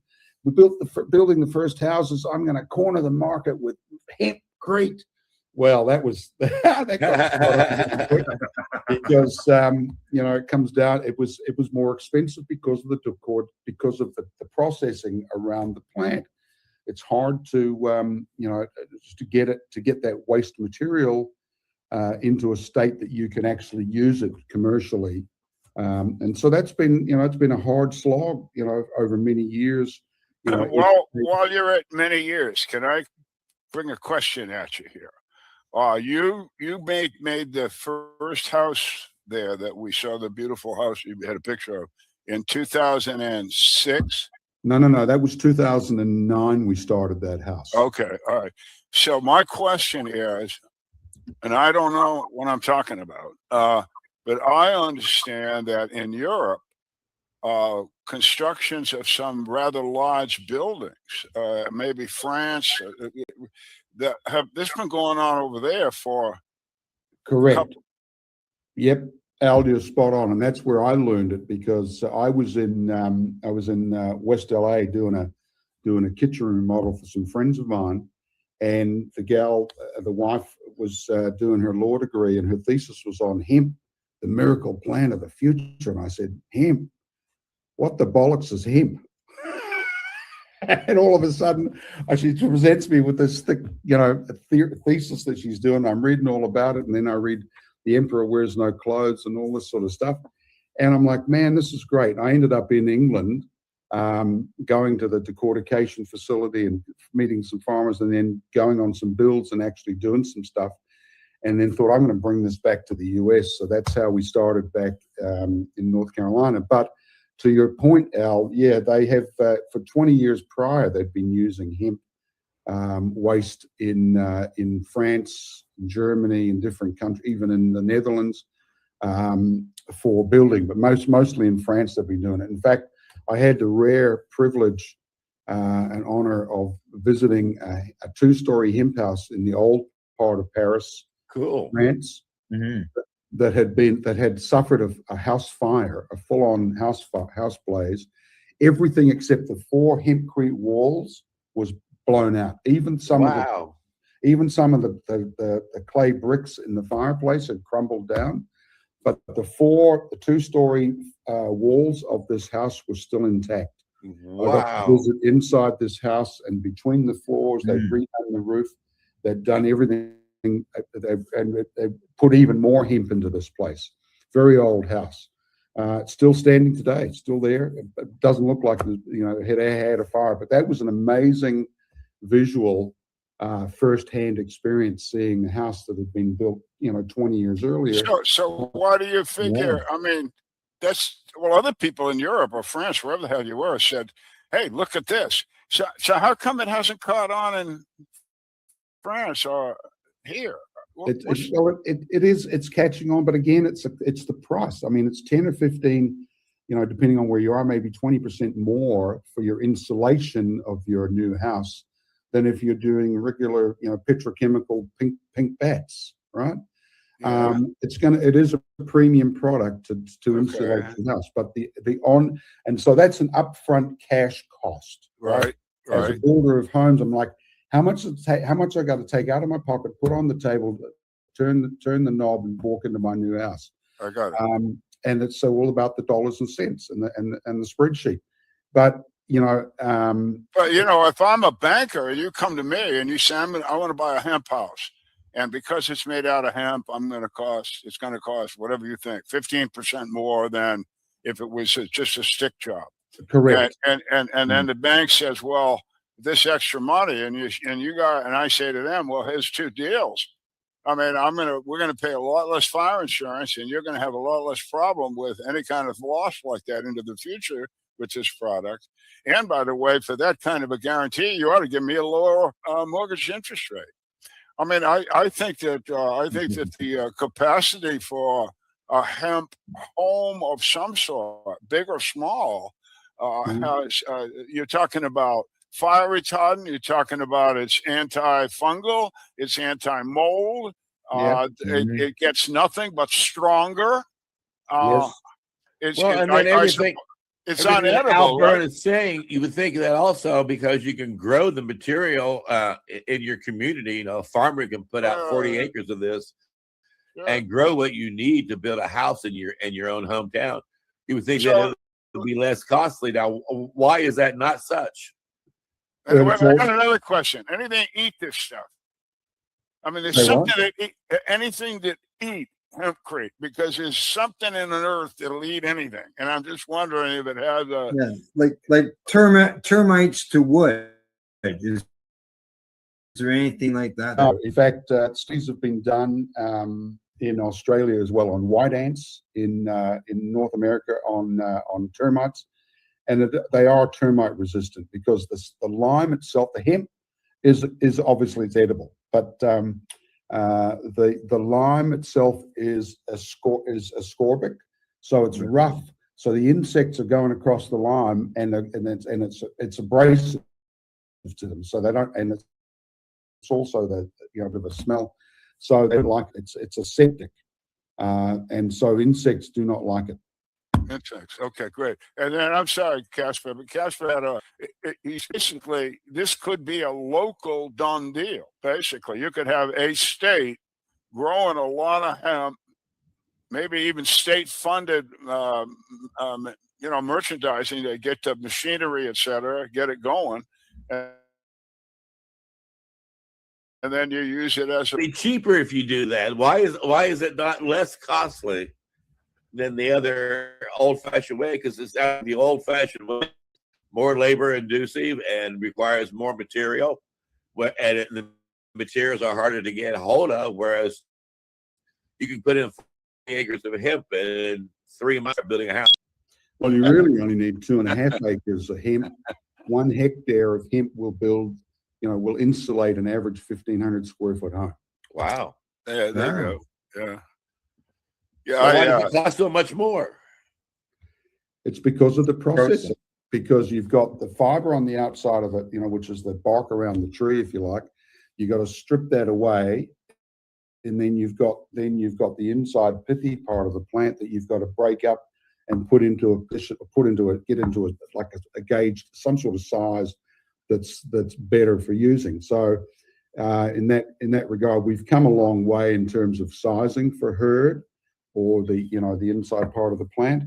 And we've got different grade sizes that we use, and for a long time we've used like a universal size for horse bedding, animal bedding, which is kind of a cross between the micro size and the mate and the bigger size herd. But it's all about the insulation value. So the more air that's entrained in your aggregate mix that's protected with the lime binder, the higher your insulation value, right?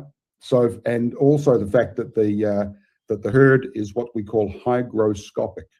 Okay. And what does that mean? That means that if you put it under a microscope and really magnify it out, you'll see it has a lot of xylem in it, which is like air pockets, holes that carry nutrients and air and everything for in the plant. So that cellulose is it's like balsa wood. It's so light, and it has a lot of little pores in it that make it vapor permeable, and that's why it's a really good insulator, because when you tamp it down inside, temporary forms around the structural frame of the house or whatever you're building, the tamping method or the casting method is going to determine how much air is left in that material that then becomes your insulative value. Okay. The hempcrete way we do it, we're at about 1.6, 1.5 per inch, and that's based on the tensile strength that we want of the material cast around the frame. If we're doing it for roof insulation, we use less binder, more cellulose, and we're looking at about 2 inch, 2 per inch. All right. Yeah.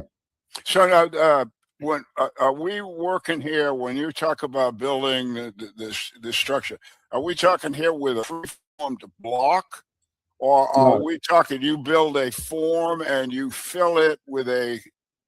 So yeah, good question. I'll run you through it. Simple like, in terms of you're gonna build the frame of your house as usual, 2x4s, 2x6s, whatever. Typical framing is around 16 on center, because we're using a monolithic infill cast in situ around the structural frame, whether it's steel, whether it's wood, whether it's concrete. We're going to do the rough framing as usual per the permitting, per the codes. Get the water boy's going to come in, and that's your plumber. He's going to run all the waterworks, the rough, the electrical. The Sparky's going to come in and run all the electrical stuff, the low voltage, everything else. It's all set up in before you get your framing sign off from the inspector to then do the insulation. And so the hemp becomes the insulation of the structure. So now we're putting up temporary forms around the framework, whether it's steel, whether it's lumber, whether it's concrete, whatever, and then we're casting in situ around that structural frame. That becomes the insulation of the house, and that's how we were able to get into the big codes and start working, and getting permits for That them. was, yeah, that was going code stuff. I see what you just meet code, and after that you're good to go. Yeah. Well, yeah, because I need to jump in here because we have insulation around our show, and that is called the opening and the closing of part 1. And we do want you to turn into part 2 because there is a lot more to learn about utilizing cannabis hemp for building materials. And please make it a point to visit timeforhemp.news to download some groovy tunes from the Illusions of Music and lots of free podcasts. And Al Graham, give a shout out for Pace Radio. Yep, find us paceradio.net. We talk about psychedelics and cannabis, and we're available 7 days a week. And Al Byrne, a shout out for your book. Yep, it's my book. We cover cannabis and psychedelics and a few other things. It's a history book. It's a learner. It's if you've any interest at all in keeping your health and using cannabis and you don't know much about it, you'll find this both a primer and also go into some really great detail. And they're going to tell you about a lot of things that the federal government did over 40 years that just weren't nice. And Greg, you want to give a shout out for your website? Yeah, it's hiptechglobal.com, where we teach and build and do everything with hemp, from food, fuel, shelter, clothing, health, and even jobs, and maybe even world peace. And we ask that you like and share this particular video because that is the only way we're ever going to be able to let the whole world know just how important it is to take time for hemp.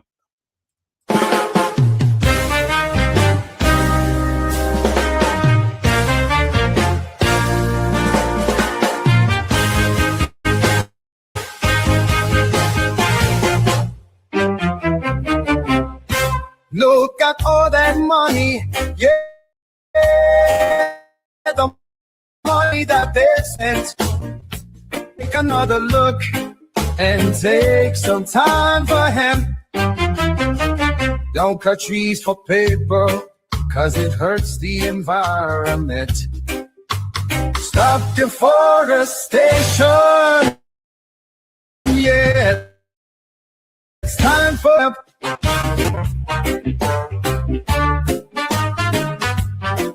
Well, an acre of hemp makes 20 barrels of oil. No need for the stuff, poison all the soil. People got no food, they got no clothes, they got no rent. Well, it's time for hemp.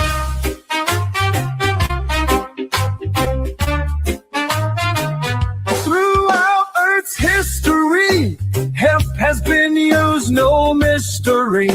Hemp was legal to pay your taxes for more than a century. Check your taxes. The founding fathers make sense to me. It's time to grow hemp legally. Think of all its uses. It's money that's well spent. Right now, no excuses. It's time for hemp. Sustainable green industry, that's our intent. A better place this world will be. It's time for hemp. Fuel and food and clothes and soap, housing, cars. Yeah, cars, no joke. Henry Ford built a car of hemp. It's time for us to do it again.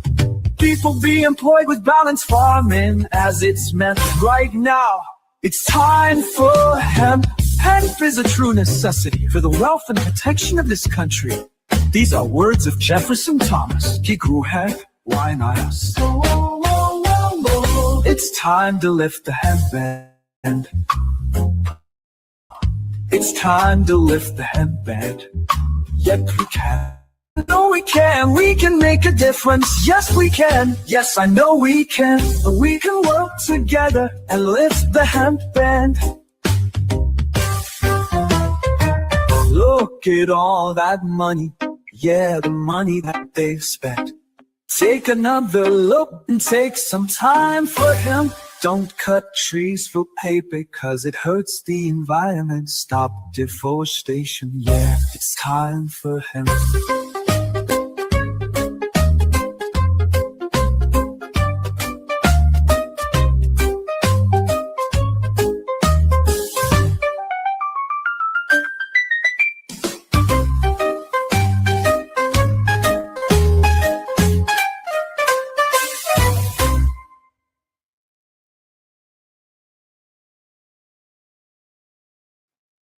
Time for Hemp is a Pace Radio Network content provider.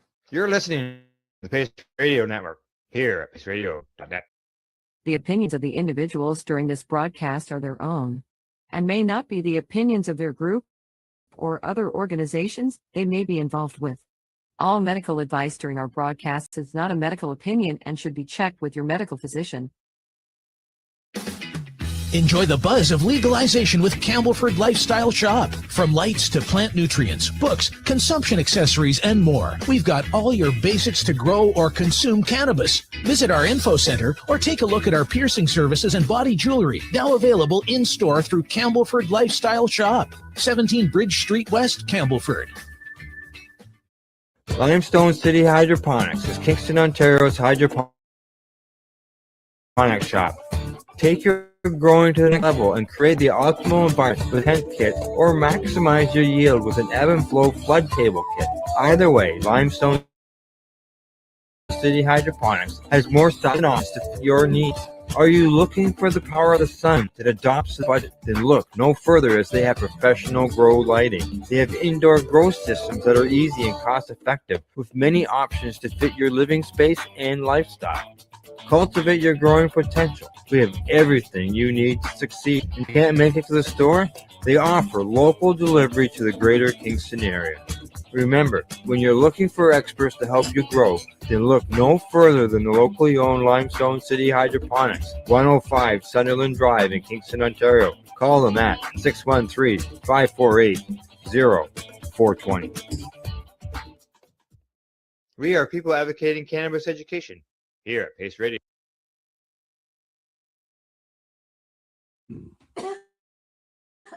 You're watching the 420 Pace Reroll Saturday.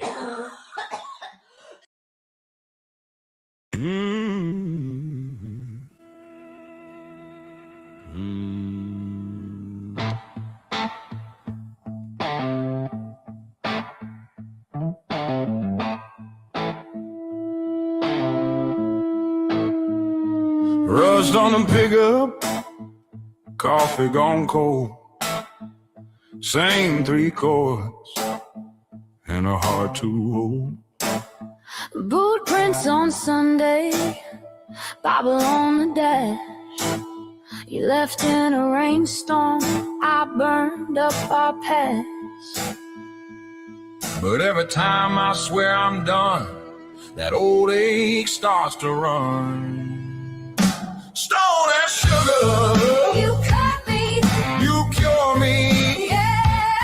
I keep Coming back to you. yeah, sweet and bitter. Every bruise feels brand new. You're the worst, best thing that I ever knew.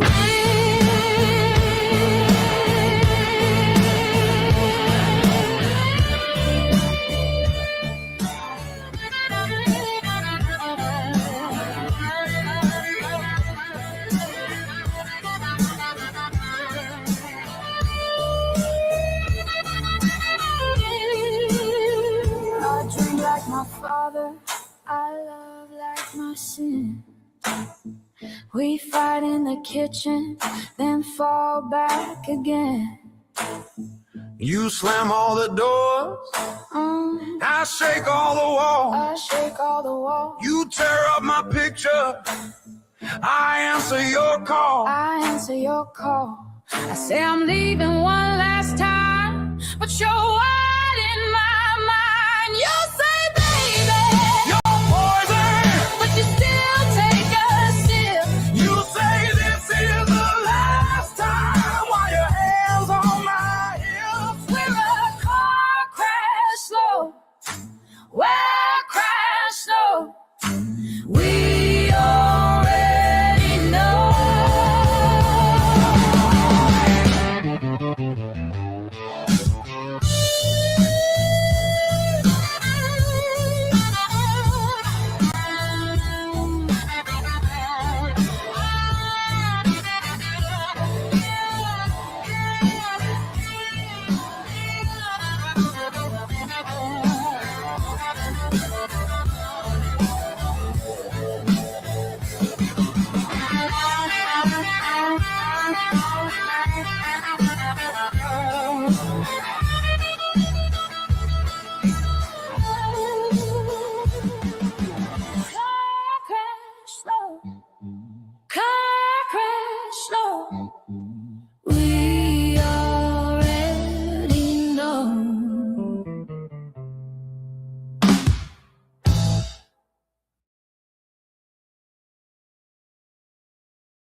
And it says, don't leave money on the table. Medical cannabis patients tax breaks. Tax season has a way of creeping up on Canadians, and for thousands of registered medical cannabis patients, it can often arrive with a largely unclaimed benefit. Despite the Canada Revenue Agency having recognized prescribed cannabis as an eligible medical expense for years, patient advocates and clinicians consistently report that many medical users have no idea that they can claim it. Given that medical cannabis still lacks a DIN number and there is therefore excluded from the most of the private insurance plans, this tax credit may represent the only financial relief many patients receive. Now, who qualifies? To claim medical cannabis as an expense, you need a valid medical document, which is essentially, but not technically a prescription, from a healthcare practitioner authorized to issue one in your province. You also need to have purchased your cannabis for medical purposes from a licensed producer with which you are registered. If both of these conditions are met, you are eligible. Now, something important to note is that cannabis purchased at a standard adult use retail store does not qualify, even if you're using it to manage medical condition. Now, the CRA draws a firm line that the purchase must trace back to a licensed seller and a valid medical authorization. Now, what can you claim? Now, eligible expenses include amounts paid for dried or fresh cannabis, oils, plants, seeds, and related products purchased for medical purposes from your LP. If you hold a personal production registration from Health Canada and grow your own medicine, seeds are claimable. The cost of for soil, nutrients, grow lights, pots, and electricity do not qualify. You cannot claim them. If you are unsure what falls within the eligible growing costs for your specific situation, they say it's worth consulting a tax professional. Now, one nuance worth knowing is that certain Health Canada approved medical vaporizers are considered medical devices and are therefore claimable. Medical cannabis qualifies under the medical expense tax credit.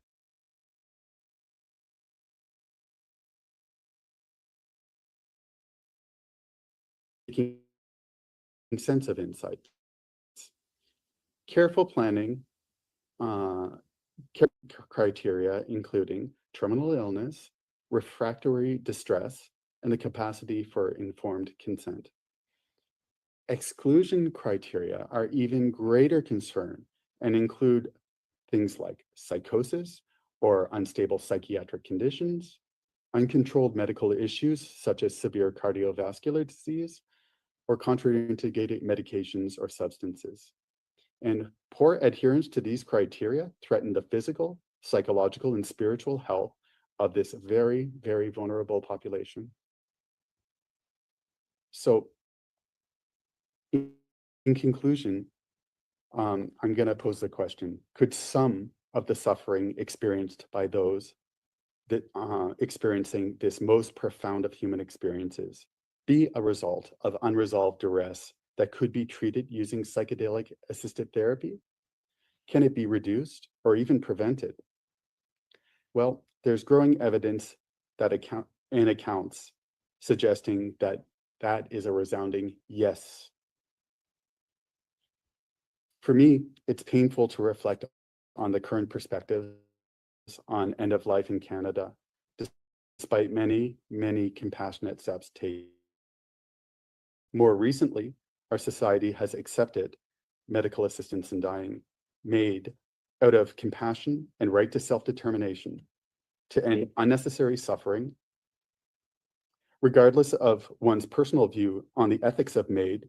It was born out of the work of extraordinary professionals that risked both their safety and reputation, advocates and patients that extended their own end-of-life distress to ensure that future sufferers would have this right to greater self-determination beyond just symptom management and sedation. Yet, in the context of the new era of the psychedelic renaissance, the idea that our society's current thought suggests that it feels safer to allow someone to end their lives than to take some mushrooms seems glaring, egregious, and insane. There is a process, a path between the compassionate approaches of psychedelic therapy at end of life and the great legal barriers, social hesitance, and lack of awareness that pervade current systemic approaches to end of life care in Canada. In sharing with all of this with you today, I feel like I'm standing on the shoulders of giants that have exposed their circumstances and visions of new healing modalities to the public and put their reputations on the line, that have come before and are still blazing trails. Patients like Thomas Hartle and staunch professionals like Dr. Bill Richards and Christina Caldwell, and the amazing Canadian contributors such as Dr. Bruce Tobin, who's the founder of TheraSil, and psychedelic-assisted therapy researcher Linda Carlson and her work with the Canadian Cancer Society, to name but a few.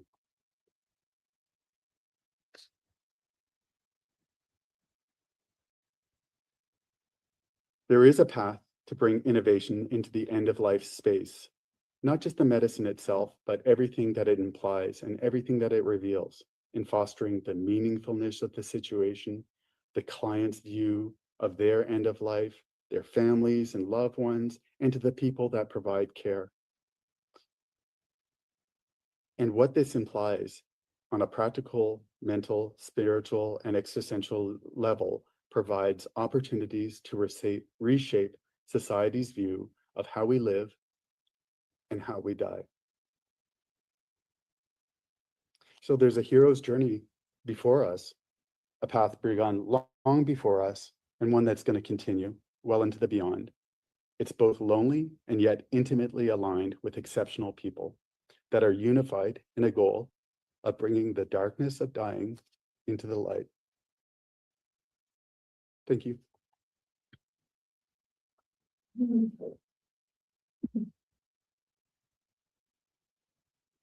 Any questions? I experienced death of my best friend this week in Bell here. And first of all, I could not believe what you, the medical staff, the nurses, go through to care for these people. I was there, firsthand all the time, right up to an hour before his death.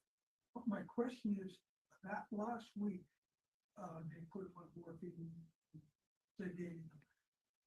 How or can the psychedelics help or replace that morphine? Well, that's a really good question. Psychedelics are not, not in the same class of medication. So, Pain management. So, with regards to pain management, I don't know that it's a matter of one or the other. I think that pain, needs to be treated to the extent of the wishes of the client. Some people want to feel nothing.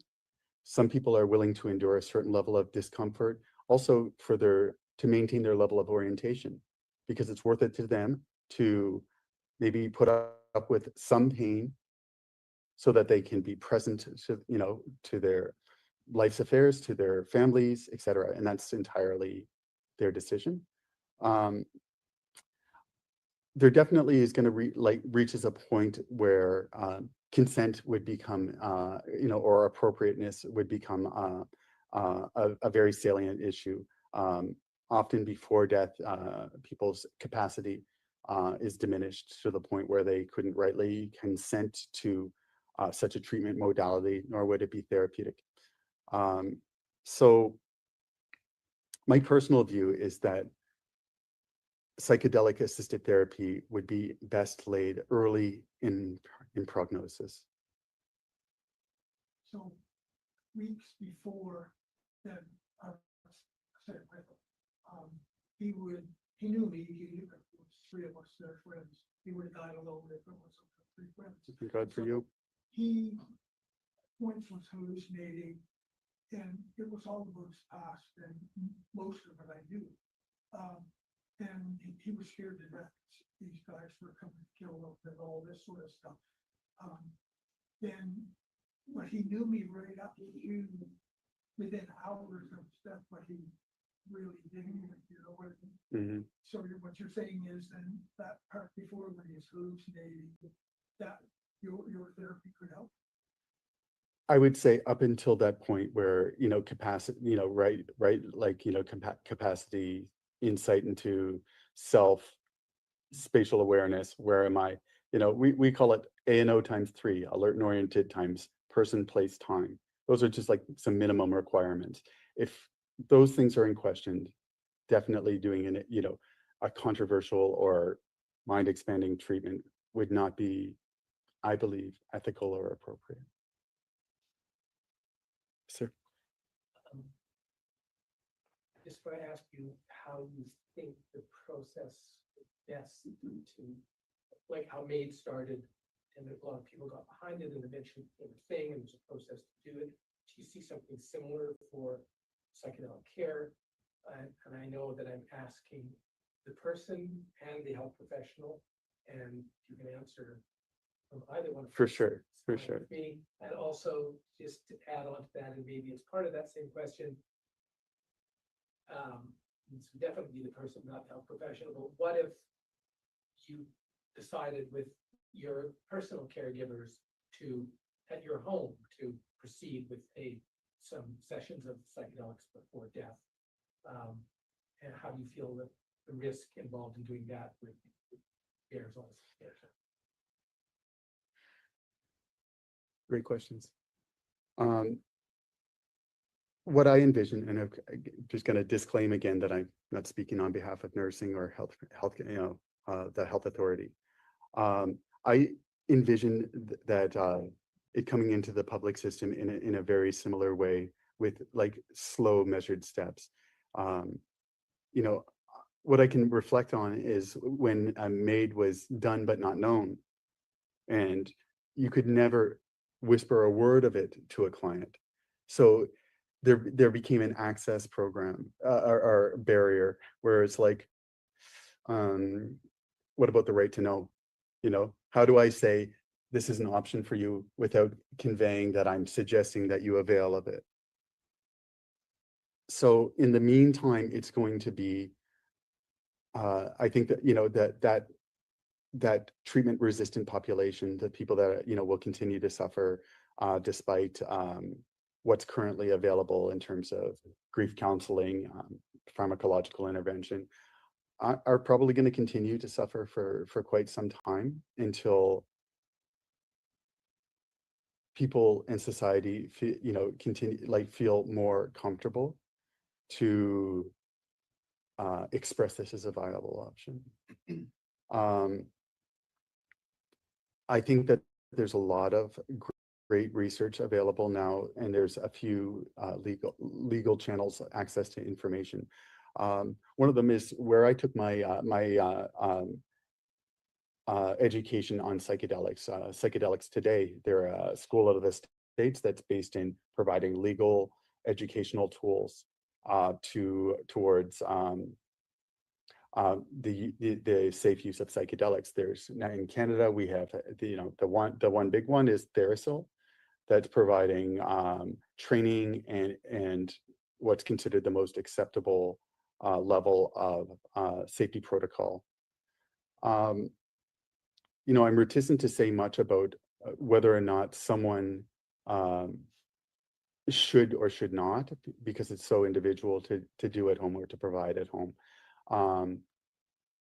Speaking 100% personally, I think that there's absolutely a place for that through very judicious safety measures and availing of all available resources, of which, thank goodness, for between online and other, there are some, you know, some channels to seek therapeutic advice on whether or not that's an appropriate decision for an individual in an individual circumstance. including we'll say the sitter or the provider, if they have what it's going to take, if they are well equipped to deal with someone's experience and support them in a safe way. Does that answer your question? Ben? Talk about this at some previous meeting, about this idea that maid and way like rob somebody of experiencing death. We think that, dying is natural. Well, I don't know, like a natural process and a spiritually transformative experience. You remember that conversation we had? Like, because there's some people that are like maybe not so keen on me because of that. And I would be the speaker. Yeah, I mean, I can say lots. I mean, I've witnessed many made procedures, some dramatic, some, dramatic suffering, and someone wants, and the need to, and the circumstances is very acute, and some where it's been like, if I could kind of paraphrase, what, I've lived a really good life. I've taken care of everything that I need to. I have my family and my loved ones with me, and I'm ready. And they embrace it with love. And when it's like that, I mean, when it's, we better do this now because someone is suffering so bad, or someone is able to make a calm, cool, and collected under the circumstances decision. The differences between these two circumstances are uncomparable.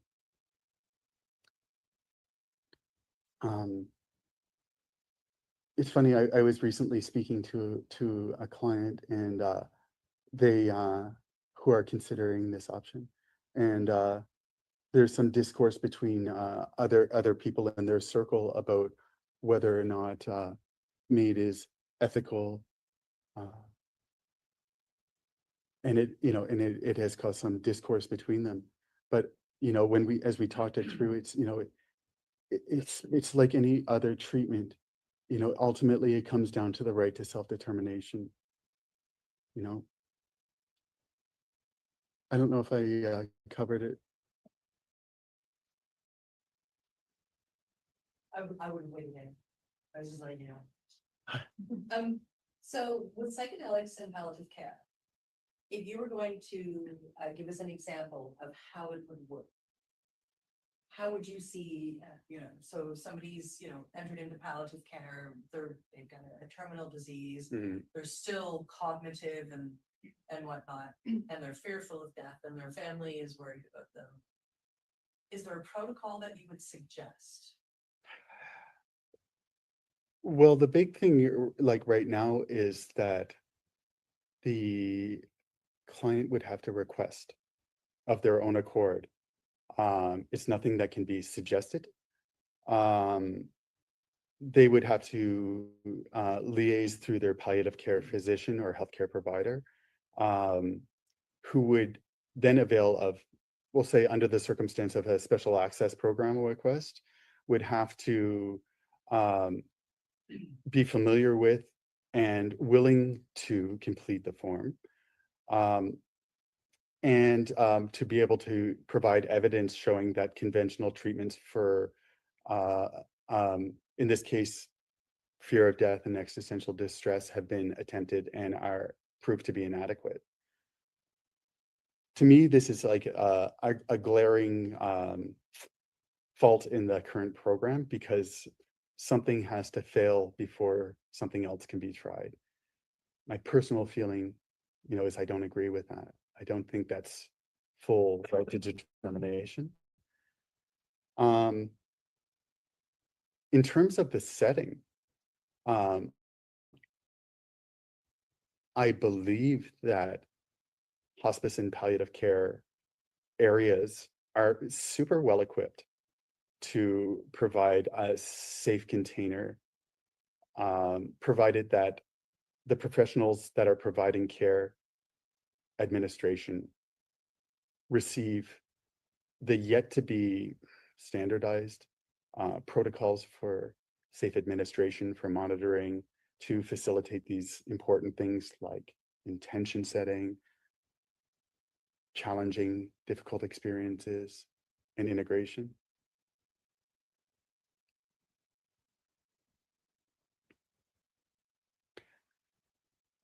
If I were to ask you, oh, I'm sorry, go ahead. So what's the best way to educate the public if this is even available?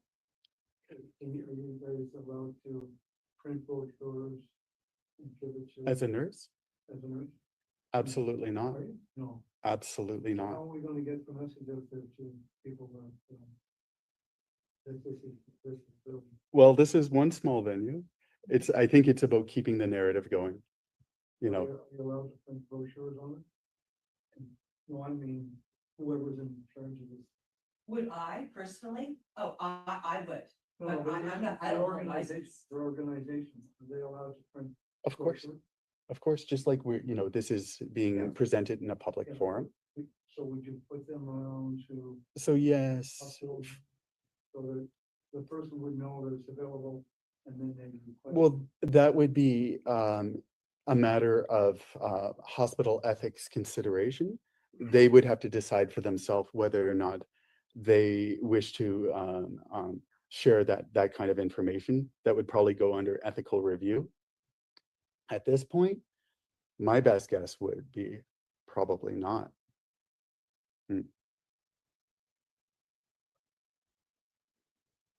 Just trying to compare and contrast the situation.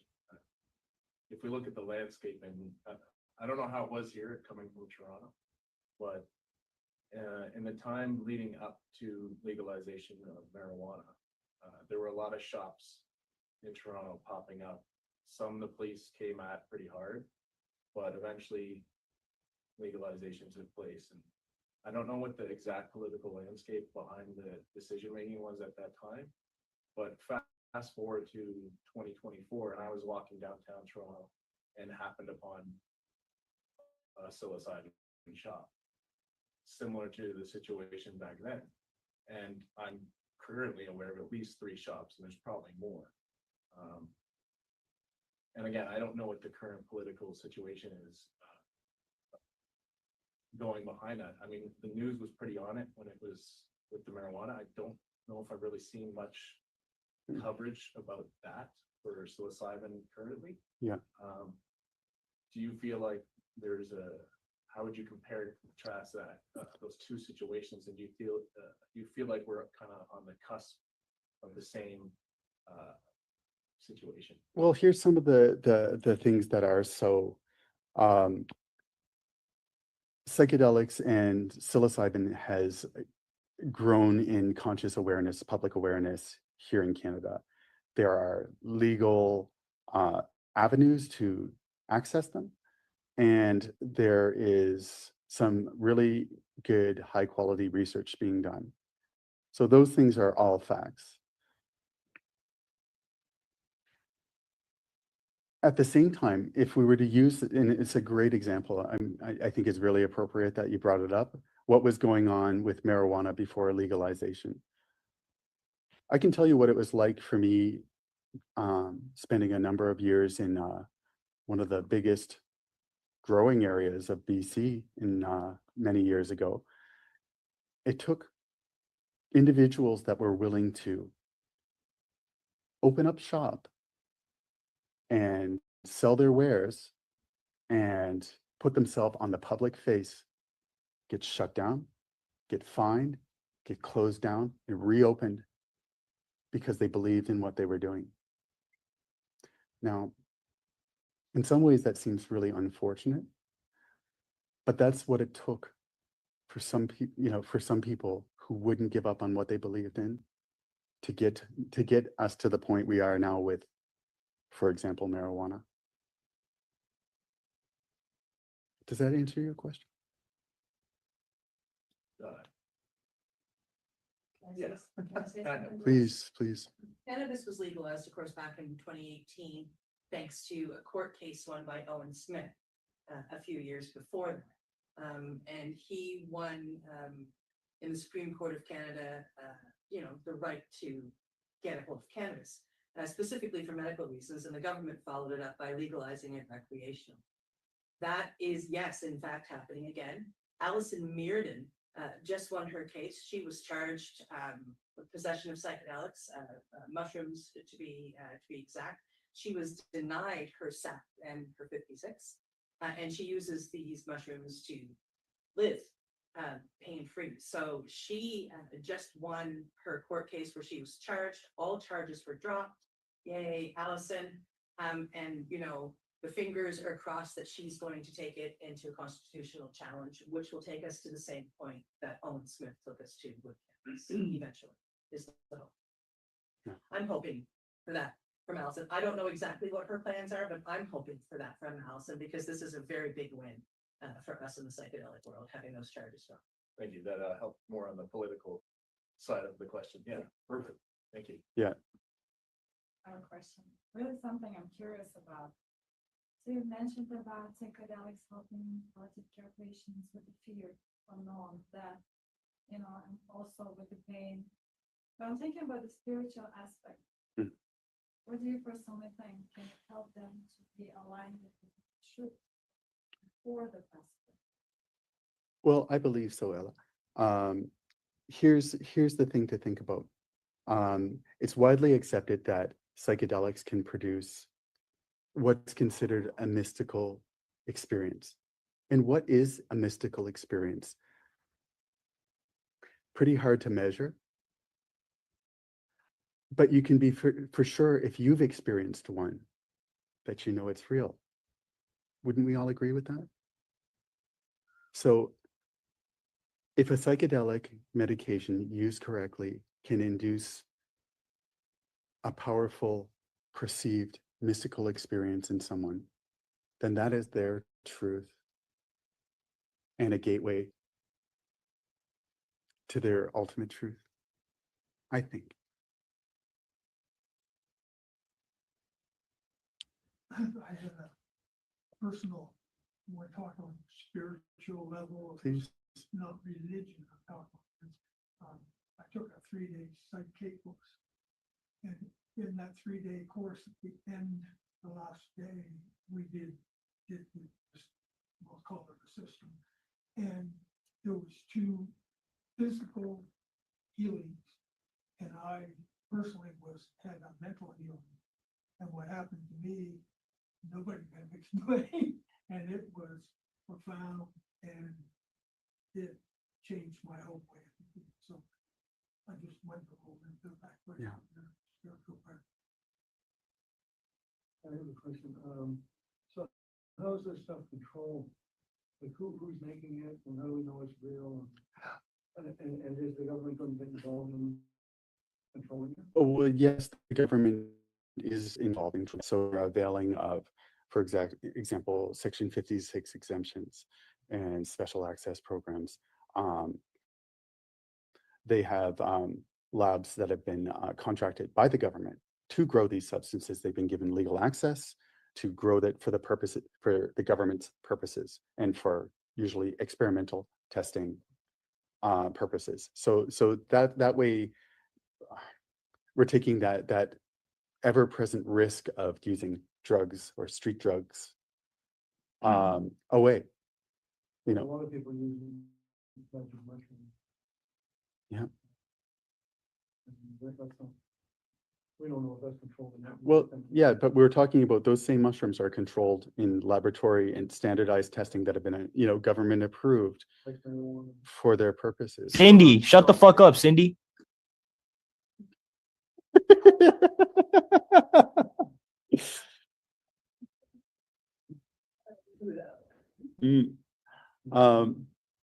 So that's been, Cindy. That's always been one of the ongoing, Cindy, you're a bitch. Ongoing, concerns around any kind of drug, unregulated drug use. It comes down to, do you trust your source? There are a lot of manufacturers, both working in the legal and illegal space, no doubt, that have really good intentions that would never wish to harm someone. and use like a high degree of ethics to safely produce and provide the substances that they do. But as we know, there's other elements of society that have more nefarious intentions.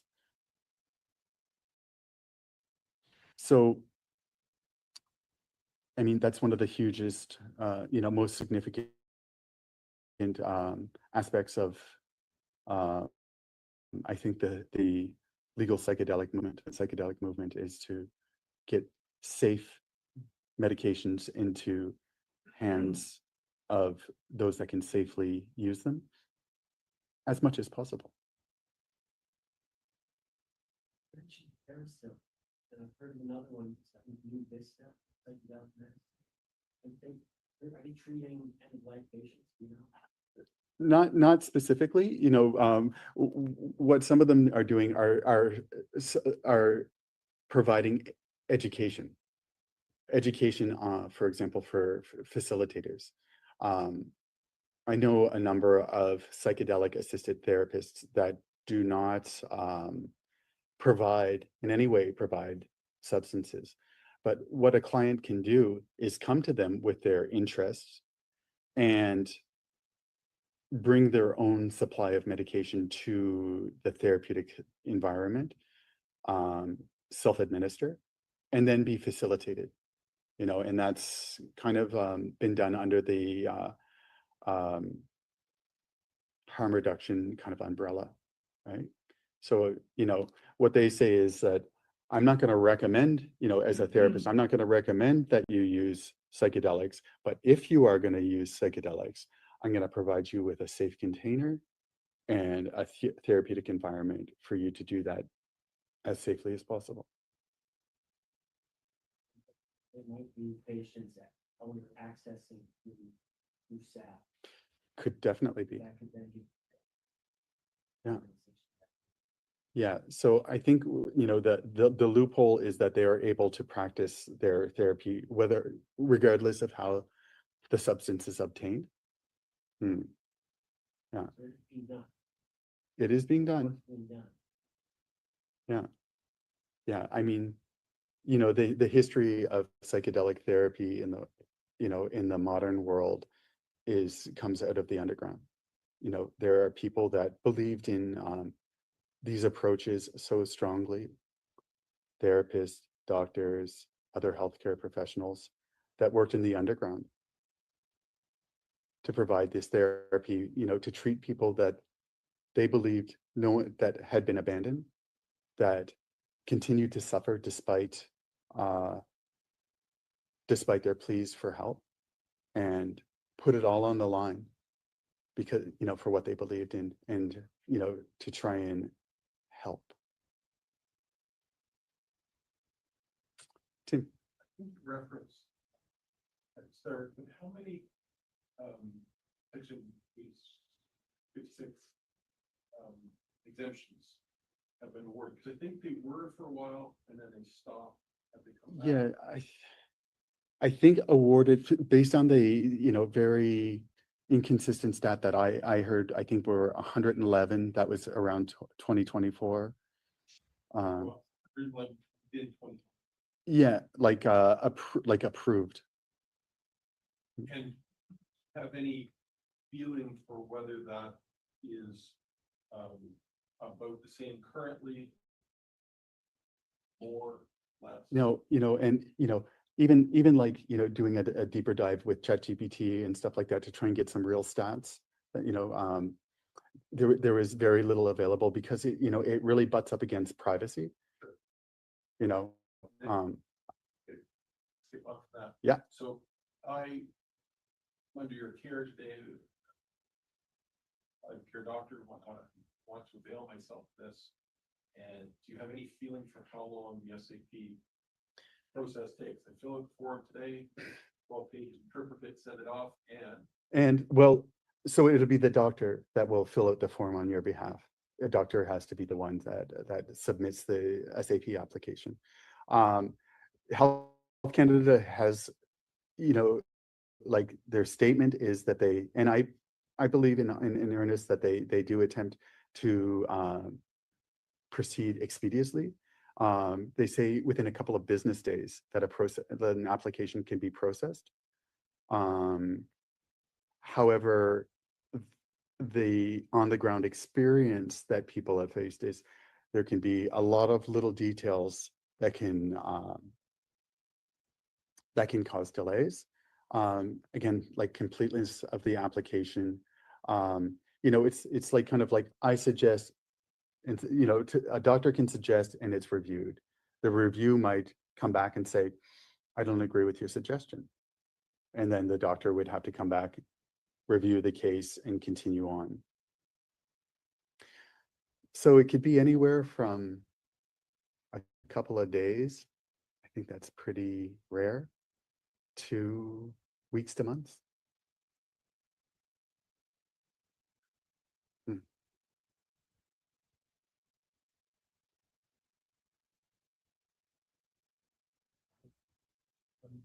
Sure. You've done a question, I think, but I'm gonna ask you. Oh, please do. Just as you were describing the back and forth between doctor and Health Canada, it's like, I'm wondering how many people who are actually in a position of granting this have actually any experience or any understanding other than simply, this check, I need to check 17 boxes on the side and forth. Together. If there's no actual understanding of what this thing might be, you could be talking in a different language to that person. And 100%, right? That's so true. Like that's a brilliant, actually, that's a brilliant statement, not a dumb question. Yeah, 100%.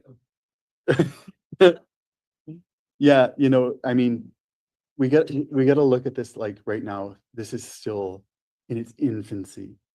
We're probably going to look back at some point in the future and remember how rudimentary and restrictive accessing basically the right to self-determination was.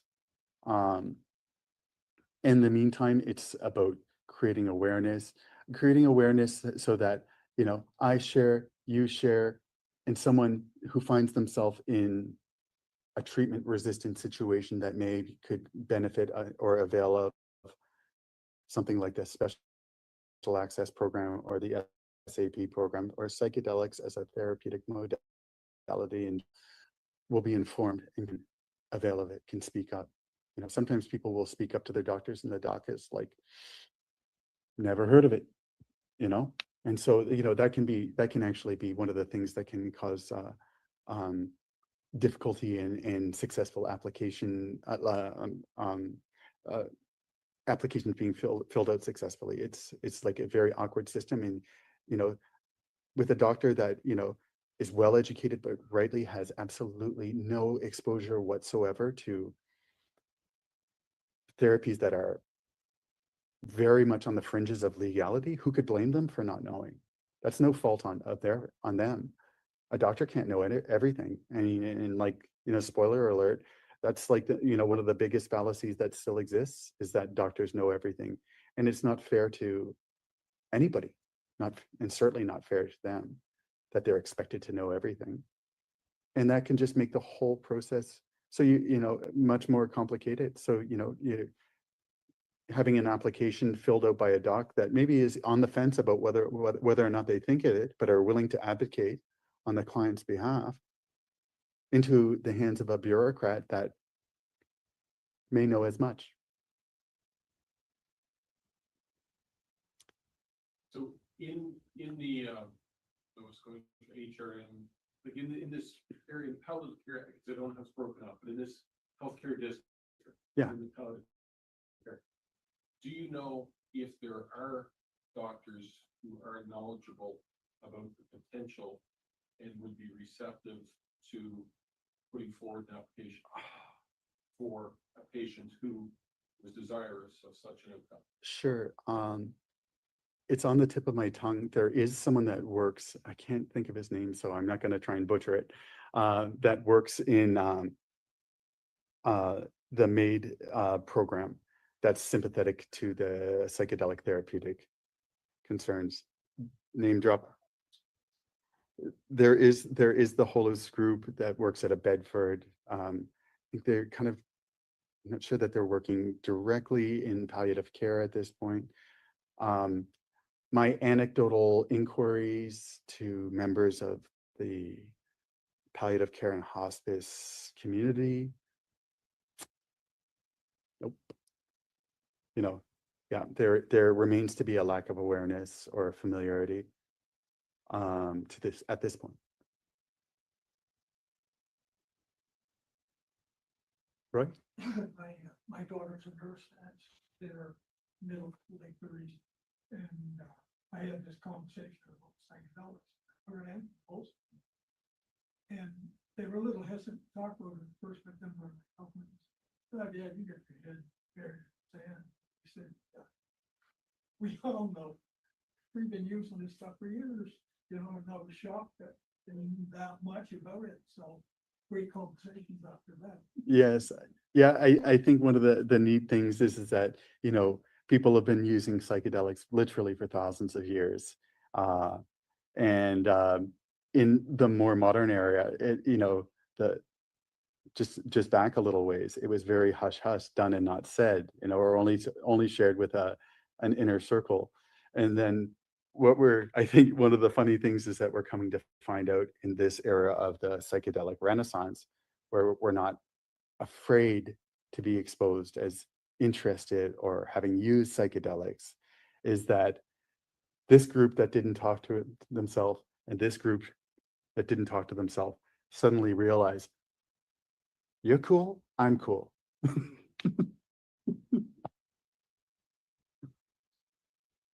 Yeah. Well, thank you guys.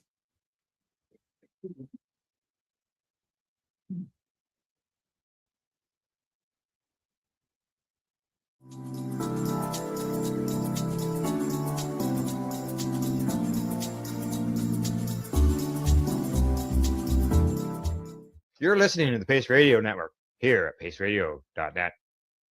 The opinions of the individuals during this broadcast are their own and may not be the opinions of their group or other organizations they may be involved with. All medical advice during our broadcast is not a medical opinion and should be checked with your medical physician.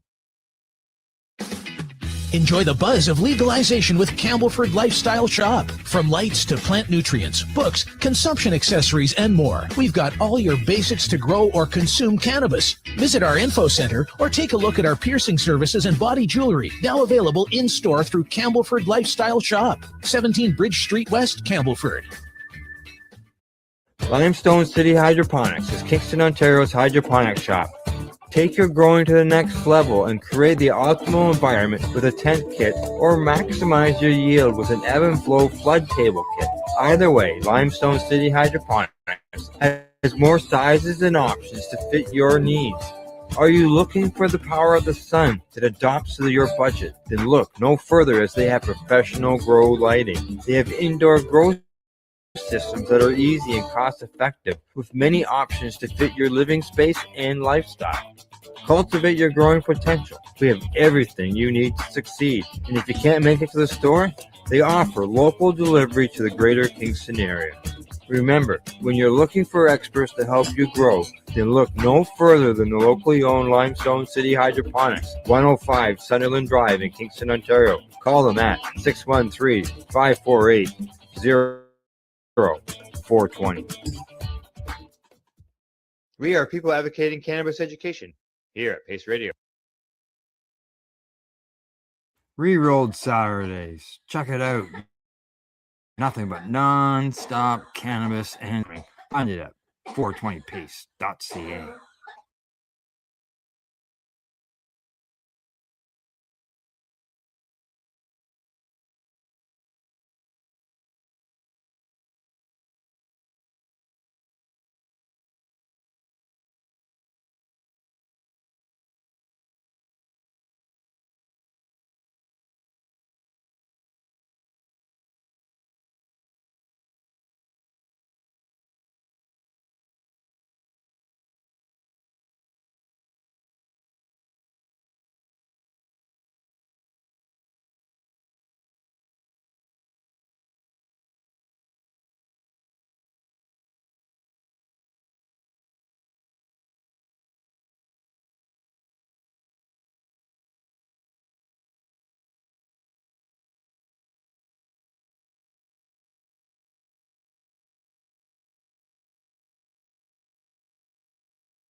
You're watching the 420 Pace, found at 420pace.ca.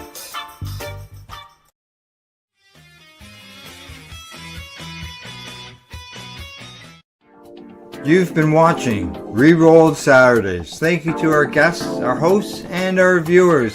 Up next, Rerolled Saturday Nighttime Edition. It gets started at 4 p.m. See you then.